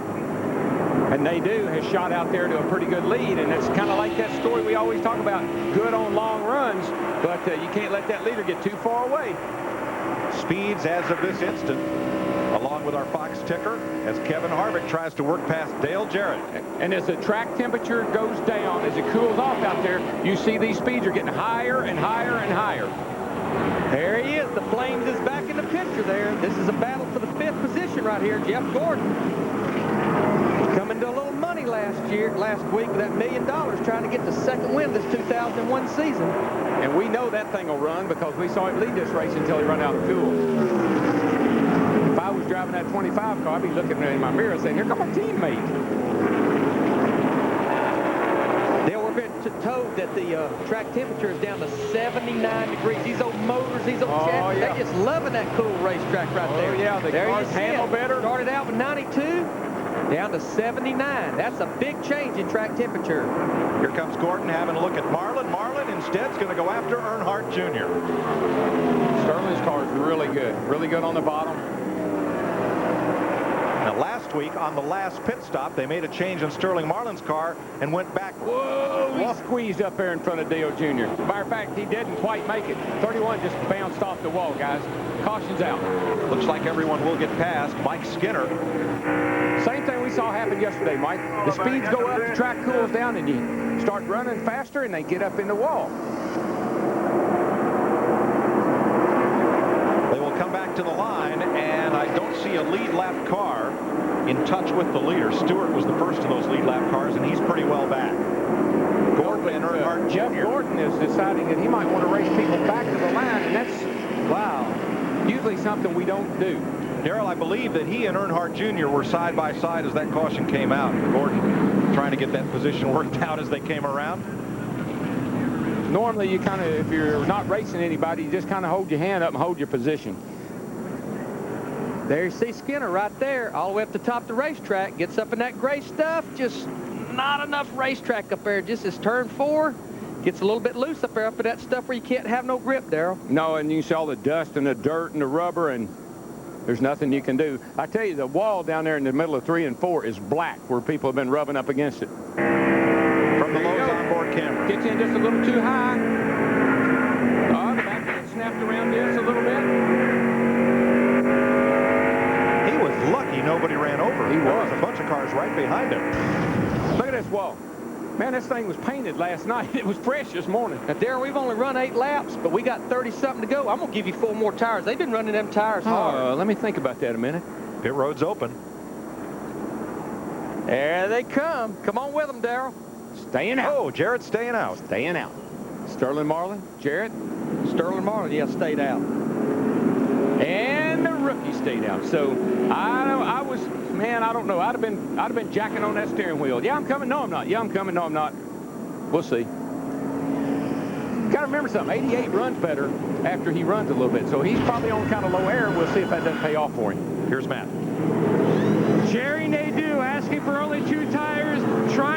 deal with his crew chief, Gordon Gibbs.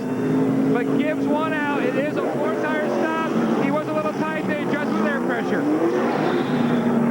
4 tires for Kevin Harvick. Mike Fluke on the front, Ronaldo on the back. The 29 is down and off pit road. It looks like in front of the 25. He is, Steve. Here's Dick. Earnhardt Jr.'s team had decided that they were going to pit no matter what. Even if no one else came in, they were going to do it. The reason, Earnhardt Jr.'s car was very tight. They threw 4 tires at it, tried to loosen it up a bit. The 40, Sterling Marlin, did not pit. He stayed out on pit road on that one, Mike. Dale Jarrett and Sterling Marlin stayed on the speedway. Everyone else pitted. Jeff? One other thing you might have noticed there, Mike, all the other lap cars were on the pit road at the same time with the leaders. That's what they call a quickie caution, and when they call that, the pit road is open for all competitors to come down, lead cars or lap cars.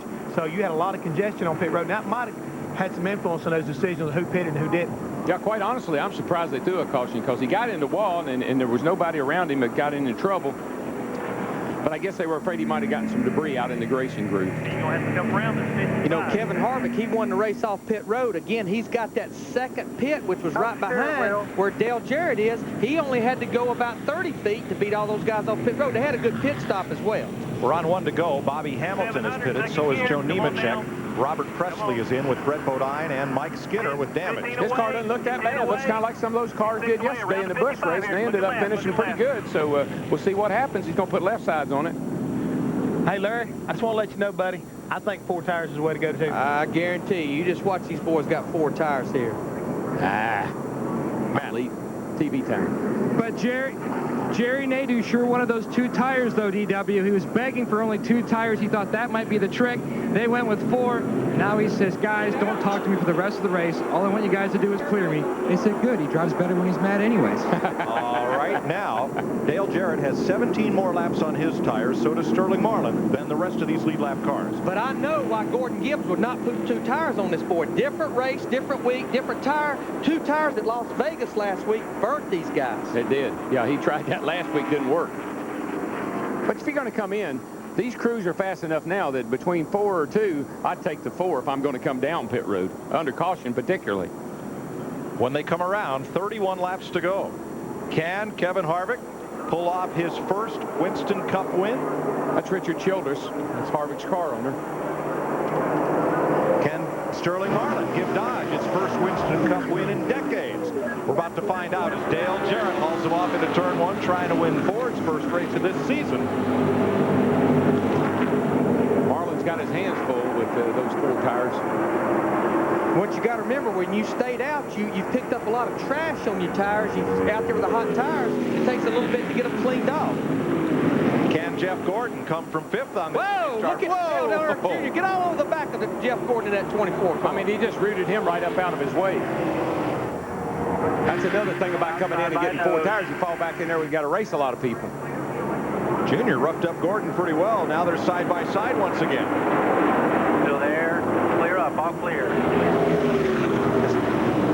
Tony Stewart backing up in the middle of the pack there. And that's the teammate to Bobby Labonte's car, which has engine trouble. He's done. He's off the pace, brought it on the apron. It's more than a flat tire. Earnhardt Jr. got past Gordon. Dick. He's a bit agitated out there right now, Mike. The car stalled when he was trying to come into pit road for his pit stop. That's happened a couple of times today. He got on the radio, and he was really hot. He said, we've just got to fix this. So he's a bit annoyed out there. Got to keep it under control, though. Race is winding down to the end. Well, these young drivers got to race for a lead here, and I think Nadeau's going to probably zap her buddy up here, Jarrett. But these young drivers have got to remember something. Now is when you've got to be your calmest and your coolest if you're going to win a Winston Cup race. 4 fresh tires. Them old 4 fresh tires down there to the bottom. Get down there. Clear. Get down there. Ain't over yet, baby. We got a long way to go yet, man. I might be all right. Nadeau edging ahead of Jarrett. That's the 23rd lead change today. And for 3rd, here comes Harvick inside of Marlin. Junior's right there with him. Boys, we got ourselves a real race on our hands right now. We got some guys coming up through here that are going to be serious contenders. This ain't make-believe. This is for real. Can they keep this up for 28 more laps? Oh, yeah. I guarantee you. Track's cooled down. Sun's gone down. Boy, Junior, that's the second time going into turn one. That back end of that car just shook loose. Yeah, he's just driving it down in there. He sees those leaders. He wants a part of this. And that's where Gordon is best. When he can see the leader, that's when he's at his best. And he can see him now. Well, It's his teammate. He knows he's got plenty of time. I mean, there's still like... Still there.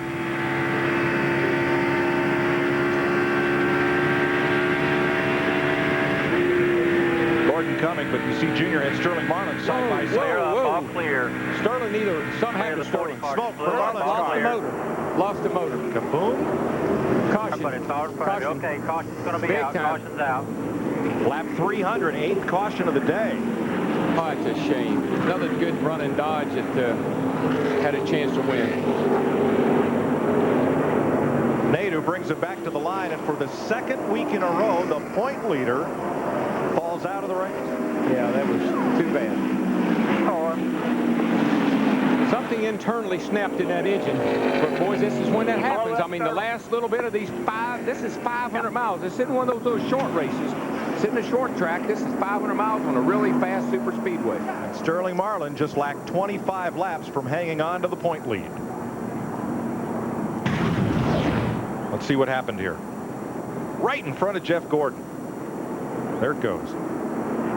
Jeff did a good job of just kind of turning down out behind Sterling. Obviously, Sterling's engine gave him a little warning, but that could have been disastrous if Jeff had run in the back of him. Now Tony Stewart comes back on pit road, and he's smoking. He's got a right front tire flat, looks like. Yep. And Robert Presley there with the hood up as well. Boy, watch how close Gordon gets to Sterling there. Makes the right move. All right, we only got 10 cars now on the lead lap. We've run 6 laps. That's off Tony Stewart's car. These cats going to come in again. Nadeau stays out. Jarrett stays out. Looks like everybody stays out. Well, that tells you that Jarrett's happy with his deal. You know, he could have come in. Let's show you what happened to Tony Stewart here.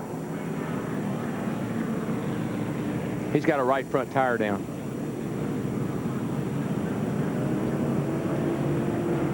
Saw the whole tread of the tire come off right there rolling down the racetrack. Sheet metal. Get it up in the sheet metal, and they cut the tread off the tire. 24 laps to go.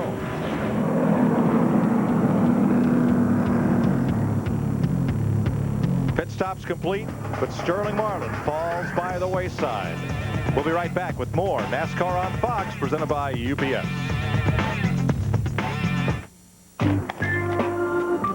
Napkins.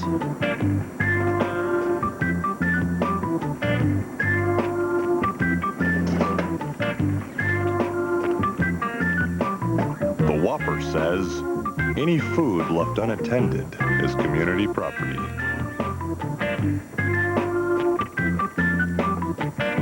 It's so raw.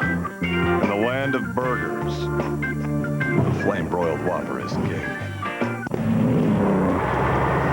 Trucks. Fundamentally tougher than any panty-waist car. Hey, no one ever wrote a song about his first hatchback. At Craftsman, we figured the only thing better than trucks is racing trucks. So we're the official tools of the NASCAR Craftsman Truck Series. Tough trucks, tougher drivers, and the toughest tools. Craftsman. I'll tell you what, on race day, you better get it right. You want a hands-on boss. Yeah. He Terry Labonte. Terry Labonte. Check the transmission and the drive shaft. He's involved in every detail. Right, absolutely. Hey, if that makes me a perfectionist, 1 more pound. so what? There's a fingerprint on the windshield. Got it. Hey, I'm here to win. Blue. The nose needs to be bluer. Blue's good. Yeah, Blue's great. Very good. Race day wraps up with NASCAR Victory Lane, a full recap of all the day's action. NASCAR Victory Lane, tonight on Fox Sports Net. The LA Times calls The Lone Gunman potentially the funniest series in prime time.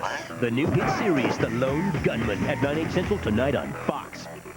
This March, Alfonso Moretti, health club manager, will come face-to-face with 4 real-life Marine drill instructors. I'm ready to be yelled at for 28 days straight. Get off my butt! In the ultimate competition, boot camp, Fox style. Kiss your wife right now. Kiss her. Hi, I'm his new pal. He said he'd do anything to win a huge cash prize, but he had no idea what he signed up for. Will he survive? I'm not going to change who I am because I'm afraid of losing this game. Camp, a new reality series, premiering March 28th on Fox.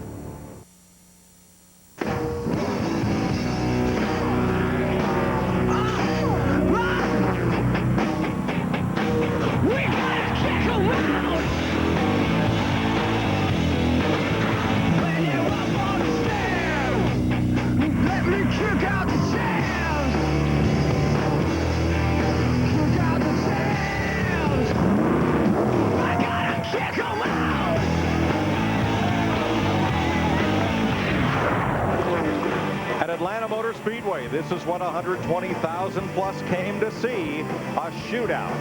22 laps to go. Can Jerry Nadeau make it 2 in a row? Can Dale Jarrett put the Ford in victory lane for the first time this year? Can Kevin Harvick win in only his 3rd Winston Cup race? Can 4th place Dale Earnhardt Jr. be the 3rd Dale Earnhardt Incorporated driver to win this year? And can Jeff Gordon come from a lap down to make it 2 in a row?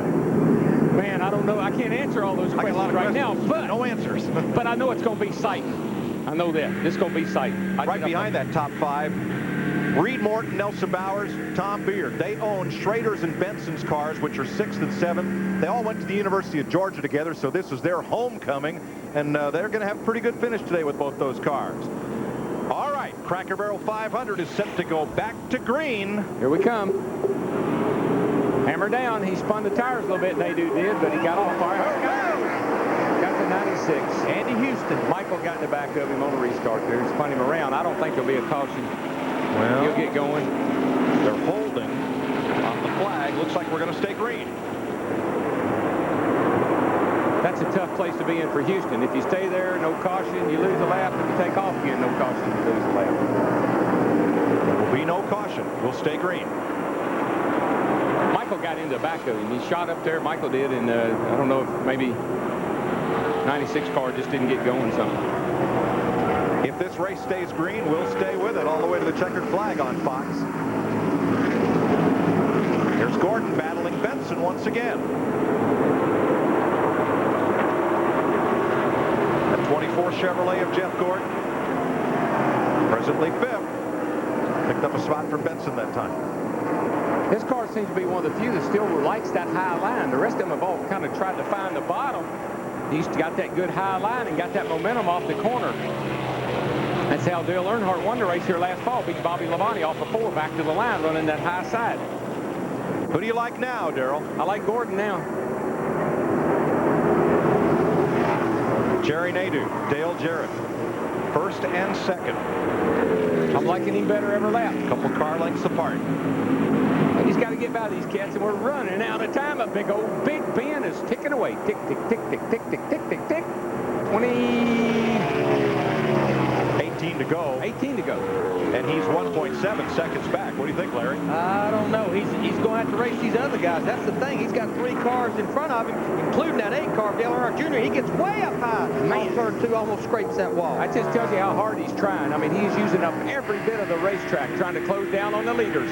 All 3 of the Rick Hendrick-owned cars in the top 7 positions. Terry Labonte is 7th. Yeah, and the old Iceman, he just kind of slipped himself up in there, didn't he? Here's the interval again. Gordon 1.7 back. Pretty constant. Or is that Tony?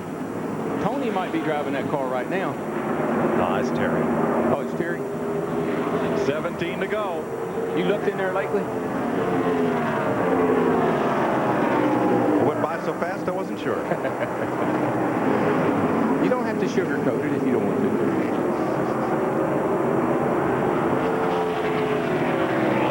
Check the interval back again. 20 car, 4 car, Jeff Gordon. He is the fastest right now. Look at him all over the rear bumper. The 8 car Dale Earnhardt Jr. Catching him one thing, getting by him another, though. Boy, he's got to get by these cars pretty quick if he's going to have a shot at catching Nadeau. Dale Jr. really rocketed off of the 2nd turn back there that time, Larry. I mean, he drove off and left Gordon. But, you know, Jarrett's holding his own. Larry, is he holding for a late run, or is he giving it all he's got? Well, what we got to remember, he's got older tires than anybody. Look at him down to the bottom right there. He's got older tires than anybody, and I think he is. He's trying not to abuse those tires. We heard earlier Todd Perry tell him, don't use that right front up. They're telling him how many laps to go. I think he's going to go after him here shortly. Well, here's the whole thing. Boy, Nadeau just bobbled. Nadeau just bobbled in the middle of the corner there. Here's the whole thing. They would have come in on that last caution and gotten tires if they didn't think they were doing the right thing. They're happy with their car. They had a chance to put tires on it. They didn't. They know what they're doing. And remember, the longer we run under green, the better Jarrett's car has been today. It has been that way all day long. He is right on the rear bumper here, Jerry Nadeau now. But by the same token, he can't mess around too long behind Nadeau because Harvick, Dale Jr., and Jeff Gordon are within a football field of each other. They're there. They are within a second. 13 laps to go. 13. Here we come. Still turning about 8,700 down there. Boy, the sun's getting bad. Get down in the one now. Oh, windshield's all pitted up. But you know what he sees? He sees that victory lane. He sees that checkered flag, and buddy, that'll clear up your vision in a hurry. Now there are your two leaders, Nadeau and Jarrett. They've got company. Harvick, Earnhardt Jr., Gordon. That's all the top 5 cars right there. 5 cars, 12 laps to go. We've been racing 3.5 hours, almost 500 miles, and we still got 5 cars here that could win the race. There ain't another form of racing in the world that can make that claim. And next weekend, we head to NASCAR's oldest super speedway built for stock car racing, Darlington, South Carolina, for more of the same. What a season this has been. If every other series in the world run 500 miles every Sunday, they'd have 3 cars running at the finish. 3 cars running. Look at these cars. Everybody's running different lines. They're searching now. It's 11 laps to go. Where am I faster? Up high. Where am I better? Down low. Well, that's that crew chief saying, come on, buddy, we're running out of time. They're counting them down here. We got 10 to go. If you got anything left, you better use it now. Fastest car on the racetrack remains that number 8, Dale Earnhardt Jr. Boy, you can just see every now and then a car like the 2nd, 3rd, or 4th place car get a huge shot, and they really close the gap. This time around, it's Gordon who's quickest. A lot of that has to do with where they are on the racetrack. You're getting a little help down the straightaway, getting a little draft, but it's really messing them up when they try to make a pass. 10 to go. Richard Childress looking at Kevin Harvick. Boy, here comes Harvick. Here comes Harvick. Man, he drove that thing in there, and he got back to the gas in a hurry.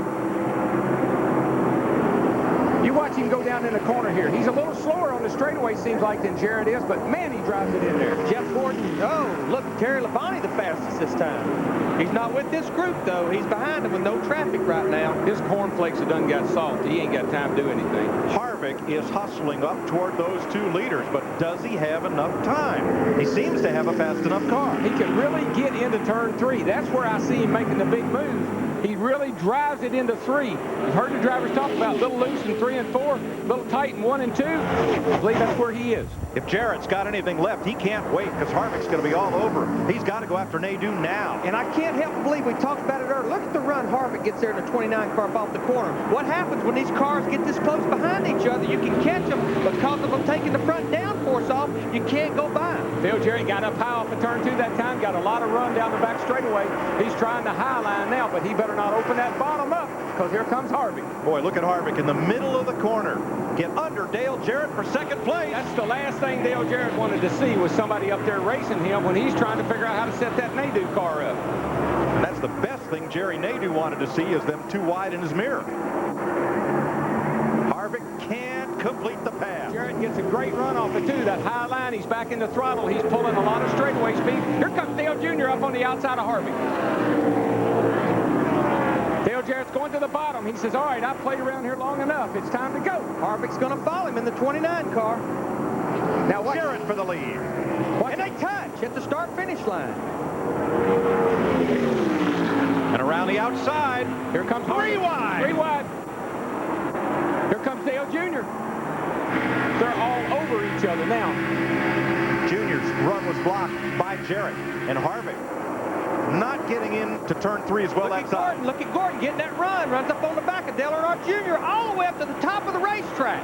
I don't think Dale Jr. will get it. He's going to give him wide line. Here we Harvick the leader. Harvick eased it into 3 to get a good run off 4, and it got him the lead. 5 laps to go. This is ingredients for a 5-car wreck. This is incredible. Look at them. They're all over the place. High, low, and in the middle. And Harvick clears Nadeau for the lead. Dale Jarrett, he gets loose up there off turn 2, falls back to 4. Jeff Gordon's up in the 3rd place. They go down in the 3rd turn. Gordon's going to go high on the outside. He's back in the gas. He's going to drive alongside Nadeau. Junior on the bottom. Can't do anything with Jarrett. Loosens up Jarrett. Boy, Jarrett and the Dale Jr. almost. Now, remember, as Harvick's wife looks on, Delana. Brand new wife, by the way. That's right. 1 week old. Now, remember, Gordon owes Nadeau a favor. He's going to try to help push Jerry Nadeau to the lead. And Dale Jr. is out of it. Earnhardt has cut down a right front tire. Burnt the right front tire off of that thing. Here comes Gordon to the underneath. He's going to come underneath Nadeau. This is exactly what Harvick wants, though. These guys running side by side. Look at the distance he's done put on. 3 laps to go. And right now, this is when, hey, buddy, let me go. I can win this race. I thought last year's photo finish was a thriller. This may be better. Well, here comes Heartbreak down pit road. I know we're watching the race. Dale Jr. down the pit road. Flat right front tire. Gordon goes into 2nd place. Harvick's got his work cut out for him now. I don't know if you're sitting down at home, but there's 120,000 people on their feet here at Atlanta. And here comes Jeff Gordon closing down on Harvick. Kevin Harvick trying to become only the 5th driver in NASCAR history to win in only his 3rd Winston Cup start. And I know Richard Childress has got to be jumping up and down with joy right now, no matter what happens. And somewhere, too, must be Dale Earnhardt, because this is his car that Kevin Harvick is driving. The paint is different, the number's different. But not since Dan Gurney in 1963 at Riverside, California, as a driver won in his 3rd start. Jeff Gordon's going to give it all he's got this turn. This time he's going to try to go down bottom. He's going to try to get down under him. Gets a good run there in the middle of 3 and 4. They'll be coming for the white flag right here. 1 lap to go. The Childress team trying to go to victory lane for the 2nd year in a row in this race. We had a photo finish here last race. We're getting ready for another one, folks. Get up off your seats. Here they go. For 2 in a row, trying to set him up. Gordon's going to make the big move on the inside when they get down here to turn 3. Slow car might be in the way. Here he comes. He's going to drive it to the bottom. Oh, Harvick's leaving a lot of bottom open. This slow car is going to be in the way. Just like a year ago, he's going to get him, though. He's going to get him. Gordon got loose. It's Harvick. Harvick by inches. Harvick by inches. Harvick by inches. What a race. What a finish. How did Jeff Gordon hang on to that car that loose off turn 4? Man. We got him. Tell me we got him. 29 car. You got him, buddy. Harvick, you got him. 6/1000ths of a second. Right. Nice job.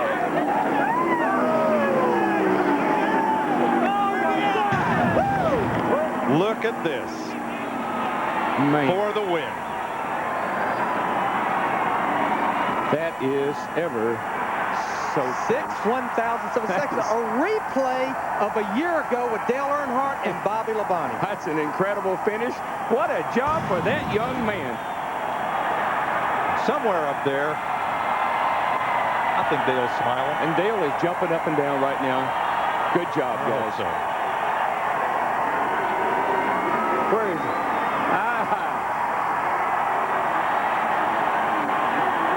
Folks, this is Dale Earnhardt's car and team. And Kevin Harvick, the young man Richard Childress tapped, is doing a John Force down the front straightaway. Listen to the crowd. I mean, that's incredible.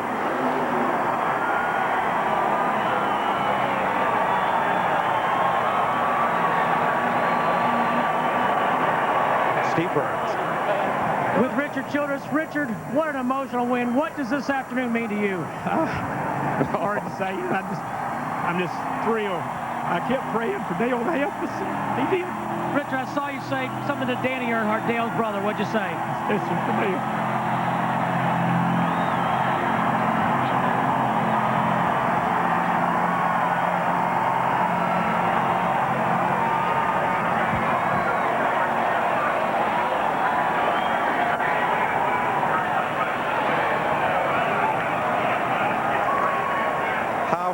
special this is.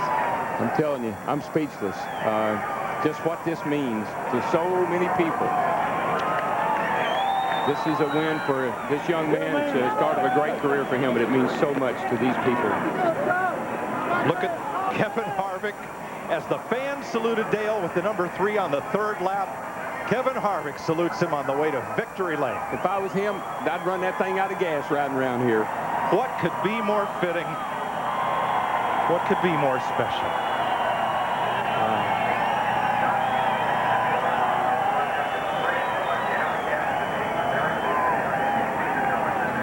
If you believe in storybook endings, folks, this is one for the books. I'm telling you. I got a big old lump in my throat.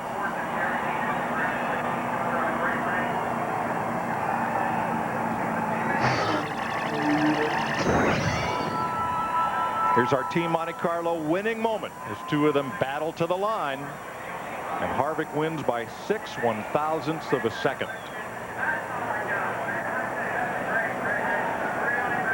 Look at Jeff Gordon there, a little loose coming off the corner as he shot past Brett Bodine. Right there. Hung on to it. But that was the difference. 6 1/1000. Watch Look this. at this. This is so close. Gordon's closing. Had that run. Boy, I tell you, if the finish line had been Talladega, he'd have got him. But and here's the crew looking on as they came to the line. Chocolate Myers right there, been with Dale for 100 years. All these guys, this means so much to them. They think they did. They think they did. I'm sure they wondered if they'd ever win another race after Dale was gone, but they have answered that question big time today. Look at Chocolate. Chocolate there. He's really one of folks. People around this racetrack are all in tears. I mean, they're just so. So are folks up here. Crews are coming out and congratulating him. This is like when Dale won the Daytona 500. It is. Look, there's not a team that isn't down there represented that isn't congratulating. The crowd still cheering him on. Pit crew members from other teams running down to congratulate Kevin Harvick. 25 years old in only his 3rd Winston Cup race, and the weight of taking over the car of a legend on his shoulders. And Harvick has responded with a great photo finish win. Well, I know when Dale won the Daytona 500, everybody really just was so happy for him. I don't know that this isn't it's a different kind of situation, but the same jubilation. And Richard Childress, Kevin Hamlin, those guys picked up the pieces, tears in their eyes, and have moved forward in doing what Dale Earnhardt wanted them to do back in victory lane. Whatever you do, stay off the roof, they said. They inspect the roof height after the race. That's why they told him that. Yeah. Jump up and down on the hood, but don't jump up and down on the roof. Danny Lawrence, longtime Childress engine tuner, one of the first to congratulate Harvick. What a moment. This is an incredible moment in our sport. The crowd has grown somewhat silent, waiting to erupt as Kevin Harvick comes out of that car. The tributes to Dale Earnhardt are everywhere around this speedway, but the greatest tribute is the man behind the wheel of that 29 car right now. I've said it time and time again, a legacy is not about what you did while you were there. It's about what happens after you're gone.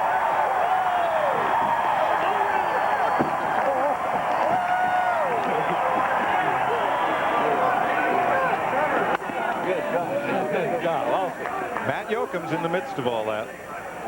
Tears and jubilation in victory lane. Hugs by everybody. Kevin Harvick, a very special and emotional win. Did you ever script your first career win like this? I don't know how you could script it any different. As everybody can know, I'm sure this is going to be pretty difficult for all of us, but none of us expected this soon, and the unfortunate circumstances, and all I got to say is this one's for Dale. Take us on the pass for the lead and the win. I mean, the car was tight, and I didn't really know if we could do it, or but we never give up, because that's the attitude of this RCR team, and this Goodwin Chevrolet was good all day long, and we just kind of bided our time, and I think somebody was watching over us. A very emotional win. Let's go to Dick with Jeff Gordon.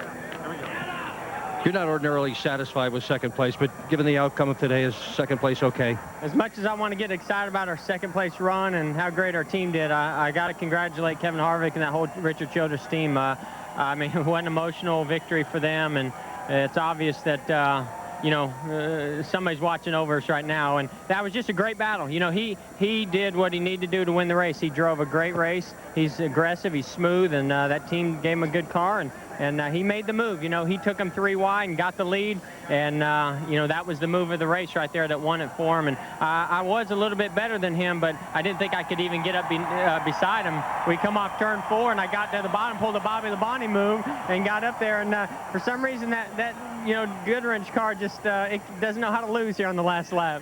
Did it remind you of last year? Was that on your mind as you came around in that last lap?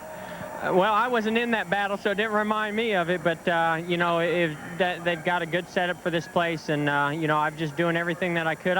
I didn't have, you know, a car that could get by him on the top, so I said, well, I got to go to the bottom and try to get some momentum. I was surprised I even got it beside him. I just got to say thanks, you know, to everybody with DuPont and Pepsi and Quaker State, GMAC, Chevrolet and Goodyear. This team is just, man, they are flawless right now. We did have a little problem today, but we rebounded from it thanks to Jerry, my teammate, and Robbie, and these guys are just doing an awesome job. It's neat to be able to go out there and drive these types of race cars. And we thank you for a great show today.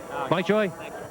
Thanks, Dick. It's another clean sweep for Chevrolet. Top 3 positions, Harvick, Gordon, and Nadeau, as you have a look down through the results, and we're still trying to catch our breath. Well, I tell you, he says somebody's watching over him. We know who it is, and it's Dale Earnhardt. We have not had a green flag lap yet with the 3rd lap. We've been under caution every time. That's Dale, and this is Dale today. His presence is being felt even now, and it feels good to know he's still a part of this. Well, you know, you think about that, and just the big heartbreak of the day, though, was Dave Blaney led all those laps. Looked like nobody could catch him. Ends up 34th position after the left rear tire runoff. If you believe in storybook finishes, this was your day. Kevin Harvick, a winner for Richard Childress Racing, driving for the team with which Dale Earnhardt had done so well. Well, Jeff Gordon led the most laps today, and thus he is our Winston Cup point leader for the first time since the 1999 Daytona 500. Jeff Gordon's in front, Dale Jarrett. How about Johnny Benson there in 3rd? What could top this? How about Darlington? Oh, Darlington will be exciting. I tell you, these cars and these drivers right now are putting on the... I've never seen racing like this, and it's so fun to be a part of it and watching it and calling it. I said there was no way we could have a better race than Rockingham. They just keep getting better. I can't wait to Darlington. This could well be the best Winston Cup season ever. You're going to see the whole first half of it on the Fox family of networks, your new home for NASCAR. Pretty nice trophy you got there, young man. Pretty nice check, too. Pretty nice. For all of us at Fox Sports, we congratulate Kevin Harvick and Richard Childress Racing on a great win in Atlanta. See you in Darlington next week.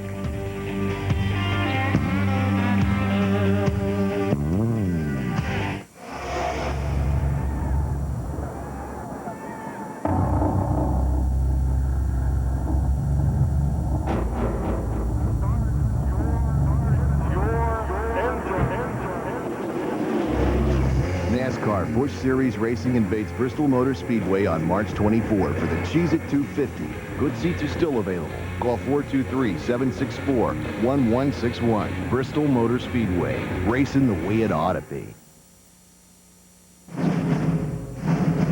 Home to the World Series, the NASCAR Winston Cup Series, and next January, Super Bowl 36. You're watching Fox Sports.